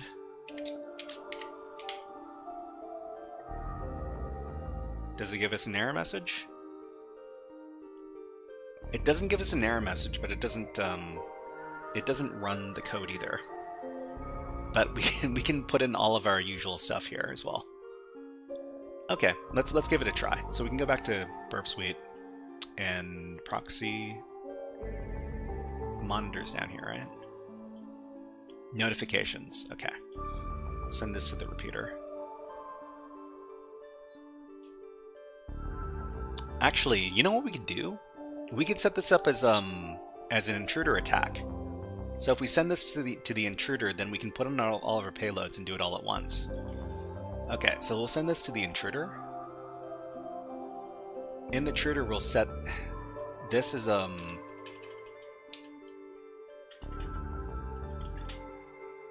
we can set this as a, what is it called? Like payload. So this is one payload, and this is the second payload.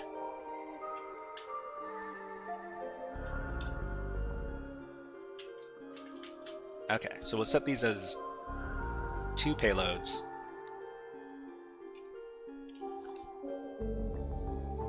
Okay, you must try the express payload like... It's 2 a.m. for me. Bread Nation, hello, nice to see you here. What is up? Amit says, you come live when I sleep. It's like 6:30 a.m. here. Oh, you sleep at 6:30 a.m.? Seems a bit late. Sick in the mind. Hello, what's up? What is up? And Bit says, I got it. Huh. Well, you're able to get it before me. So payload type. So payload position, all payload positions. Simple list. So we can simple list this, and we can just grab all the payloads and put it in. Bit008. Was it something obvious? Or something not so obvious? Okay, so we can paste in our payloads here and edit this a little bit. Can we delete? No, we can't delete. We can remove one by one.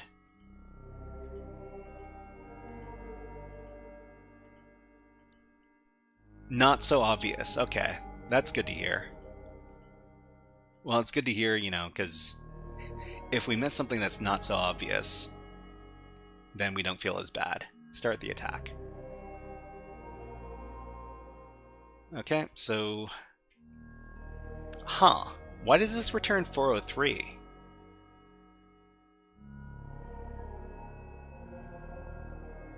Why does this all return 403? Oh, is it because it's not URL encoded?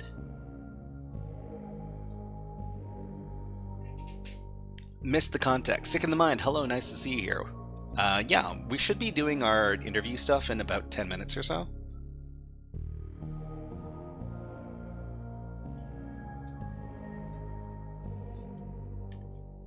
I have not gotten the flag, but I got the injection point. Okay. I mean, if you want to share, maybe we can piggyback off of you, bit008.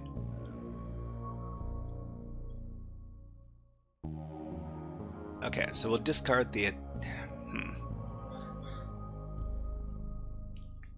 Yeah, where's the payload? Go to the notification thing. Oh, it's in notification? Okay.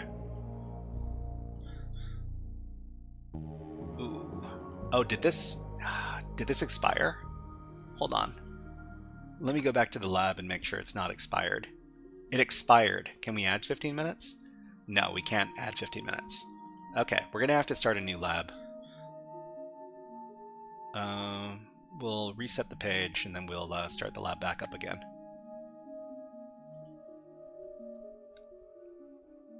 HackVerter is a free extension that can dynamically URL encode all the payloads in the intruder tool. Oh, really? Okay, maybe you can try to make the code broken by sending name, like change to array. Alright, so let's extend this by 15 minutes. Sure. Okay, so the new URL is over here.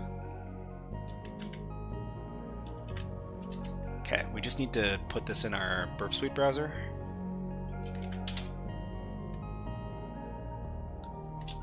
And then log back in. User@test.com. Password 123.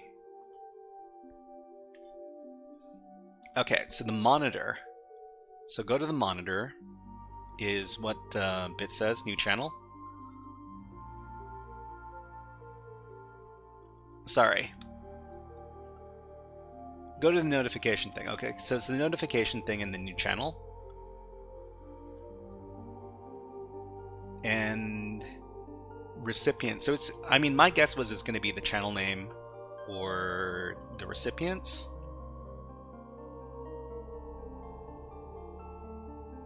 And the webhook. Webhook on the channel.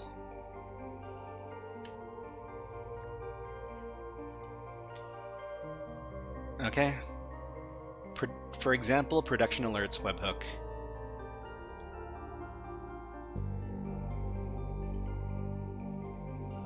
Okay, change channel to webhook.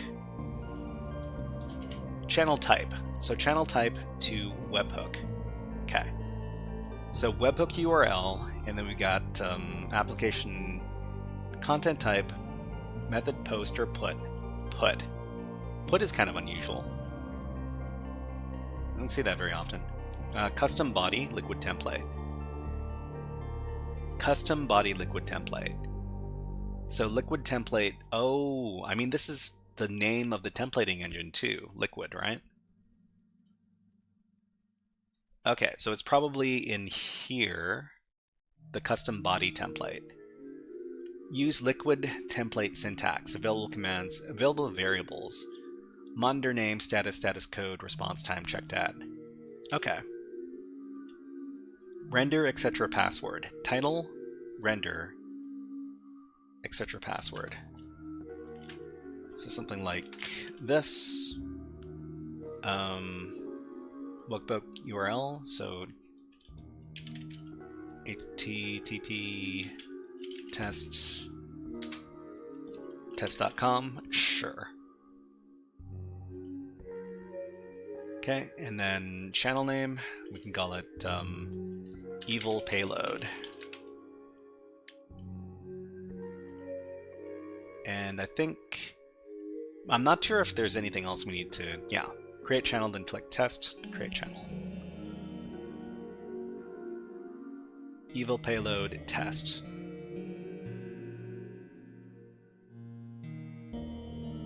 Okay, sending toast notification. Ah, okay. So we've got RCE. Well, it's not necessarily RCE, it did output this. So it outputs this. Can we edit this? Don't think we can. Okay, so the payload was render. So render is reading a file. So reading a file? I'm pretty sure they tell you exactly where the file you need to access is on these labs. So explore the notification system and its templating capabilities closely. Something about how templates are processed might give you more access than intended. Okay. So we've got the template. We have the template, we have the injection point, and let's see if we can get this done in 4 minutes. Because in 4 minutes it'll be 6:30, and that's going to be the time for us to do our interview.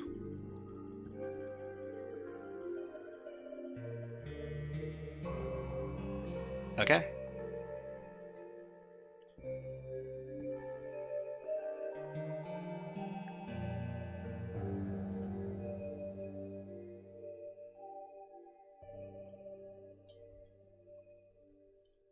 Okay, so I wonder if in Payload Playground they've got something about liquid templates. No, they don't have anything here for liquid templates. That's fine, we could do our own research. Liquid template engine. SSTI payload, just for fun.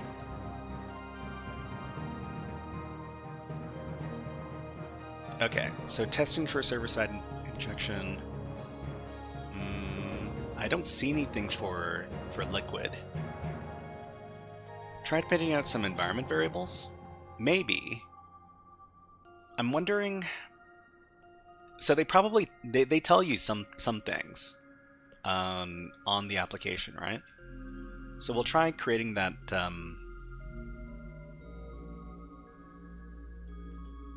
the channel thing.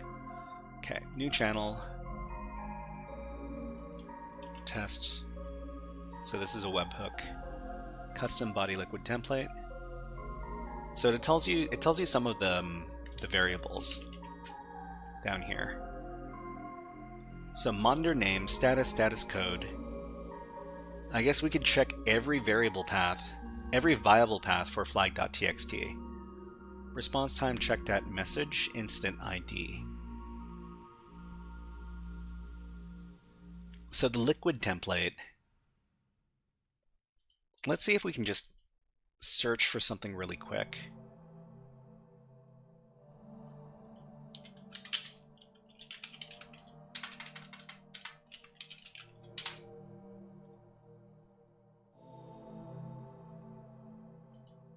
Okay, liquid SSTI payloads, detection verification, sure. Arbitrary file read. Arbitrary file read, RCE. Ruby liquid. Huh. Generally requires breaking out of the sandbox to achieve RCE, often by accessing system libraries or methods.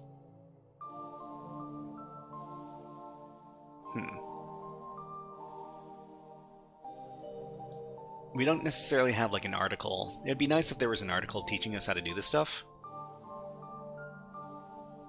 But what are you gonna do?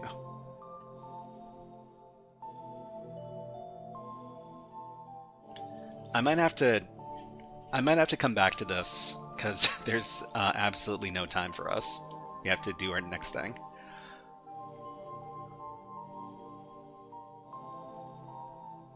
It's kind of a shame that they don't have one over here on Payload Playground. Let's try searching for something. Liquid. Nothing for liquid, huh? I guess it's kind of obscure, maybe?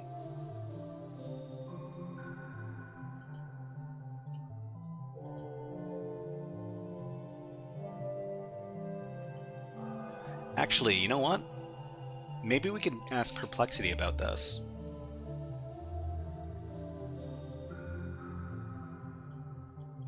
Pull request on... Maybe we could submit a pull request on GitHub if it's hosted there. Oh, you know what the funny thing is? If we're talking about if we have the right GitHub repository, then this kind of issue might be in security. Security policy, okay, versions, vulnerabilities. So there's nothing reported under security here. It might be under issues. And there are no issues here either.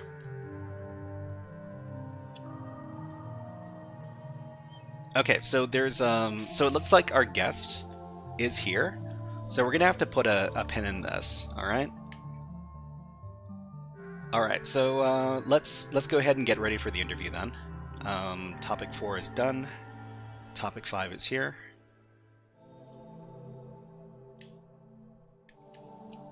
Okay, maybe read proc self environment is a good start. You can resend the lab link I just logged onto my PC. Yeah, I'll send you the link for the lab in here. Oh, it even tells you the webhook liquid in the URL here. All right, I have to get onto Discord so that I can start the interview. Okay, let me do that.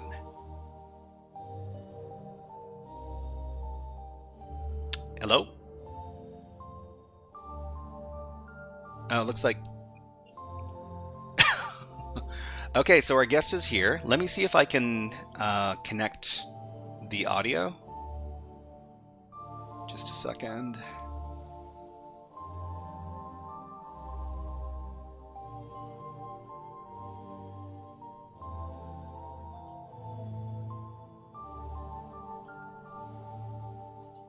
Okay, I'll connect Discord.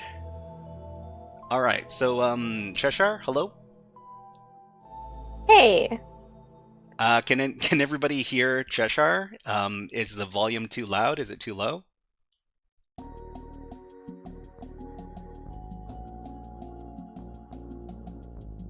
Yeah? Okay, so people in chat says that they can hear. Audio check.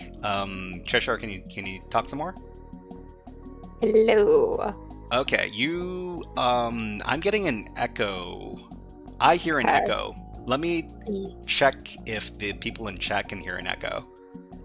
Cheshire, can you do like a check 1 2, check 1 2, that kind of thing? Yeah, check 1 2. But yeah, I can see that my mic is lighting up when you talk. And Okay. So, yeah, the people in chat are saying that there's no echo on the stream. So maybe... Okay. Could it be like doubled audio somewhere on my end? Let me just gonna close Twitch and see if that helps. But otherwise, the people are saying that the sound is okay on their end. Okay, I think closing Twitch fixed it for me because I'm not seeing my mic light up when you talk anymore. Huh. I mean, I've still got issues. I have to figure out what's going on my end. Yeah, I've never seen that where like I'm wearing a headset, so I'm not sure why having sound. Okay. Some people are asking if I need to check my desktop audio.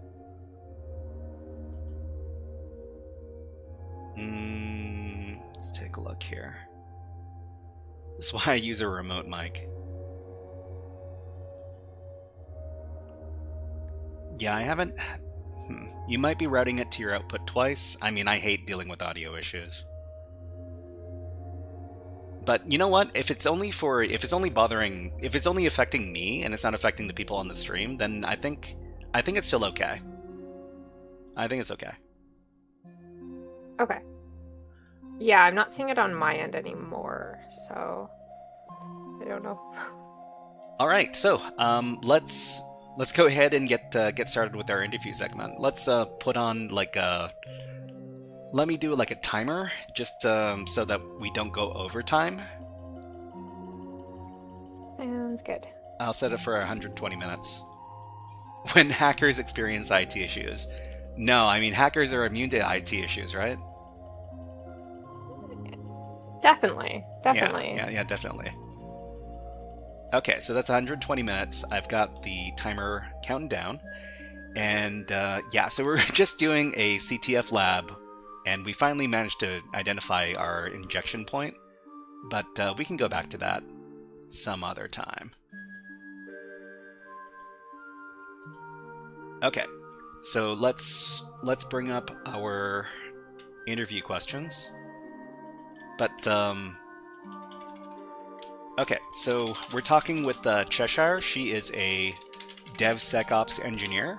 Is that what you would describe yourself as? What would you describe as your official title?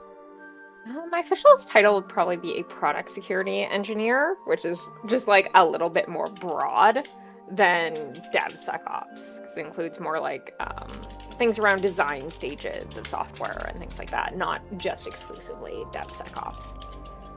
Okay, so that's you would say that your role is a product security engineer. Okay, and Yeah. How long have you been working in that role? 4 years now, I think. Yeah, about 4 years. 4 years. Okay, and what was your role previous to doing product security engineering? I was a software engineer for probably, I think, seven-ish years prior to that. Okay, so previously a software engineer for 7 years. And what kind of tech stack were you working with when you were a software engineer? That varied a lot. I learned PHP. Okay, PHP. I didn't really do it professionally very much. I did C#. C#. So yeah, I did C#. So .NET.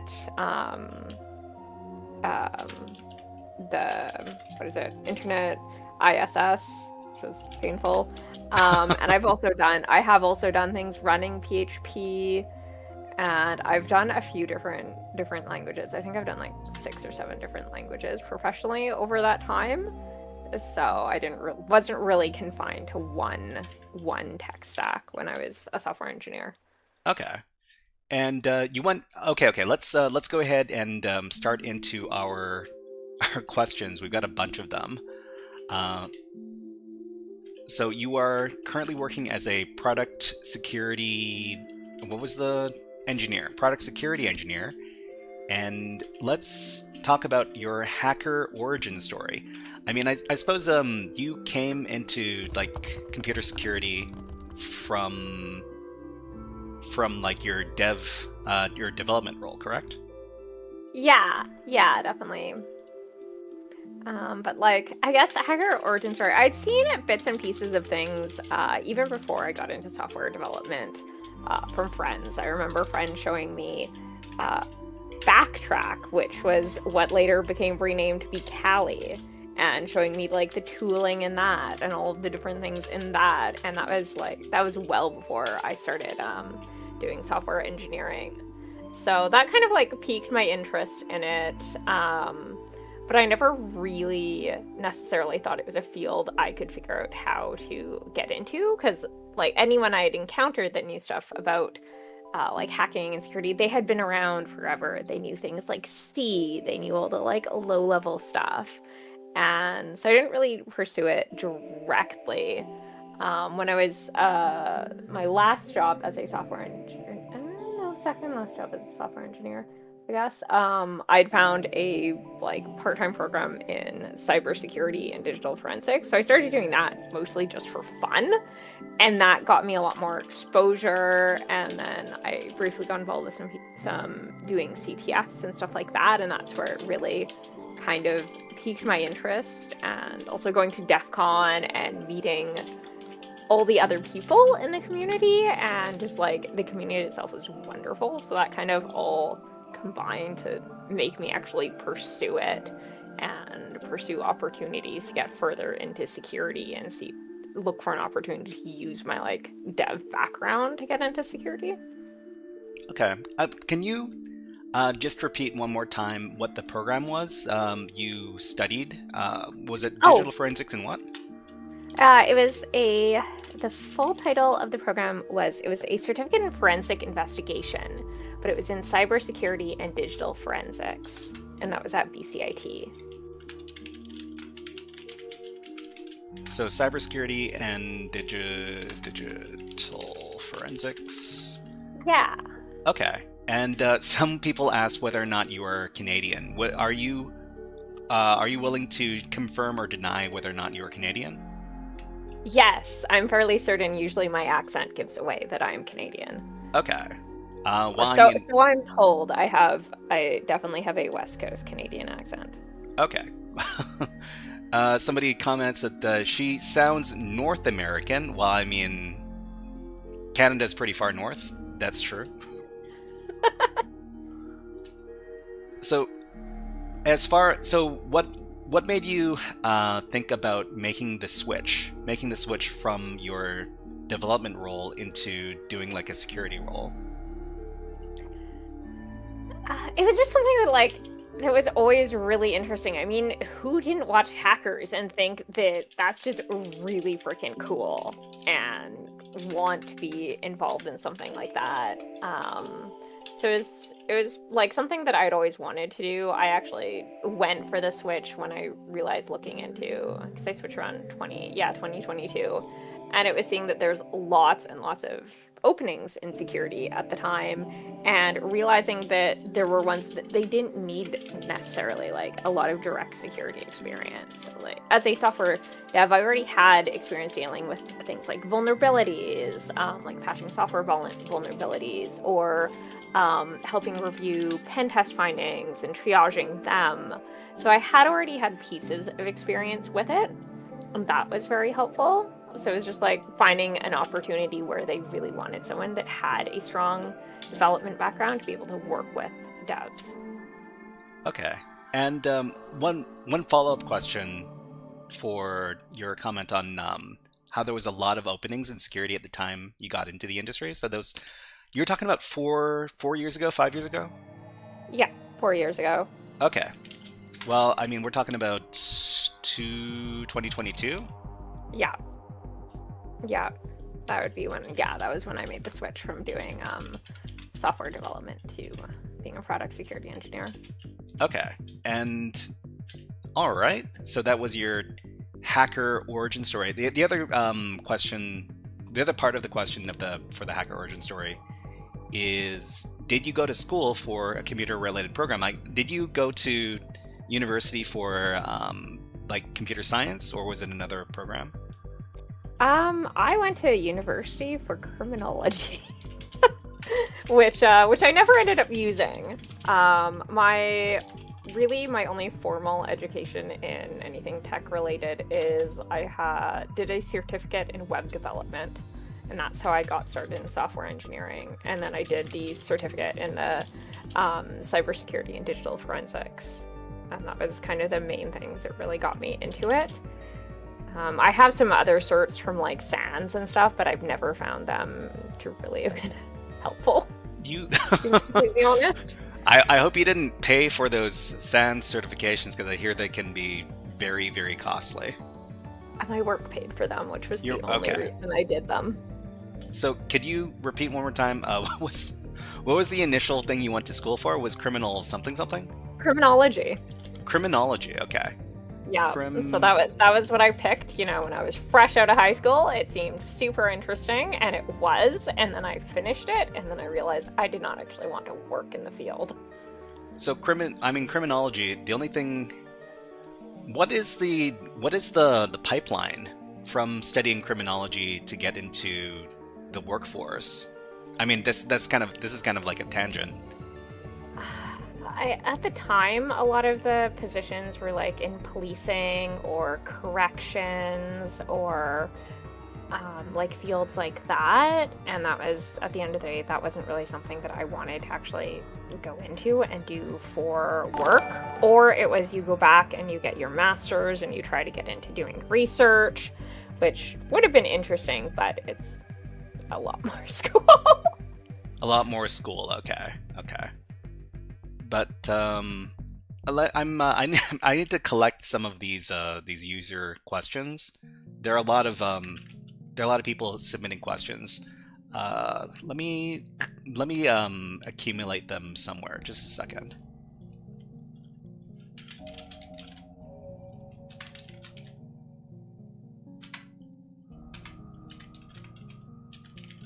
Have you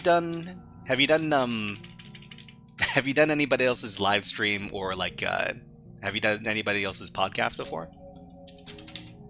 I was on a live stream once. last year, and I think that's the only other times. Okay. And were you also talking about cybersecurity stuff? Yeah, it was the topic of it was just like a post hacker summer camp chat. They're just like talking about different things from DEF CON or B-sides or whichever, with a few different people. It's more of a panel style thing. Okay. Let's move on to the next question. So the next question we've got on our regular interview questions is, what aspects of cybersecurity hacking do you enjoy the most? So, which specialties in cybersecurity are the ones that you're most interested in? Most interested in? So, I mean, web app hacking or digital forensics or binary hacking, reversing, cryptography, all that other good stuff. I would say purely for fun and not professionally, definitely web app hacking or digital forensics. But like digital forensics was super, super interesting, but it's not something I would want to do every day. It's definitely fun. It's fun to do like as more of like a hobby or as CTF challenges, or occasionally if something comes up at work where I actually get a chance to be exposed to it. But that's not common. Okay, and I guess when we're talking about like your typical CI/CD kind of vulnerabilities, would you say that falls under web app hacking, or does that fall into its own category?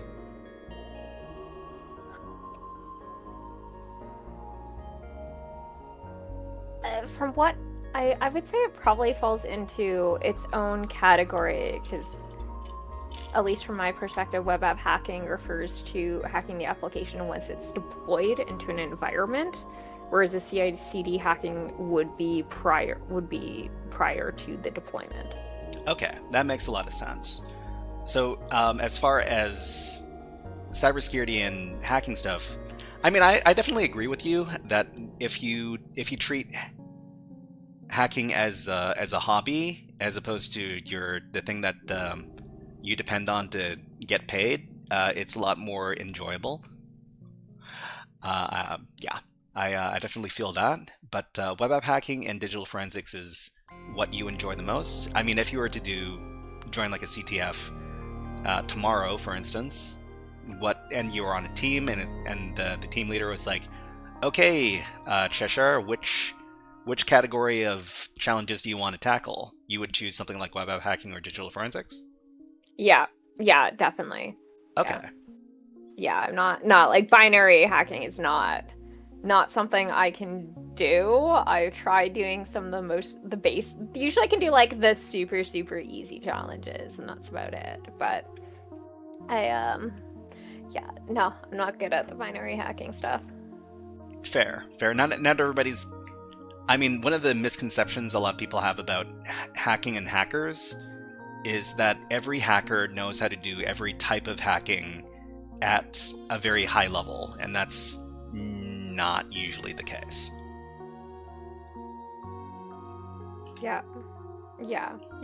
I've met people that knew all about like hacking things like Active Directory, but didn't actually know that much about web applications themselves too.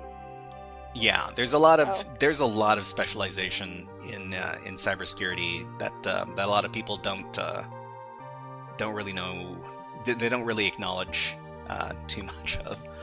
Anyways, so let's get to the elephant in the room. So the elephant in the room is, what is DevSecOps? So this is, I mean, it's kind of a. Do you find it's a difficult thing to define? I mean, it's sort of, I admittedly looked up to see what the consensus on the internet was about the definition, but it seems like it has a lot of different facets to it. So it's like anything involving the securing of the development and deployment process. So from when devs are writing code and making pull requests to those pull requests to code being built in various different environments and test run and deployment out to different environments. Okay, so anything about securing the development and deployment process, would you say that you work very closely with the developers to make sure that they are, what is the word? If they're implementing like security safe practices? Yeah, I definitely do work quite closely with them. Usually I'm working with doing things like implementing tooling or maybe tuning tooling, or occasionally, yeah, working with teams that own other tools that are highly security related. So I do work a lot with the developers, particularly the teams that own anything related to the deployment process. I work with them quite closely. Okay, so let's see. So implementing tooling and communicating with teams that own anything related to the deployment process? Yeah. Okay.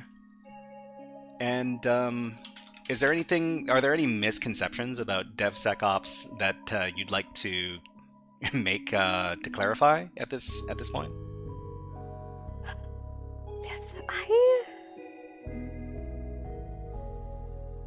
I'm not sure I've encountered too many like perceptions of it in general. It's a fairly broad field. So I mean, if people had assumptions, I could definitely comment on those, but yeah, nothing comes to mind. Okay, so let's move on to the next question. Okay. So this might clarify a little bit more about what you do in the DevSecOps kind of role. So this question is, what kind of tasks do you do in your day-to-day in your cybersecurity job? Is it very different from doing CTF exercises in a similar category? How so? So the first part is, what kind of day-to-day tasks are you doing at your job? All right. So day to day, a lot of what I do will be project related. So, like for a given week or two, I might be working primarily on a project. But what it generally includes is things like tasks like implementing a tool. So I've done things like implement a SAS scanner or implement SCA tooling, or work with anything else that is around vulnerability management in terms of the vulnerabilities in our the software libraries that we use. Or it may be sometimes there's an issue where there's a malicious package that's been reported, like a company got compromised and attackers pushed a malicious version of a package, which has came up a lot in the last little while. And so it might be triaging that and trying to determine, are we using this? How can we block it? That sort of thing. So it does vary a lot. Sometimes I'm working with helping devs triage or work on pen test findings and determining, providing feedback on ideas for how they can approach it, or working with their feedback to try to find a good solution, that kind of thing. Okay, and I guess the question would be, have you seen CTF challenges that look similar to the type of things that you would do in your day-to-day job? Not often. However, I've definitely seen findings that come in from HackerOne, which is typically web application findings, and or pen test findings will be somewhat similar. They won't be quite to the extent of CTF challenges where you are getting remote code execution successfully, or things, or getting control of a server or something like that. But a lot of the different ways for using burp and doing things different things to enumerate and stuff like that. So I definitely see it in that respect, but otherwise it's not very similar to CTF challenges. Okay, so you don't see too much of a similarity between the stuff you see in CTFs and the stuff you're doing at your job? Not really, not typically. It's really just like being able to do basic things with like Burp Suite and looking at requests and against web apps. That's pretty much the only similarity, and that's a fairly small segment of the work. Another, a fun thing that I just recalled just now. You talked about dealing with findings from the bug bounty program over at HackerOne, correct? Yep. And yeah. So I don't get to talk with many people who are part of the bug bounty program. As far as interacting with the findings that you get from HackerOne, is it a lot of stuff that you deem like super serious and important, or do you find that a lot of the stuff that's reported on HackerOne is stuff that is not super important, or stuff that that seems like very, very unimportant? I mean, I don't think I've ever seen a high finding come in on HackerOne for us. Most of it is like, it's pretty small things, but it is also like the application is a fairly mature web app. And so typically the findings are pretty small things. Or sometimes it's actually an issue with the documentation. Like the documentation says that someone shouldn't be able to do this, or it's vague, and they can do that, and it gets reported as finding. And then we dig into it. And it's like, oh, okay, no, they are supposed to be allowed to do that. It's just the documentation is vague. I've seen that a lot. So it is usually pretty minor things that I see come in. Yeah, there haven't been many major findings to my knowledge. Okay, and here's a fun question. So people have talked to me before about trying to become a DevSecOps engineer. Like, they say, oh, I really want to get into DevSecOps, and it's like, it's usually a question that I have a hard time answering. But what kind of education path, or what kind of training path would a person take to get a job or to do a role like yours?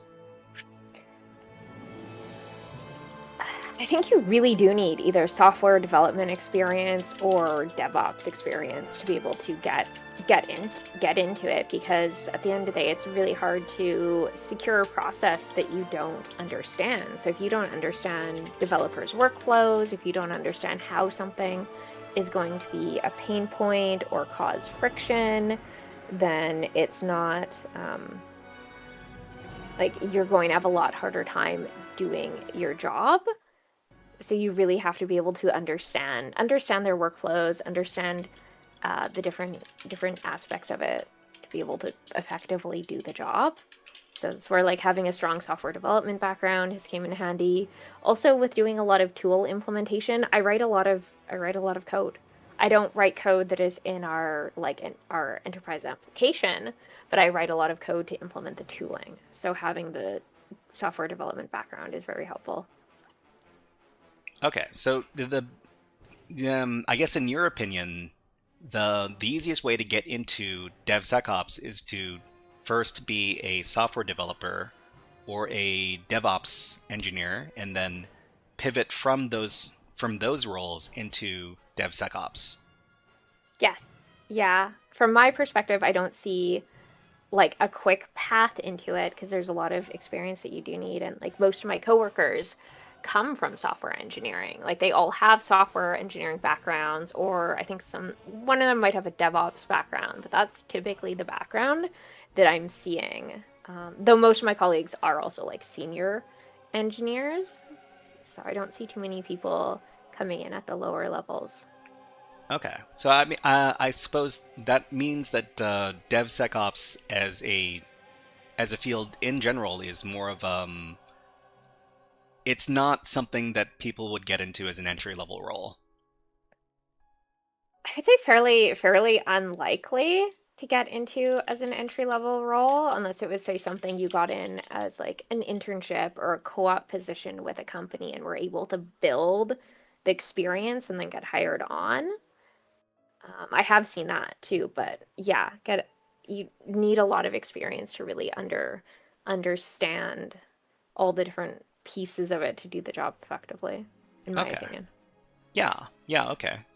I mean, there's a lot of misconceptions about DevSecOps that I'm learning today, right now, because I like to be well acquainted with all of the roles in cybersecurity, but of course, I haven't trained for all of these different roles, so it's hard to understand without talking to people. And I guess the important part is to communicate to understand what all the different roles in cybersecurity do. Yeah. And okay. Yeah. Oh, there's always going to be a bunch of questions about AI stuff, because AI is all the rage these days. So my next questions are about how you use AI in your day-to-day life, in your personal life, and in your work life. So how much AI assisted work do you use first in your personal life? Is it something that you turn to frequently, or is it something that you don't touch unless you're looking at it from like a work perspective? I've used it a little bit in my personal life, but it's more of to help with like writing tasks than like I use it more of like a peer reviewer for writing tasks than anything. Or like, here, I've written a bunch of notes about something, here's some samples of my writing, now please turn it into paragraphs, or something like that. So that's usually the main use. Or generating images. I've used a lot for generating images for presentations and things like that is probably most of my usage in my personal life.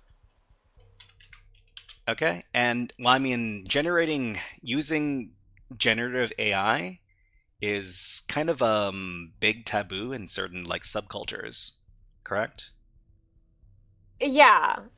Like, again, I wouldn't use it to generate images for something where I would be bypassing paying a human to do this. I'm more so doing it for like my own personal projects that have a budget of $0. Yeah, I mean, I also make use of AI image generation for projects where it's not. I use a lot of AI image generation for my YouTube thumbnails, for example, because otherwise it would be way too much to hire somebody to create those images. But what about your work-related AI LLM use? Yeah, that's a lot more. So that's I do find AI very useful for doing writing scripts. So I'll use it for writing Python scripts where, but I'll already have an idea of the architecture. So I want it to say, make a call to this API endpoint. I want it to parse out these fields and do some transformations on them, maybe talk to some more APIs, and I'll give it a very structured flow, and it will build all the code for me. And it's definitely much faster to do that. It will still have errors, but I find it's a lot more accurate than a human when it comes to making sure there's no like typos in the field names or getting the nesting correct for where a piece of data is. So I use it a lot for that. I use it a lot for anytime I need a bash script, because I'm really bad at remembering bash syntax. So I get it to help me with bash whenever I need scripts for that. I've definitely used it for like, doing anytime I have to like do like a formal email, like say rolling out a project or like a project one pager or something like that. I'll use it to help with that. But I still really need a solid idea of what I'm doing to find it particularly effective. Okay. When you ask the LLM to help you write Python scripts, you have done a lot of coding in Python already, so yeah. You can identify where the AI is getting something completely wrong. You can debug the scripts if there's like a type error or something like that. If the data is not being turned into an integer or a string or whatever the heck the one function wants, that kind of thing. Yeah, and I'll also, like, even when it's doing bash, which I'm not particularly good at, I can still look at it and be like, okay, this is, like, terribly written code, it's very inefficient, and I'll tell it how to fix it. Even if I might not know the exact syntax, I can read it and understand that it's, like, doing too many ifs or, like, nesting is ridiculous, and there's better ways to architect it, or something like that. So I'll usually definitely be able to read it, understand it, and debug it for sure if it's a language I know well, like Python. Yeah, I mean, the thing is that a lot of people they poo-poo on people who do like vibe coding, but the real danger of, in my opinion, the real danger of people doing vibe coding is people vibe coding in languages that they absolutely know nothing about. Yeah, I agree. If they can't at least, like, read the code well enough to understand what it's doing, then it becomes a problem. And there's, like, someone doesn't need to necessarily have in-depth understanding of reading a language. Like, I'm really bad at things like awk, and that's why I like to use AI for bash, but I can still read a lot of the other code that it writes in bash. So yeah, definitely need to understand, otherwise that's where you end up with a lot of dangers, which can sometimes be offset by using other AI to look for, like, security vulnerabilities or whatnot, but I don't actually have any data on how effective that necessarily is. I mean, I'm I'm probably super guilty of turning to the AI anytime I have to do any sort of regex expressions, because regex expressions might as well be like a foreign language. Yeah. Yes, that's another of my, like, favorite uses, is, like, yeah, regex. Cool. Let's move on to some of our user submitted questions. So from YouTube, Yay Security asks, what is the best way to implement a security gate into a pipeline? What is the best way to implement a security gate into a pipeline? This sounds very, very specific to DevOps stuff.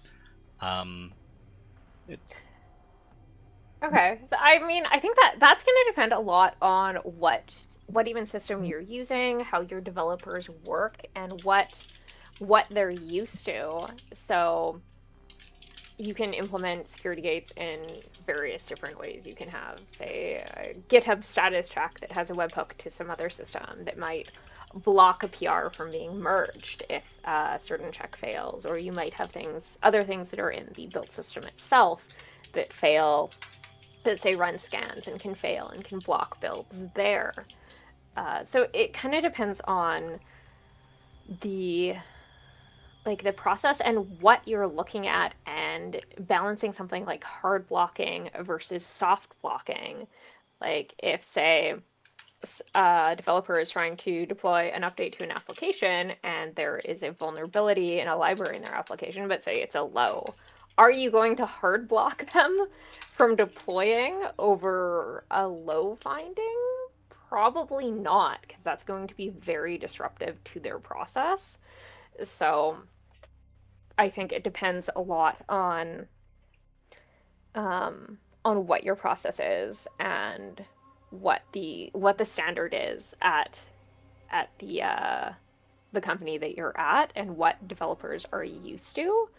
And if, for example, will developers pay attention if something's only soft blocking? Will they actually go and try to remediate it if it's only a soft block, or will they just ignore everything unless you hard block? And that's going to depend a lot on the environment, and if developers at that given place have bought into wanting to do security, or if they're only going to do security when they're forced. So I think it's the best way to do it is something that balances security goals while still balancing the ability for developers to be productive. And what that looks like is going to be different at different companies. Wow, that's I love that answer, talking about balancing security roles versus dev productivity, because, I mean, security people want everything to be secure, but without the devs writing the product and pushing it out, there's no need for security roles without the actual product, right? Yeah, and you're going to get a lot less resistance from developers if you try to balance working with them. If you try to make security be something that isn't super, super abrasive. It like does security really need to come down as like this hammer that completely stops them, or can you find a middle ground and promote a healthy relationship between developers and security? And it really goes a long way to be able to work with them and try to find that balance between security goals and still allowing developers to be productive. Because also the other thing is that developers are really clever and like to, mess around with things, try to figure things out. So if you make things too rigid and interrupt their ability to do their jobs too much, they might find creative ways around it. And you don't want that. I mean, we're talking about taking advantage of systems. If you create a system that's oppressive to developers because of all the security rules, the developers will find ways to circumvent the security rules, right?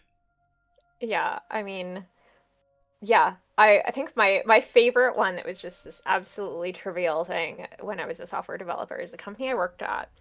They insisted that our homepage in Chrome was the corporate website. And myself and the other developers thought that was ridiculous. So we set up scheduled tasks, this was in a Windows environment, to set our homepage back to what we wanted it to. And then eventually, someone found out about this, and we got a talking to. There was a violation of company policy to not have the homepage set to the corporate website. So then we all switched to Firefox because they couldn't control the homepage of Firefox through Windows group policies. I love that. It's people getting around the rules in creative ways. Yeah, and it was just the silliest thing. Or another thing I did, I remember we used to have these really silly phishing simulations at a company I worked in. We had to press a button in Outlook every time we got a phishing email.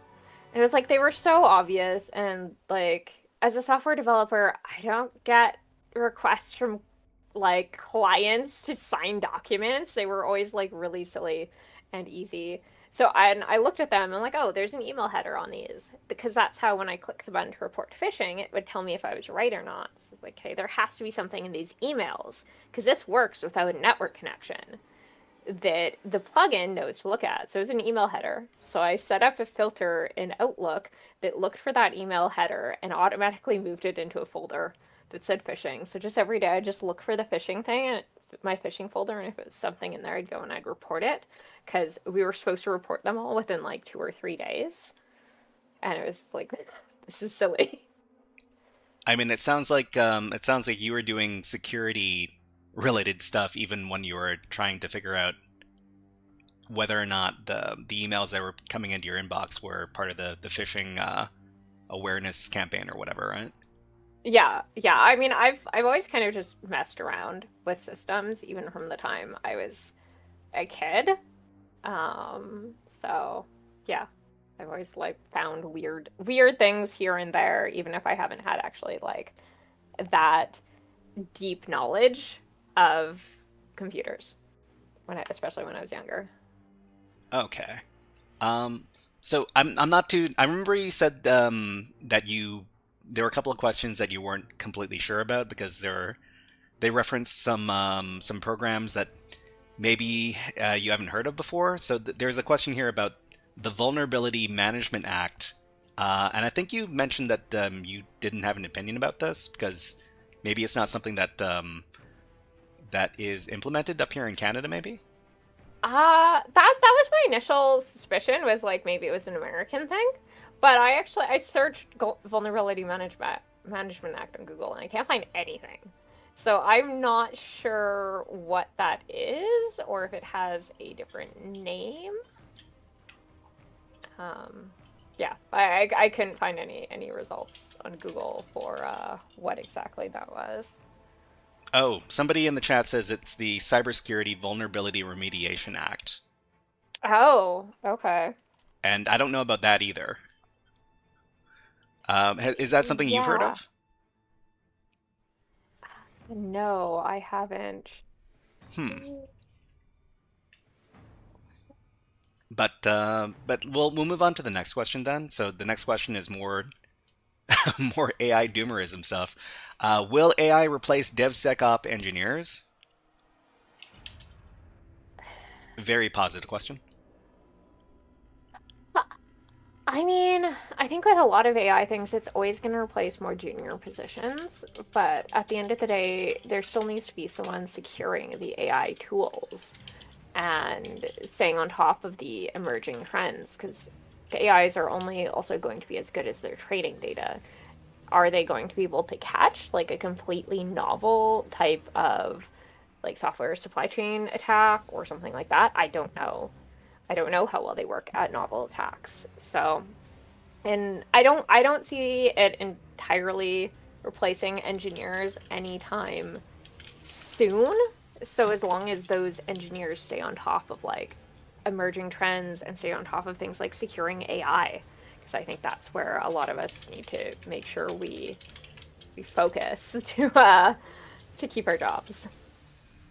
Okay, I mean, you're kind of painting a scene where people are fighting to keep their jobs safe from the evil clankers, right? I mean, you have to be more useful than the evil clankers. So if you know about them and you know how to secure them, then there's still always going to be needing to be someone securing the AIs. So. Okay, we have comments in the chat talking about this question. So Sick in the Mind from Twitch says, I don't agree with that statement. They're just going to keep departments more lean instead of bloating a team full of 5 senior engineers. They'll give a senior engineer 5 juniors and more AI aides to make the juniors more effective. So I guess this is talking about cutting off senior positions.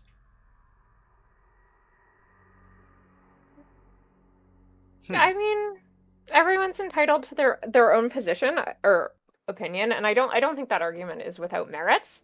But I don't think we have seen enough of this, because right now what I'm seeing is there's less and less junior positions available because you need to have more context to be able to use the AI effectively, whereas juniors tend to not necessarily use the AI effectively. So yeah, we may see more trimming down, but I don't think it would be to the point of like 5 juniors to 1 senior engineer.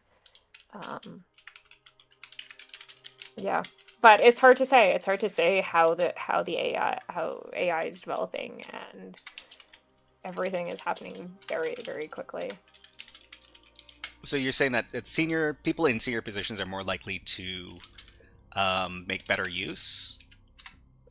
Yeah, I would say they're going to be more able to use AI effectively, because it's similar to coding, where like if you can't see when the AI is making a bad decision, you're not going to be able to use it as effectively.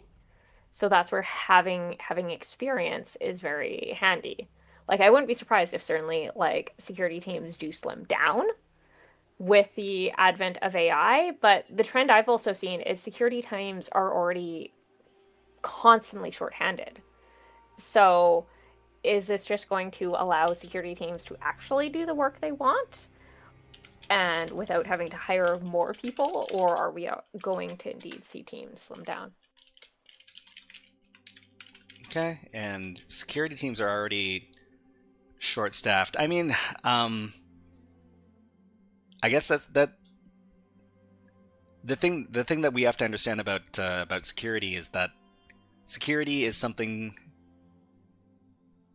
that prevents companies from losing a bunch of money due to lack of security. And like, I mean, yeah, so it's a tough middle ground to navigate, because if anyways, let's move on to the next question. Okay, so from Kendall Williams Jr. from YouTube, they ask, how do you get a role in this field? I mean, I think we were talking about that earlier, right? Yeah, I think we kind of talked about that earlier. A lot of it is definitely having either a DevOps or software engineering background, and then pursuing like security interests or having like hobbies around security that allow you to pivot into that role, or looking for positions that are open that are specifically focusing on people with software dev or DevOps experience more so than security. Okay, and so another question that my question is, how do you become a DevOps engineer? So do DevOps engineers come from developer backgrounds for the most part?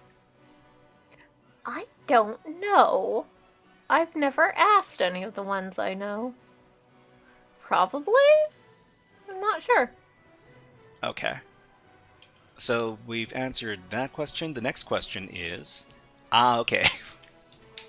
This is a very fun question. Why is it hard for developers to work with security people? Usually because, from my experience, it's because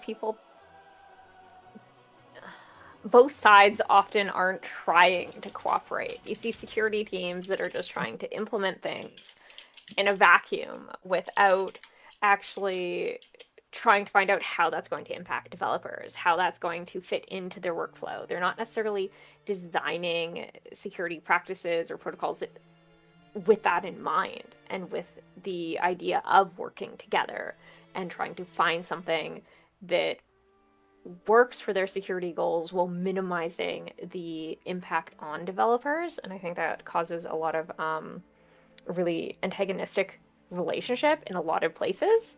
And I like where I work right now, we do have a excellent relationship with security and engineering, and from everything I've seen, that's not the norm. The norm is that it is a lot more like antagonistic, where they just like are butting heads on different initiatives. So and it's a lot of, and sometimes, especially on the developer side, it's okay, well, maybe they haven't had enough training to actually see what is the consequences of the different things. Like, have they actually ever walked through a real example of cross-site scripting, or have they seen what can happen when vulnerabilities aren't updated or things like that? Like, have they actually seen real world examples? Which I find now it's more common that people have had better training and understanding on that, versus like, say, 5 years ago, a lot of the engineers I worked with they had no idea how what exactly it looked like to have, like, say, cross-site scripting, a cross-site scripting vulnerability done on the website. They often knew things like SQL injection, but that was a lot easier to see and to remediate. Okay, so you come from a development background. You said that you worked for 7 years as a developer, and when you were working as a developer, did your training cover how to mitigate security flaws in the applications that you were writing? The last company I worked in, at the very end of my time there, they had actually gotten a tool that did really good real world examples, but code examples and like workflows and stuff. It's called Secure Code Warrior. That was much better than all the previous training we had, which was like, here, read a bunch of text about cross-site scripting. Here, read a bunch of text about, I don't know, SQL injection. And it was like, it never had actual like hands-on examples to fully understand what could happen. It was just, here, read some text. So I think a lot of the older security training was not very good, or it wasn't aimed at developers. Another place I worked in, they had like lots of security training, but it was aimed more so at your non-technical folks rather than at highly technical people. So. Okay, so the next part of the question from this user, Kelv Ruhari, bunch of numbers. So devs seem to know it all, and provided IT work as security, you can't give them advice. So I mean, have you encountered a lot of developers who don't want to listen to security advice because they know the application better? Or I guess there are egos on both sides, on both developer and security side sometimes. Yeah, it's been a while since I've encountered that personally. But yeah, I definitely have, and I've heard stories from friends or colleagues about people not wanting to take advice. To be perfectly honest, I probably those are the kind of people that I don't like working with. I don't like working with people who have big egos and aren't willing to be open-minded and learning and collaborate, because after all, software development itself is a continually evolving field. People should continue learning. So I haven't encountered it too much. I know that is very much the stereotype, especially when you have the stereotypical older developer that is set in their ways and, has been doing C# since the 90s.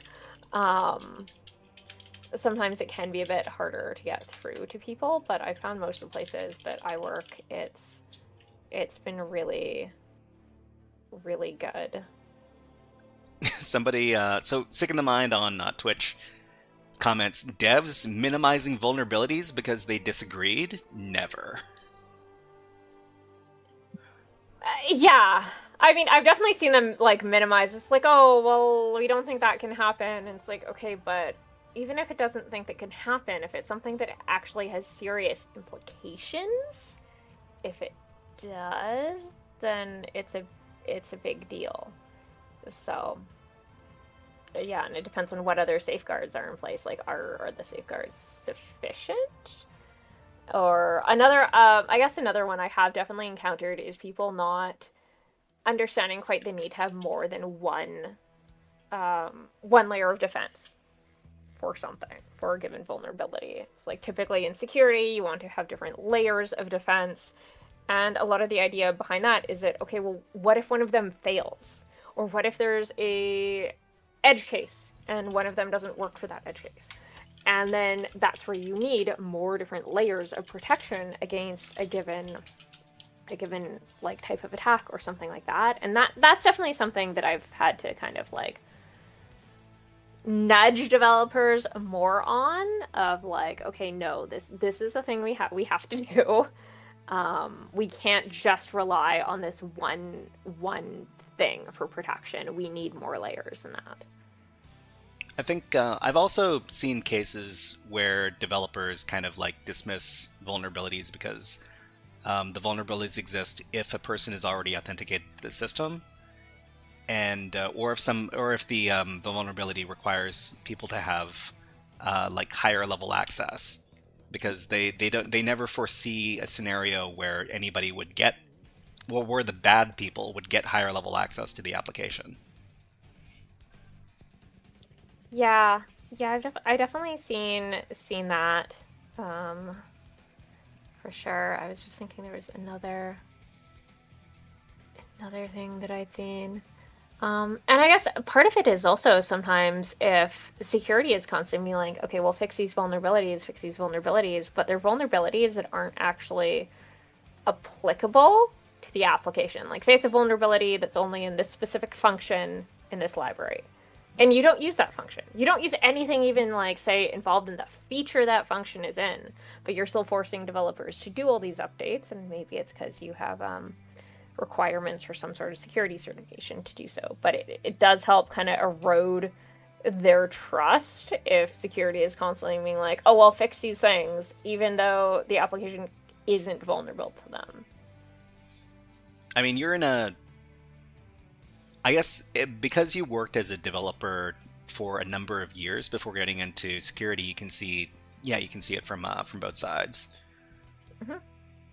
Let's move on to some questions from Discord. Oh, here we go. So Segmentation Fault from Discord asks, what are your thoughts on current What are your thoughts on current CI/CD security, pipeline security, SAST and DAS scanners, all this good stuff?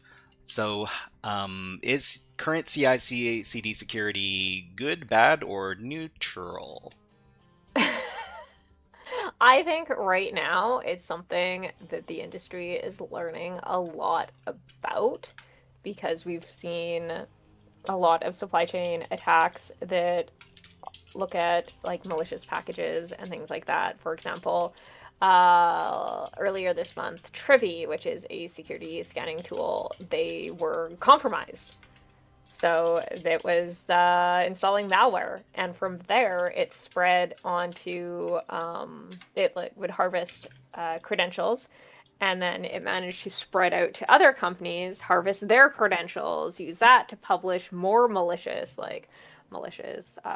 Python packages, malicious NPM packages, or malicious GitHub actions and things like that, and spreading out. So I think now we're seeing a lot of where there's a lot of holes in the security around the CI/CD pipelines and systems, where there's vulnerabilities that weren't near that type of vulnerability wasn't very common like a year ago, a little over a year ago, because the TJ Actions thing was about a year ago. But yeah, it's very much a new trend, and I think a lot of companies are still playing catch up on how to deal with that. So that's like kind of CI/CD things in general.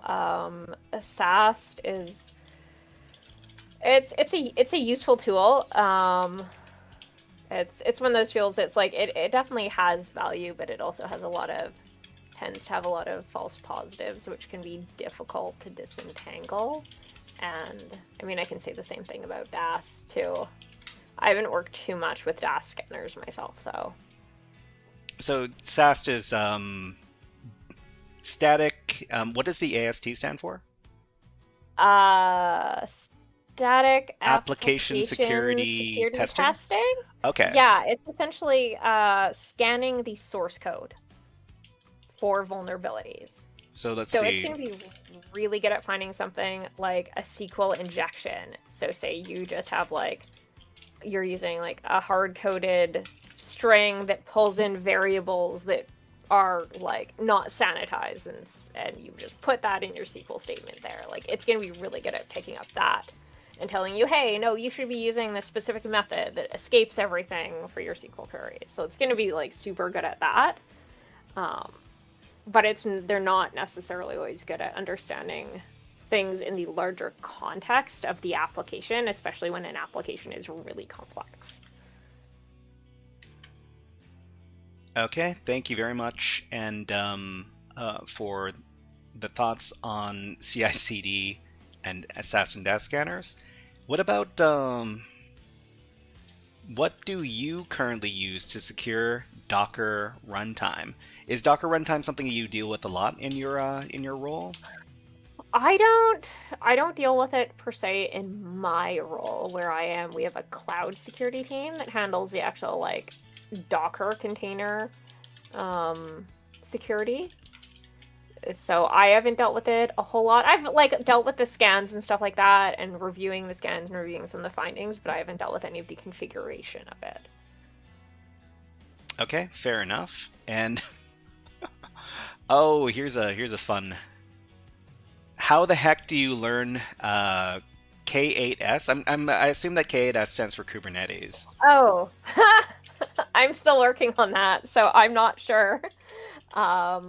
Kubernetes is one of those things. I definitely did a bunch of little demos of it and stuff, quite a few years ago. But that was just nothing compared to what it is actually at an enterprise level, and the complexity and all the pieces. So it's yeah. I'm still working on learning that, because it is more so like a little more adjacent to what I typically do. So, I'm not a person who's very familiar with Kubernetes. Is Kubernetes like enterprise level? Is it enterprise level container management? Is that what it is? Yeah, it's container orchestration. So you'll say have a Docker, your like application is like a Docker container, and say maybe you have like an API container and I don't know, a front end container.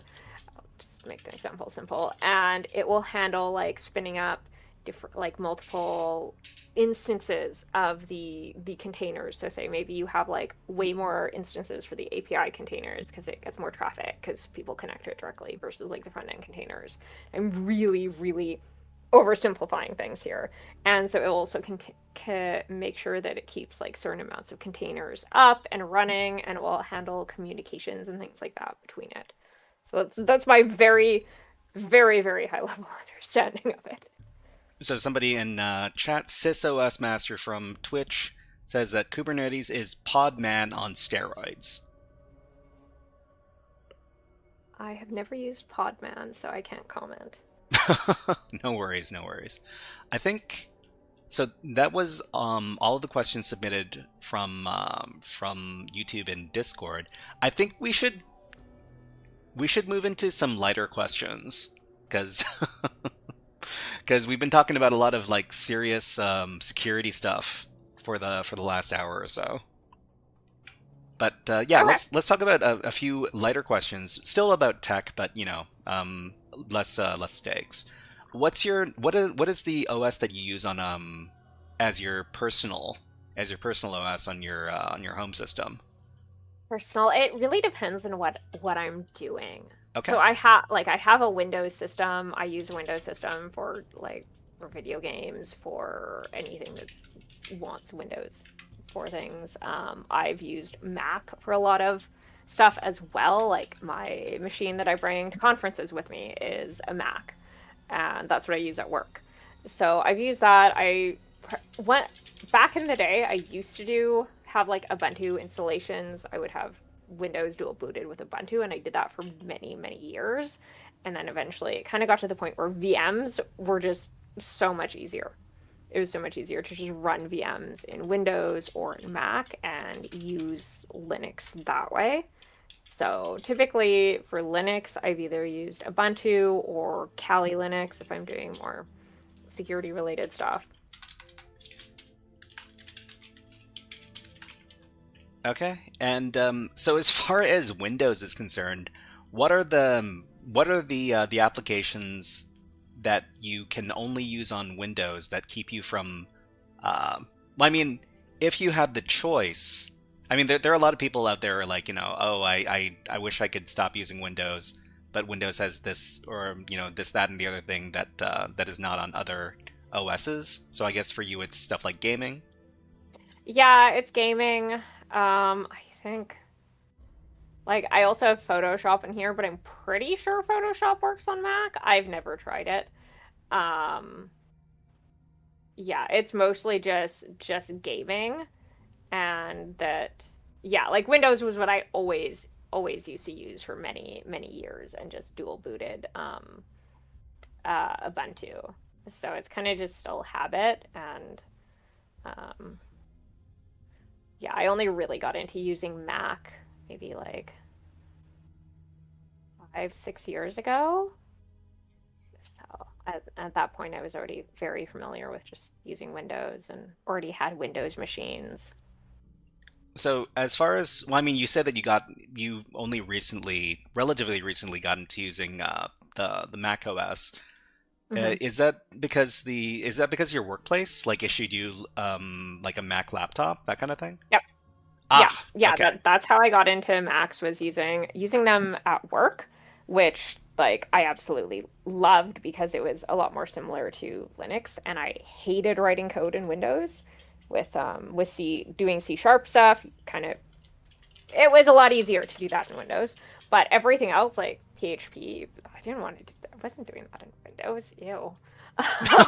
So I really liked that Mac was so much closer to Linux. Just the fact that I had a terminal that it was competent, and the similarities. So I really like that. And then I only recently got a personal Mac last year, and that was largely just due to like it actually made more sense financially. Is that I could get something small and compact and importantly really easy to wipe and restore for like going to conferences and stuff. A Mac was more affordable and going to be more reliable than a Windows machine. Okay. And I guess you've tried all of the major operating systems. So I mean, I guess you use all of them for under, different circumstances. I guess you're not a person who is married to one OS. Is that how it is? Yeah, as long as for coding, I would not want to ever do it on Windows. I hate it on Windows. That's probably where I'm going to be happier, either in like a Debian-based Linux system or or Mac. Okay, so if you were to do coding on a lot of coding, it would be either on a Mac or on a Linux system.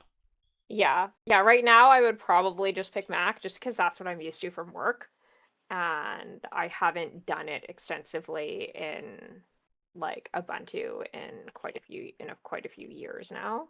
Okay. So.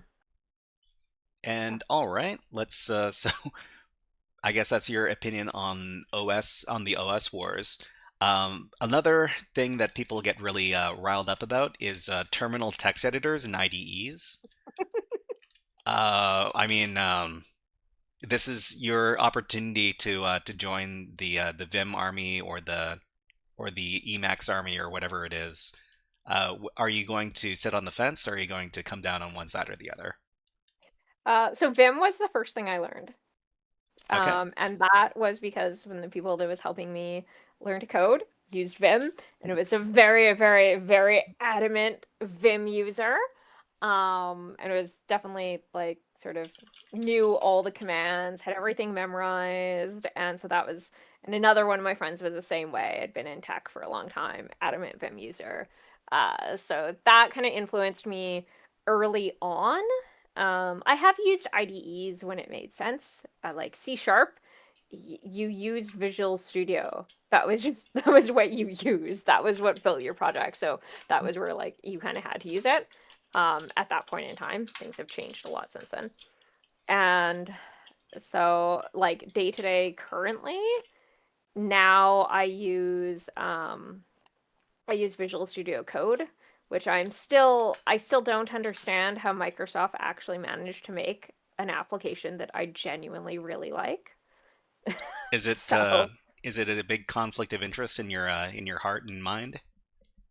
I still don't know what happened there. Microsoft, like, they like to make a mess of everything.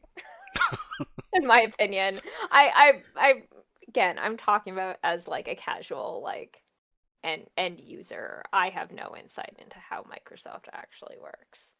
But, I mean, Windows 8 yeah, is, I mean the local the the local thing. cybersecurity scene over here there's a lot of people from Microsoft who attend these kind of events. Yeah. Not that we pass judgment on them because they work at Microsoft or anything.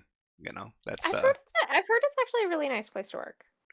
So I mean, a lot of our local events are held over at the Microsoft campus, and it's a very okay. It's not a campus; it's a building, but yeah, it's a nice building.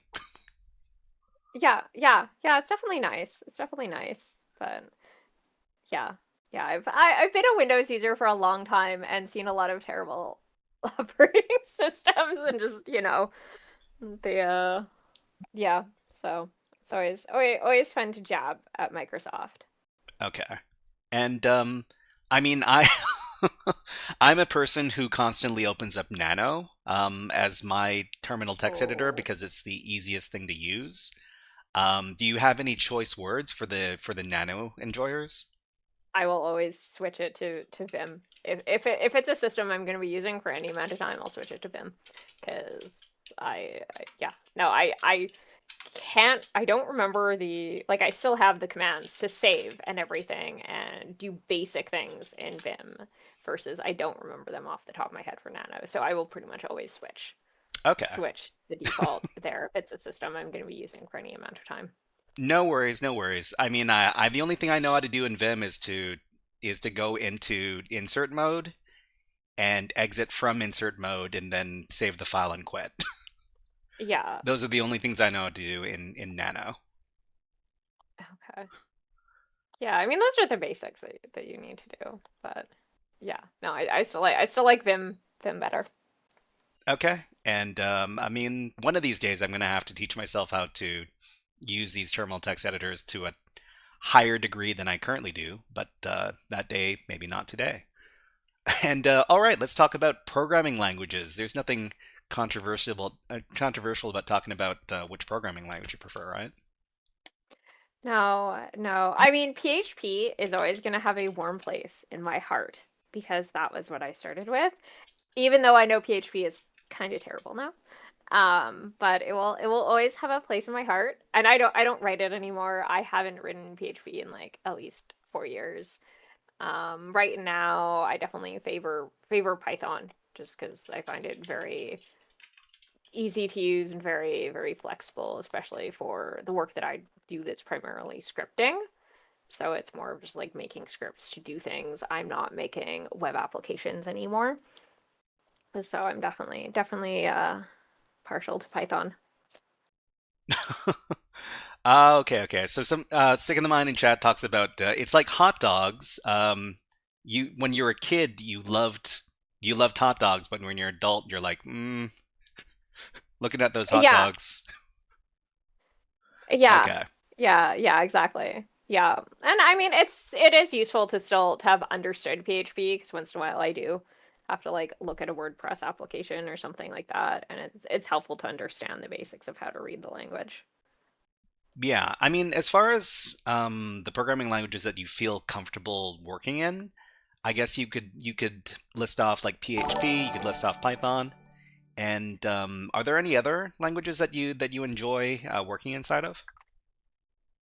I've done a lot of JavaScript. It has changed so much since I've done it, with like the advent of TypeScript, and a lot of when I was doing JavaScript, we still had to support IE8, which meant that we could not use any of the ES6, ECMA6 JavaScript changes. So it was very, like, when I did JavaScript, it was a much older version of JavaScript, so I'd definitely be quite rusty compared to what is done now and what the standards are now, because I know a lot of it has moved to, a lot of companies have moved to TypeScript.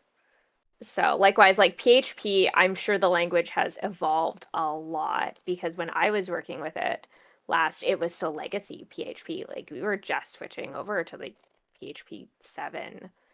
So it was very, very legacy. Python is probably the only one that like I would just be like totally comfortable working with, and not having to be like, okay, well, what are the standards? What is the norm now? Oh, something that's a bit of a tangent, but we're talking about programming stuff. Did you ever use websites like LeetCode to practice coding in Python or PHP or any other language? No. I learned a lot of the languages I learned in school. So Python I first encountered when I was doing cybersecurity classes, and like the class wasn't on Python, but we could do the assignment in any language we wanted. Then the instructor recommended Python because it would have been one of the faster languages to do it in. So I learned it kind of on my own from that. And I probably did go through like some basic beginner tutorials on it, but I haven't really done any LeetCode. I have done some of the Advent of Code challenges, But that was more so for fun, and I haven't done a lot of those because December is always just a very busy time. Yeah, yeah. A lot of people are losing their mind in, in December because everything has to get done before the end of the year, right? Yeah. What about C or C-like languages? Did you learn any of those in the past? I have not really learned C. I think I did a couple like intro like lessons in C, and that was about where I stopped. Again, I came in like as a web developer, learning things like PHP and JavaScript as like a part-time thing. I didn't really encounter C because I didn't do comp sci or anything like that. Okay. All right. And oh, let's talk about InfoSec conferences and events. So you've been to quite a few, like quite a few different conferences, and you've presented at a few different conferences as well. Yeah, yeah. So I have been to my local B-sides. I have spoken there. I've also been to DEF CON and B-sides in Vegas. So I've been to DEF CON quite a few times. I don't know, 5 times or so. So I think those are the only conferences I've been to. Okay. So I mean, you've been to DEF CON a number of times, and like besides Vegas, do you? I mean, hmm, do you usually get like sponsored? Or sorry, does your work pay for you to go down to security conferences and stuff? Sometimes it's kind of varied depending on the employer and what the funding is like. Going to DEF CON has gotten more and more expensive, so it's definitely a lot harder to get it fully paid for by my work. But I have had better luck when I'm speaking, getting things paid for. Um, Sometimes I have had it fully paid for. The first time I went to DEF CON, I did have it fully paid for, but I had a 2,500 Canadian budget, which was a bit tight, but I did it. It just involved like eating a lot of sandwiches from like the CVS or Walgreens rather than going out for dinner. But that was okay.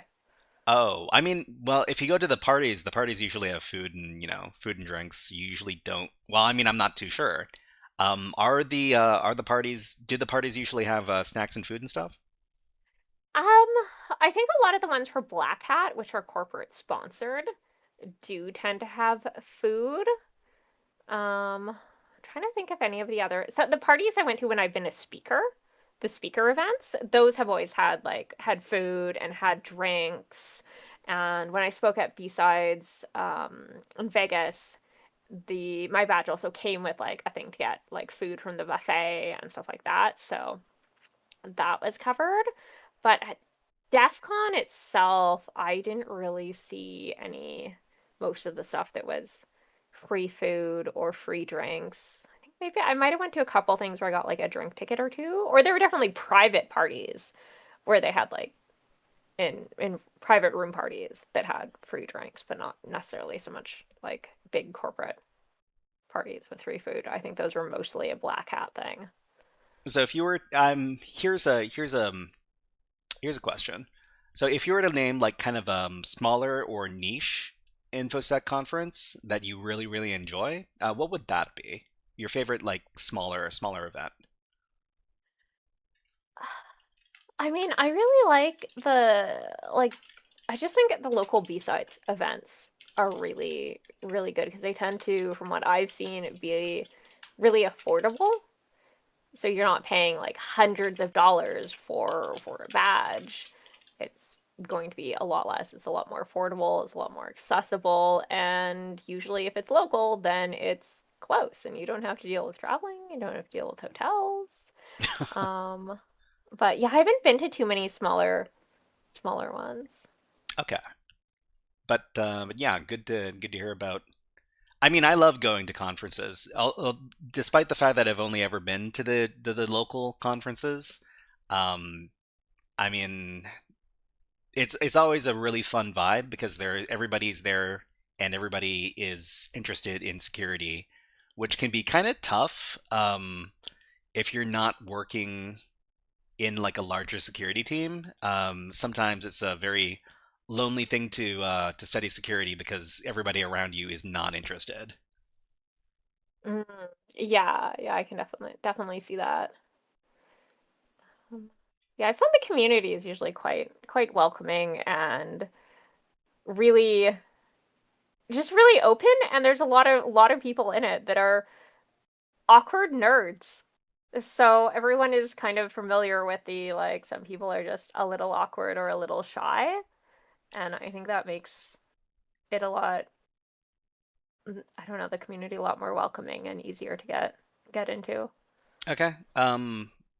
Somebody from YouTube, Kazori asks, "Have you ever been to a hackathon before?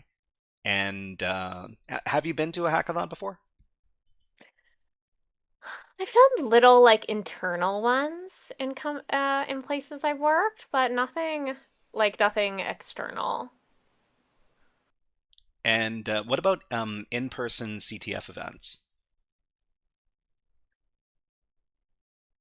I've not ones that necessarily had to be in person. Like I have like played with some of the ones at DEF CON and stuff like that that were in the villages at DEF CON, which I guess was in person, but not like big competitions.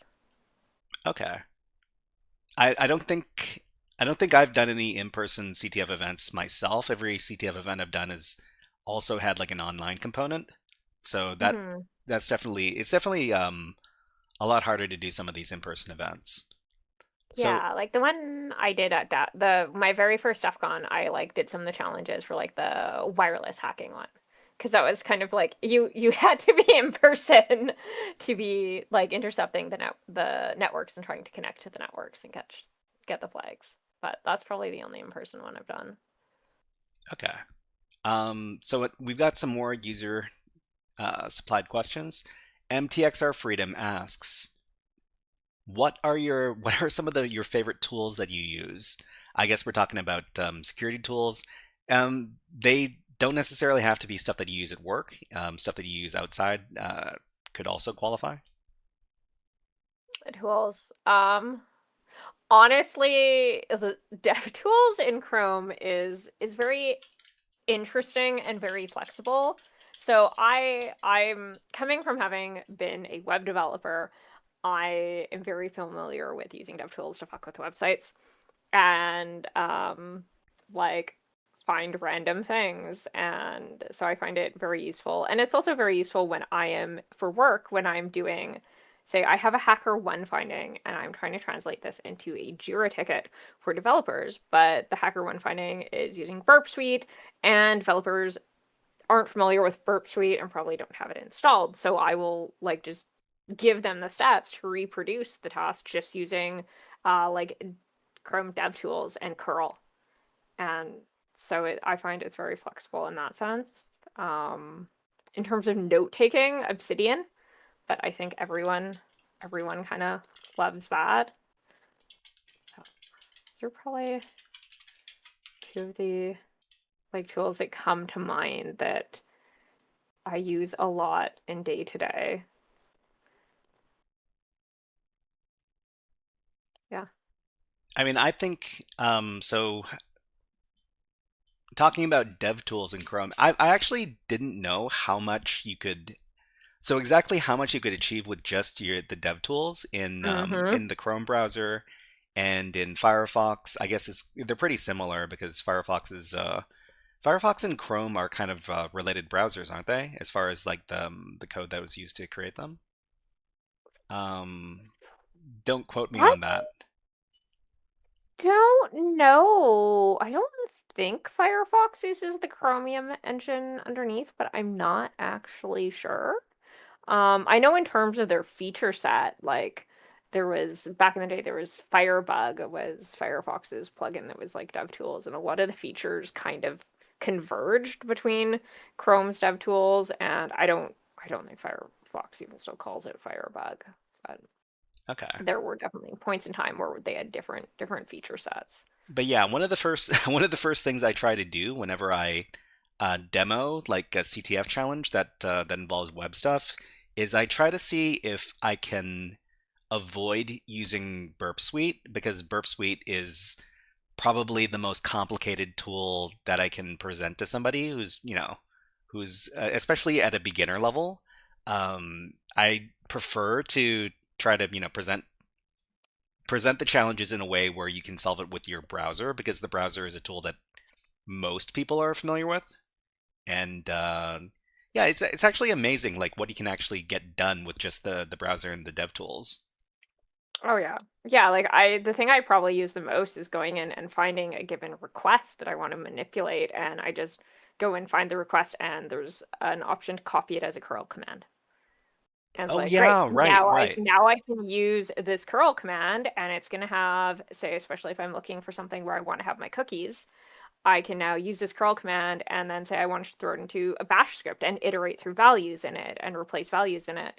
So that's where I find Chrome to be really, really useful, and just it's accessible, and it makes things, you don't have to have the learning curve of Burp Suite.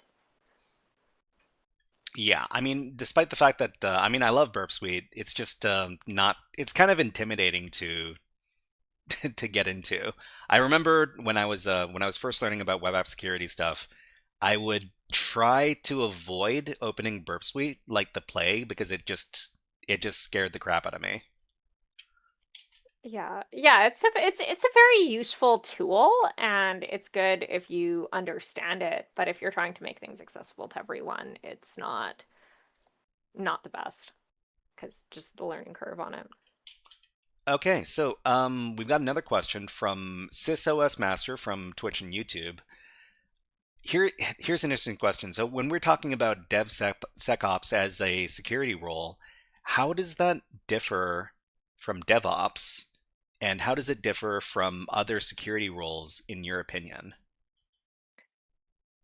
Okay, so differing from DevOps, so that DevOps is going to be more concerned with the general, like the building and deploying of the application, from, say, when and including like where developers are submitting PRs to any kind of hooks or anything that trigger off that PR's creation. So say if when someone creates a PR, does that trigger a deployment to a staging environment or development environment? Does it trigger any preliminary scans? So you might have like linters in there that are running, doing like checking the linting on code.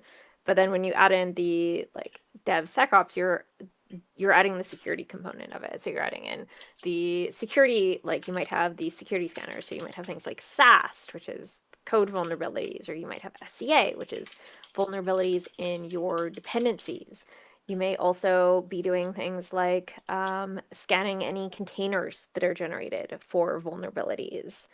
You may be scanning infrastructure as code for vulnerabilities or anything like that. So that's where a lot of the security components come in. And there is also some overlap of it. So a good example of an overlap would be, say you have a private repository for all of your dependencies. So instead of contacting NPM directly, you have a private, essentially clone or mirror of the NPM repo, and your developers and your code and everything pulls from your private repository instead. And that's kind of one of those things where that might be a tooling used for DevOps purposes more so, but it also is somewhere where a lot of security controls can go in. So there's a lot of overlap, or that's an example of some of the overlap, and there's some more security focused things. And then what was the second half of the question? Oh, so the second part of the question was how DevSecOps differs from other security roles. So, Okay. Yeah, so I mean, there's so many different security roles. So you can say have a cloud security role that is going to focus more on like say the security of your AWS environment, maybe your IAM policies, or it might deal a bit more with the actual like security around the containers themselves. Sometimes that falls under cloud security. Or you may also have things like some pieces of application security are a lot earlier. So that might be like secure designs, reviewing designs for applications or features and doing analysis for any security concerns then. You may also have other security roles in like GRC and trust, which is all compliance related things and like audit related things. So there's so many different facets to security. And you may also have like enterprise security, which is more associated with IT. So that might be the security of the actual end user devices. So like I don't handle anything related to the security of my corporate laptop. That is enterprise security. They handle the applications that secure my corporate laptop.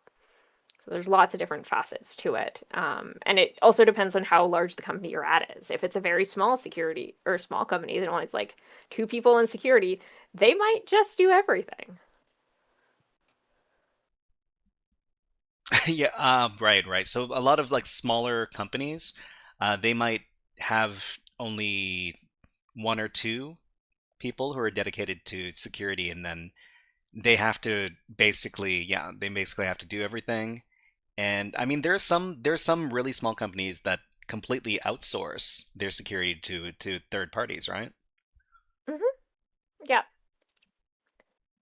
Okay. So but they may pay another company for their security, or they may just outsource some aspects of it. Like they might have a SOC that is done third party, versus they might have some internal security teams too. So there's different ways of setting things up. Okay. So would you say that the two roles that are most, what is the word?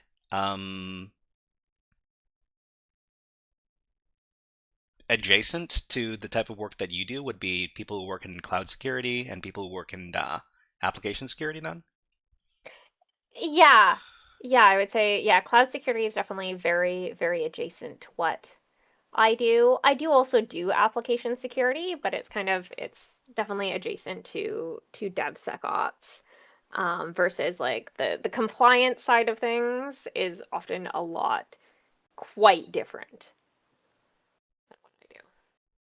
And I mean, as a person who works in DevSecOps, is the whole like compliance. I mean, this isn't something I think about at all because I just teach people how to do, I just educate people on like YouTube and Twitch. But people who work at companies that need to do the compliance, they're a lot more concerned about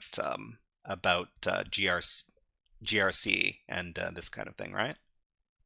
Yeah. So, like for example, the people in the compliance team that I work with, they'll often be the ones dealing with a lot of security questionnaires from customers. So they'll be the ones responding to those, or they'll be the ones working directly with these, say, like SOC 2 auditors or auditors for different security certifications. And while they might bring in me to provide, say, evidence on a specific control for a security audit, I don't interact with the auditors at all. Like they handle all of that. So it is quite different. Okay. Let's see. I think they've got maybe 1 or 2 questions left. So a big part of what we do on the live stream is we try to help people get into cybersecurity. People who are trying to who might not come from technical backgrounds necessarily, and to people who who find out that you do a security role, and they ask that inevitable question: How do I get into cybersecurity? What's your typical advice to these people? I guess my typical advice is that it's not necessarily easy to get directly into it. Like if you can do a cybersecurity program and you can get a co-op or an internship and they end up hiring you, Like that's amazing and that's awesome. But a lot of times there are many people that come in from different channels, like people that worked in IT that got their way into security, or people that worked in software engineering and got their way into security. So I think a lot of it is, and what I've told people is that sometimes you may need to spend a few years working in something that is adjacent to security and keep your eyes open and for opportunities to take on security related tasks or projects and build up and get and work your way into the field from a different angle. I mean, that's what I did. That's what a lot of people I work with have done. They've came from different places. So, okay. And to the people who wanted to get better at technical topics in general, where would you recommend people start learning about the fundamentals of tech to start their technical infosec journey? Are there any resources that you used in the past when you were learning development yourself, or are there any platforms that you would recommend? It's been a while since I learned myself. Like, I started out learning coding from, like, I went and I bought a textbook. I went, like, to a bookstore, flipped through a bunch of textbooks, found one that had, like, lots of activities and things like that, and that was how I learned PHP, was going and working through it. I've always done really well at, like, online courses that have deadlines, because I'm not good at working without a deadline, but some people are. Some people can just take a project and just run with it and learn it. So I think probably the biggest thing is, when figuring out what is your learning style, what works for you, and then finding out something that's going to work with that learning style and also give you exercises or assignments to work on that are going to actually, like, build that hands-on skill. Because after all, you can keep reading a bunch of stuff, but if you never have to apply it, the vast majority of people are not going to retain it very well. And so as far as infosec is concerned, do you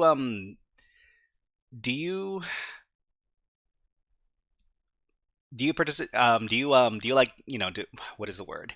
The word is cybersecurity and hacking, like lifestyle stuff. Do you like to listen to cybersecurity news? Do you like to listen to podcasts? Do you like to watch cybersecurity YouTube channels? So as far as the community is concerned, how do you like to consume the cybersecurity community content? I prefer something that, if I'm on my own, I prefer something I can read. So I, like, have signed up for a few different newsletters that have news. So I'll go through and I'll pick different articles and I'll read them more practically every day. That's how I learn better. I'm not very good with podcasts unless I'm doing something that's really, really mindless. Listening to a conversation is one of those things that either it has all of my attention or it has none of my attention. So I'm not too good with podcasts unless I have a really, really boring task to work on. I love in-person things, and learning in person and being able to see and interact with people. I really like doing actual, like, formal courses, but I haven't done any of those in a while now. Okay, we've got more user supplied questions. Let's see. Kay Zori from YouTube asks, if you ever wanted to switch away from doing cybersecurity, where would you go? Would you go to web dev or systems development, app dev, or something else? I guess if you weren't doing cybersecurity, what would you be doing? I would probably be still in, like, application development, which was largely, like, web application focused. That would probably be where I still was. DevOps was always one of those things I wanted to learn more about, but everywhere I worked, it was very gated. There were dedicated DevOps engineers, they did all the DevOps things. You didn't get to do the DevOps things as an engineer or software engineer. So probably going back into software development. Although, I mean, with AI, that field's not it's harder to get a job in now. So, but, yeah. Okay, you mentioned having to use Windows to do gaming. What's your experience? What's your history with gaming, and what are some of your favorite games? I have played various games over the years. I think Warcraft 2 was probably the first game I ever like really fell in love with. I was late for school so many times because I was playing Warcraft 2 when I was a kid. I played way too much WoW for a brief period in my time many, many, many years ago. But the Warcraft series always has a place in my heart, like especially Warcraft 3. More recently, I think the main things that I've really been into is the Dark Souls games. Dark Souls, wow. Yeah, so I played through all of those 3 more in the last few years, and I quite like those. I don't like them, or I like them more than Elden Ring. Largely just because I like that they're focused. Like there's a path forward, whereas Elden Ring is very big open world, and I like to complete all the things. And completing all the things in an open world game is quite quite a feat. So I like the Dark Souls 1 games better just because they're more linear. But yeah, I've played various games over the years. I played League of Legends briefly. Wow, that was the most toxic game I have ever played. But yeah. Well, I didn't expect the Dark Souls series for sure.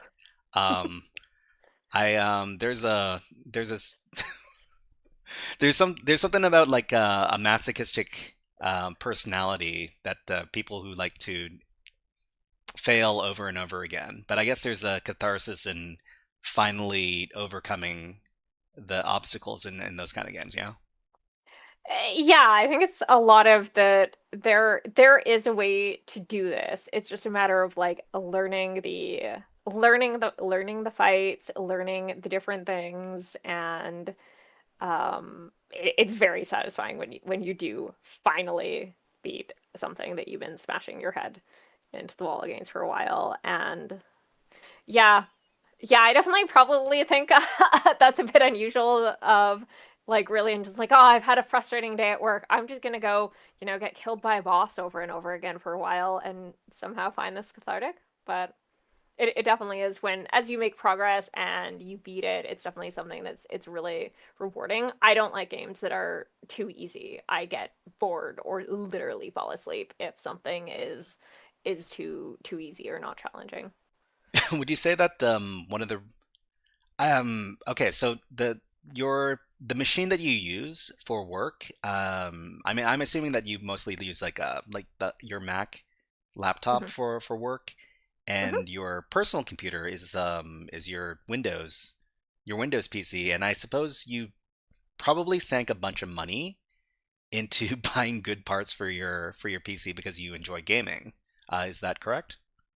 Actually, no. I mean, I did sink good money into my gaming laptop, but it's still a gaming laptop. I never, growing up, most of my life, I never really had the money to have a good gaming machine, so I never really cared. Like, I don't care if I can run something on max settings. I just care that I can run it in a way that's smooth and good. I don't care if it's not great settings. That's fine.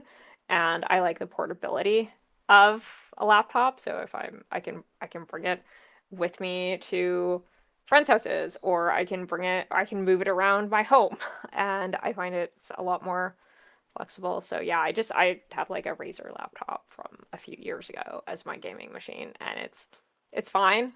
I've gamed on all sorts of things over the years, so. Okay. And I think so for this last part of the stream, we'll just throw it out to the people in the chat.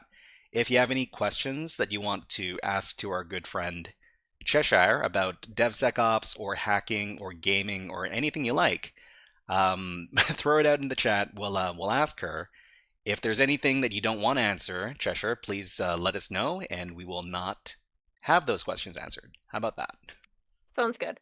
Okay, so we'll just wait a couple of minutes for the questions to come in, and I'll just record them in my little nano text editor over here.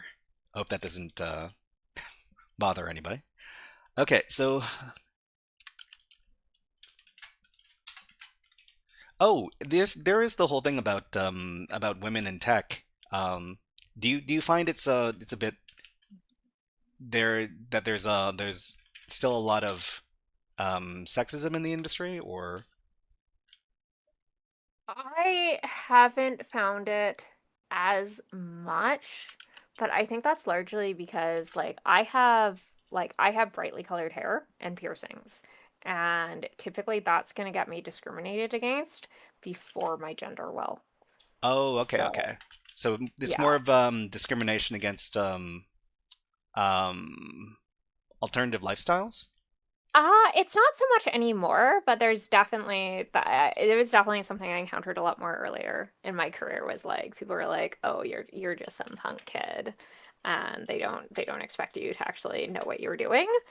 The cybersecurity community has kind of branched off from that a lot, because if you go to DEF CON and you see the hackers, so many people have colorful hair and things like that.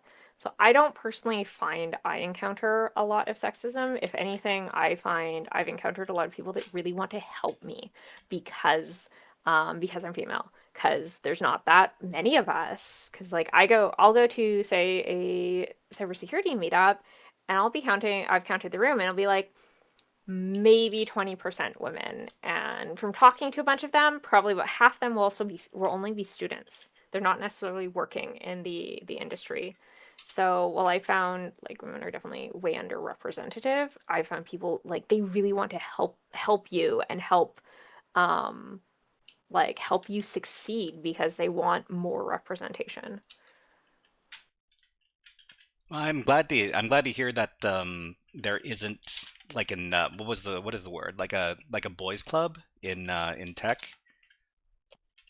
Yeah, it's definitely I'm used to working on teams where it's all dudes, and that's just fairly normal. When you look, even when I was going to school doing web development or cybersecurity, women accounted for usually 10% of the class. If only 10% of the candidate pool is women, you're only going to probably have 10% of your colleagues are going to be women.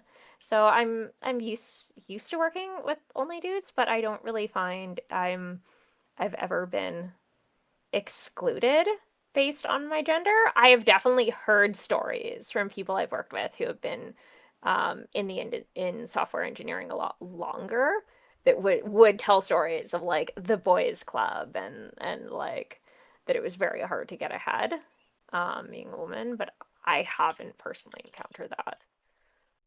Well, thank you very much for letting us know about how the industry is getting better these days. Yeah. Okay. Yeah. Let's start into these questions. So, what is the number one skill you see people missing when trying to get into the field? So, the field I'm assuming is cybersecurity, or the field might be specific to DevSecOps. I'm not completely sure.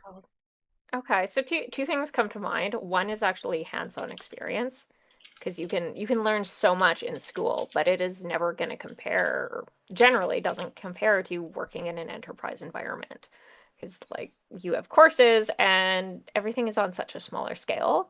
So not having the hands-on experience, which is difficult to get, it's very much a catch-22. Definitely, I think, is one thing. And then the other thing would be not understanding developers and not understanding developer workflows and trying to get into a field where you're working with that, but you don't know how devs work, and you don't know how to talk to them. That's very DevSecOps specific, though. So not understanding developer workflow, not talking to developers. or not Yeah, knowing just how to not, communicate with them. yeah, like not understanding enough of how they work to be able to have a conversation with them. Like if I tried to have a conversation about marketing things with someone that works in marketing, I didn't know anything about marketing. I'm not going to be able to have a useful conversation with them. So it's kind of like, yeah, just not understanding what the group that you're working with does. Okay, that's I mean, I like that answer a lot. So somebody asks about eBPF. I don't know this myself. Do you recognize this acronym, eBPF? eBPF, not off the top of my head. Let's see. eBPF? What is this? Oh! Oh, yeah, okay. Extended Berkeley packet filter. I have done a little bit of things with Wireshark. It's been a long time. It was mostly something I did in school.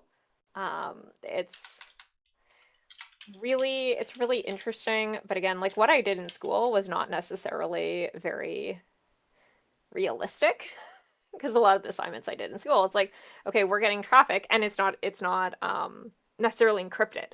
So we can easily go and sift through the traffic and like find the different things as part of the assignment versus like what you capture right now might be a lot more encrypted because, for example, so everything's going to be over HTTPS. And is there a way to unencrypt that? Probably, but I'm not familiar with that because it's not really something I've done outside of school or outside of the occasional like CTF where I've looked at Wireshark captures. Okay, I hope that answers that person's question. Yeah, what was what are your thoughts on eBPF? I'd never heard of it before. Yeah, I don't really know what there is to have thoughts on it. According to Segfaults on Twitch, eBPF is a Linux kernel technology that allows developers to run sandboxed programs within the kernel without changing the source code or loading kernel modules from our good friend the Clanker. Then maybe I've completely misunderstood what that is. So then, apologies. No, I don't know. I got that mixed up with... I thought Berkeley packet filter was for Wireshark. But anyways. No worries, no worries. I mean, people can't be expected to know every technology under the sun. It's not super realistic. But anyways, we'll move on to the next question. So what is your favorite shell command? That's that's pretty shell command. That's pretty open-ended, yeah. I mean, there's some pretty good trolly answers like chmod 77 or rm, yeah. Or the fork bomb, that kind of stuff. Yeah. Favorite commands? I don't know. We've got a lot of suggestions from chat. JQ, CD. I mean, yeah, CD. ls-la is probably the single command I ran the most in my life. And I'd say PWD is one of the biggest. Oh, who am I? Yeah, that's always a good one. Yeah. Who am I? Yeah, I mean, like piping something into grep to look for a string, things like that.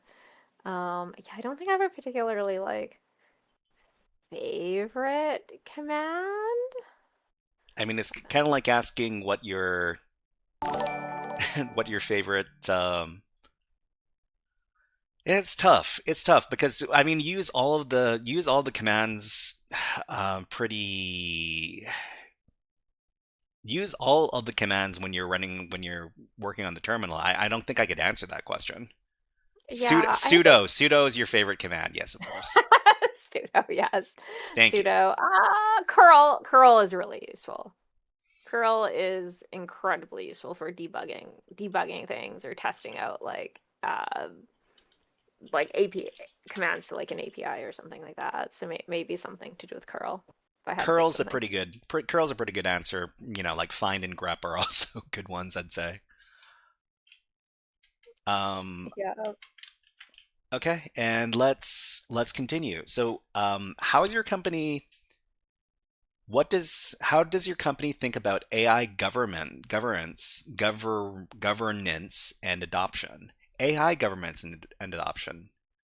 Hmm. Uh, okay, I mean, it's like AI adoption is definitely a hot topic. It's something that we're working on a lot because it speeds up development. So, but there is the balancing of deploying AI tools versus actually the governance of them. So ensuring that they have sufficient guardrails, ensuring that the outputs from them are being properly verified by real humans, and the in those things, I think a lot of where I am, devs are definitely making a lot of use of AI tools, but they're also still very much involved in the development process because they're at the end of the day, they're people that already have really like thorough knowledge of the application. So AI is a very useful tool, and they're a lot easier to they're a lot more easily able to see when it does things that are bad. So there's definitely it's an ongoing thing and on constantly evolving because what what's recommended in best practices for AI has changed so much even in the last 6 months. I don't know the details. I couldn't provide you an example, but I do recall my colleague that's working on an AI governance project talking about that. So Okay, and let's see. Okay, I repeated that question twice. What's a good platform to subscribe to for newsletters regarding information about your field? Are there newsletters about DevSecOps? DevSecOps. I haven't found any specifically about DevSecOps. I think Hacker News is one of the ones I subscribe to, but I don't necessarily read everything. It just gives me a bunch of articles and I pick ones that are relevant to what I'm working on. Sometimes I'll sign up for newsletters with companies that are working on interesting tools, or actually LinkedIn can be a good equivalent for stuff is like following some people that are very prominent in different areas of DevSecOps. So maybe it's software supply chain security, etc., and following them, and they'll post lots of stuff that you can read. So that's probably the most like targeted way I've found information about DevSecOps. Okay, and do you have a favorite undocumented exploit? I think this is a troll question over here. No, sorry, I don't have any 0 days to share.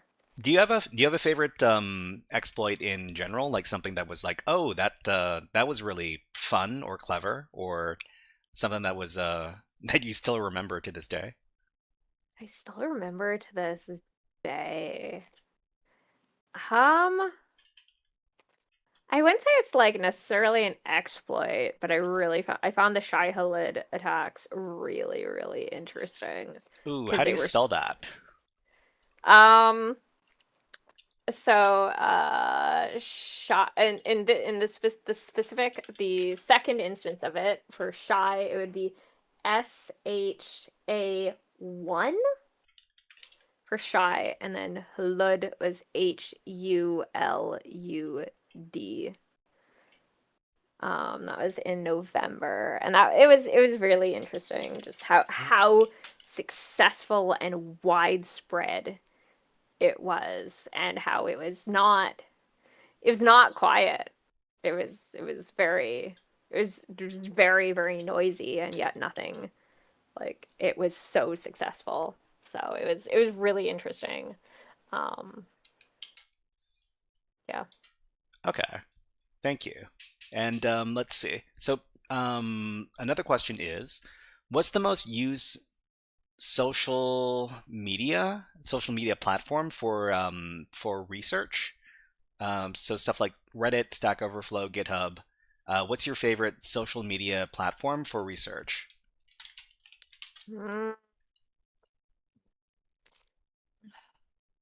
I think it depends on what I'm doing. If I'm looking for like people's published works and stuff, like looking into a vulnerability or doing an analysis on like a piece of malware or something like that.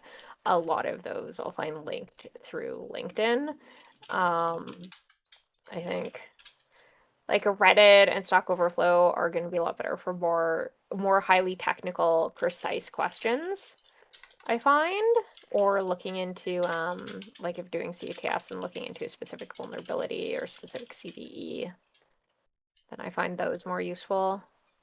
But a lot of it's going to be kind of starting with Google and going from there, and then maybe further narrowing it down to be like, okay, do I want to look through Reddit, or what do I want to look through, depending on the context. And let's see, we're coming up on the last couple of questions here. What did you do in the Wi-Fi contest at DEF CON? So I think you were talking about the Wi-Fi village. Yeah. So it might be, I think it's called the radio frequency village now, but it was like wireless hacking village at the time. And so what did I do for the CTF there? So I didn't have like a software defined radio or really much of the equipment to do a lot of the challenges, but it was basically ones where you're sniffing like connected to a network and sniffing the wireless traffic and trying to get into the network. Sorry, I'm blanking. This was like 2019. So I'm having a hard time remembering exactly what it was. Yeah, I was basically just trying to get into different wireless networks, or there were other ones that were different challenges that they had. I think I remember they were gonna do like you had to hack a little like quadcopter thing, except there was too much noise and they couldn't actually do the challenge. So Okay, and I think we'll do a couple more. The next question is, does DevSecOps deploy product or project managers during your work process? Do you have PMs in DevSecOps at your current role? Sometimes if there's a project that has a lot of interaction with the engineering team, so say we're rolling out a tool and we need them to do a piece of the implementation and it's fairly widespread, then we might have a PM that's assisting with tracking that and handling that, but often not, especially not for anything smaller. Okay, and how was your experience working with PMs during these projects? I've kind of had mixed luck. Sometimes I worked with one where I found that they weren't super technical and didn't understand what we were working on very well. So like every time they drafted an email to go out about the project, I spent so much time like amending it and correcting the technical details in it that I could have written it myself quicker. Other times they've been great. They've been great at wrangling the engineering teams, getting them to be on top of their tasks, ensuring there's regular updates. So it's really just kind of been hit or miss depending on the PM in particular and their understanding of the task at hand. Okay. All right. I think so. Last question. Somebody's asking about Podman. I think you said that you don't really know what Podman is. What about LXC and LXD containers? LXC and LXD containers, no. Docker is something I'm really not, like my knowledge on Docker is pretty basic. So I don't have much context there, unfortunately. It's one of those areas that I really would like to improve on, and I'm trying to look for opportunities to pick up projects and things like that where I'm going to be interacting with it more. And I guess we'll close out on your super generic. Will AI take all our cybersecurity jobs? because that I was think there's always still going to be jobs securing the AI, but I don't know about anything else. yeah. Somebody has We'll to. Someone needs to watch the watchers, or Yeah, somebody needs to make sure the AI doesn't go all Skynet. yeah, or we don't end up like what is Cyberpunk 2077, where it's just the internet has become just rogue AIs that have taken it over. Sick in the Mind on Twitch says, if it's ChatGPT, job security has a great outlook. Well, I mean, are we talking about the incompetency of ChatGPT, or are we talking about how ChatGPT just can't do security, or something else? I haven't used ChatGPT specifically, but I've heard good things about some of the newer, more specific models for security, but we'll see. We have to see where everything goes. There's always the people saying that the AI bubble is also going to pop, and who knows when or if that will happen. Yeah, I mean, we live in a very interesting times. Yep. And Yep. I guess we'll find out how this stuff all shakes up in the next I don't know, 3 to 5 years, that kind of thing. Yeah, that's very much what I think. We'll see how everything goes. Hopefully there isn't a big bubble burst that takes a bunch of our jobs away, like with the .com kaboom, but we'll see.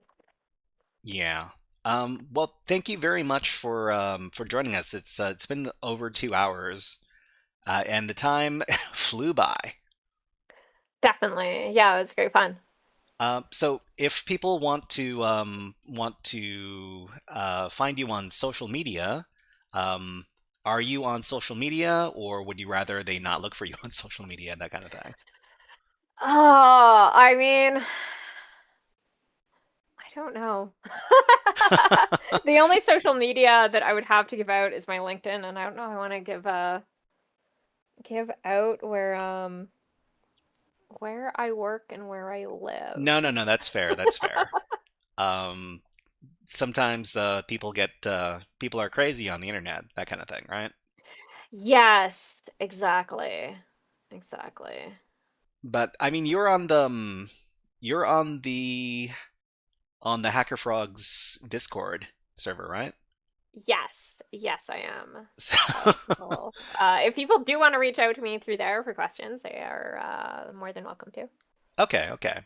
So if people want to talk more with Cheshire, you can give her a shout out on the HackerFrogs Discord. Yeah, definitely. And all right, yes, thank you very much for coming on. DevSecOps, not something I know a lot about. I'm guessing not something that a lot of people knew about, but I think I understand a little bit better what goes on in this highly, what is the word? Is the word high level? Like a role that's very specialized. Would you say that DevSecOps is a very specialized kind of role? Yeah, I would say it's fairly specialized for sure. Okay. And yeah, so thank you very much for taking time out of your precious day to come and talk with us. And yeah, so before we go, before we sign off, I guess I'll talk about what we're doing next time on the live stream. Have you watched the live stream before? I think you said that you watched the other interview episodes, right? Yeah, I watched some of the other interviews, and I was watching the episode before I joined. Oh, who? Who joined? Or before I joined. I was Oh, watching okay. the challenge before. Ah, all right. So yeah, we stream twice a week on Wednesdays and Fridays, and next time we're gonna be talking Advent of Code. We're doing Advent of Code for some Python stuff. We're gonna be doing Python basics. We're gonna be talking about classes and classes and objects and all that other good stuff. And we're gonna be talking about AWS over at the Hack Smarter platform. But yeah, so thank you very much to everybody who came by and gave good questions for myself and our guests, Cheshire, who does DevSecOps, and we will see you next time. we're gonna get ready to raid somebody. So Cheshire, do you watch live streams? Not particularly, just because I'm not good at multitasking while listening to people talk. I either have all of my attention on one thing or the other. I'm not too good at splitting it when it comes to live streams. Okay, so on Twitch, what we like to do is we like to pass on the viewers to other channels when we stop streaming. That's called it's called a raid, and we're gonna raid into our good friend BlazeBits, who also does cybersecurity stuff. So we're just gonna set that up before we go. But yeah. Once again, thank you very much for coming on, Cheshire, and I hope you have a great rest of the evening. Thank you. It was a pleasure. Hope you have a good evening as well. All right, everybody. Hacker Frogs are going to go out in 5, 4, 3, 2, 1. See you next time.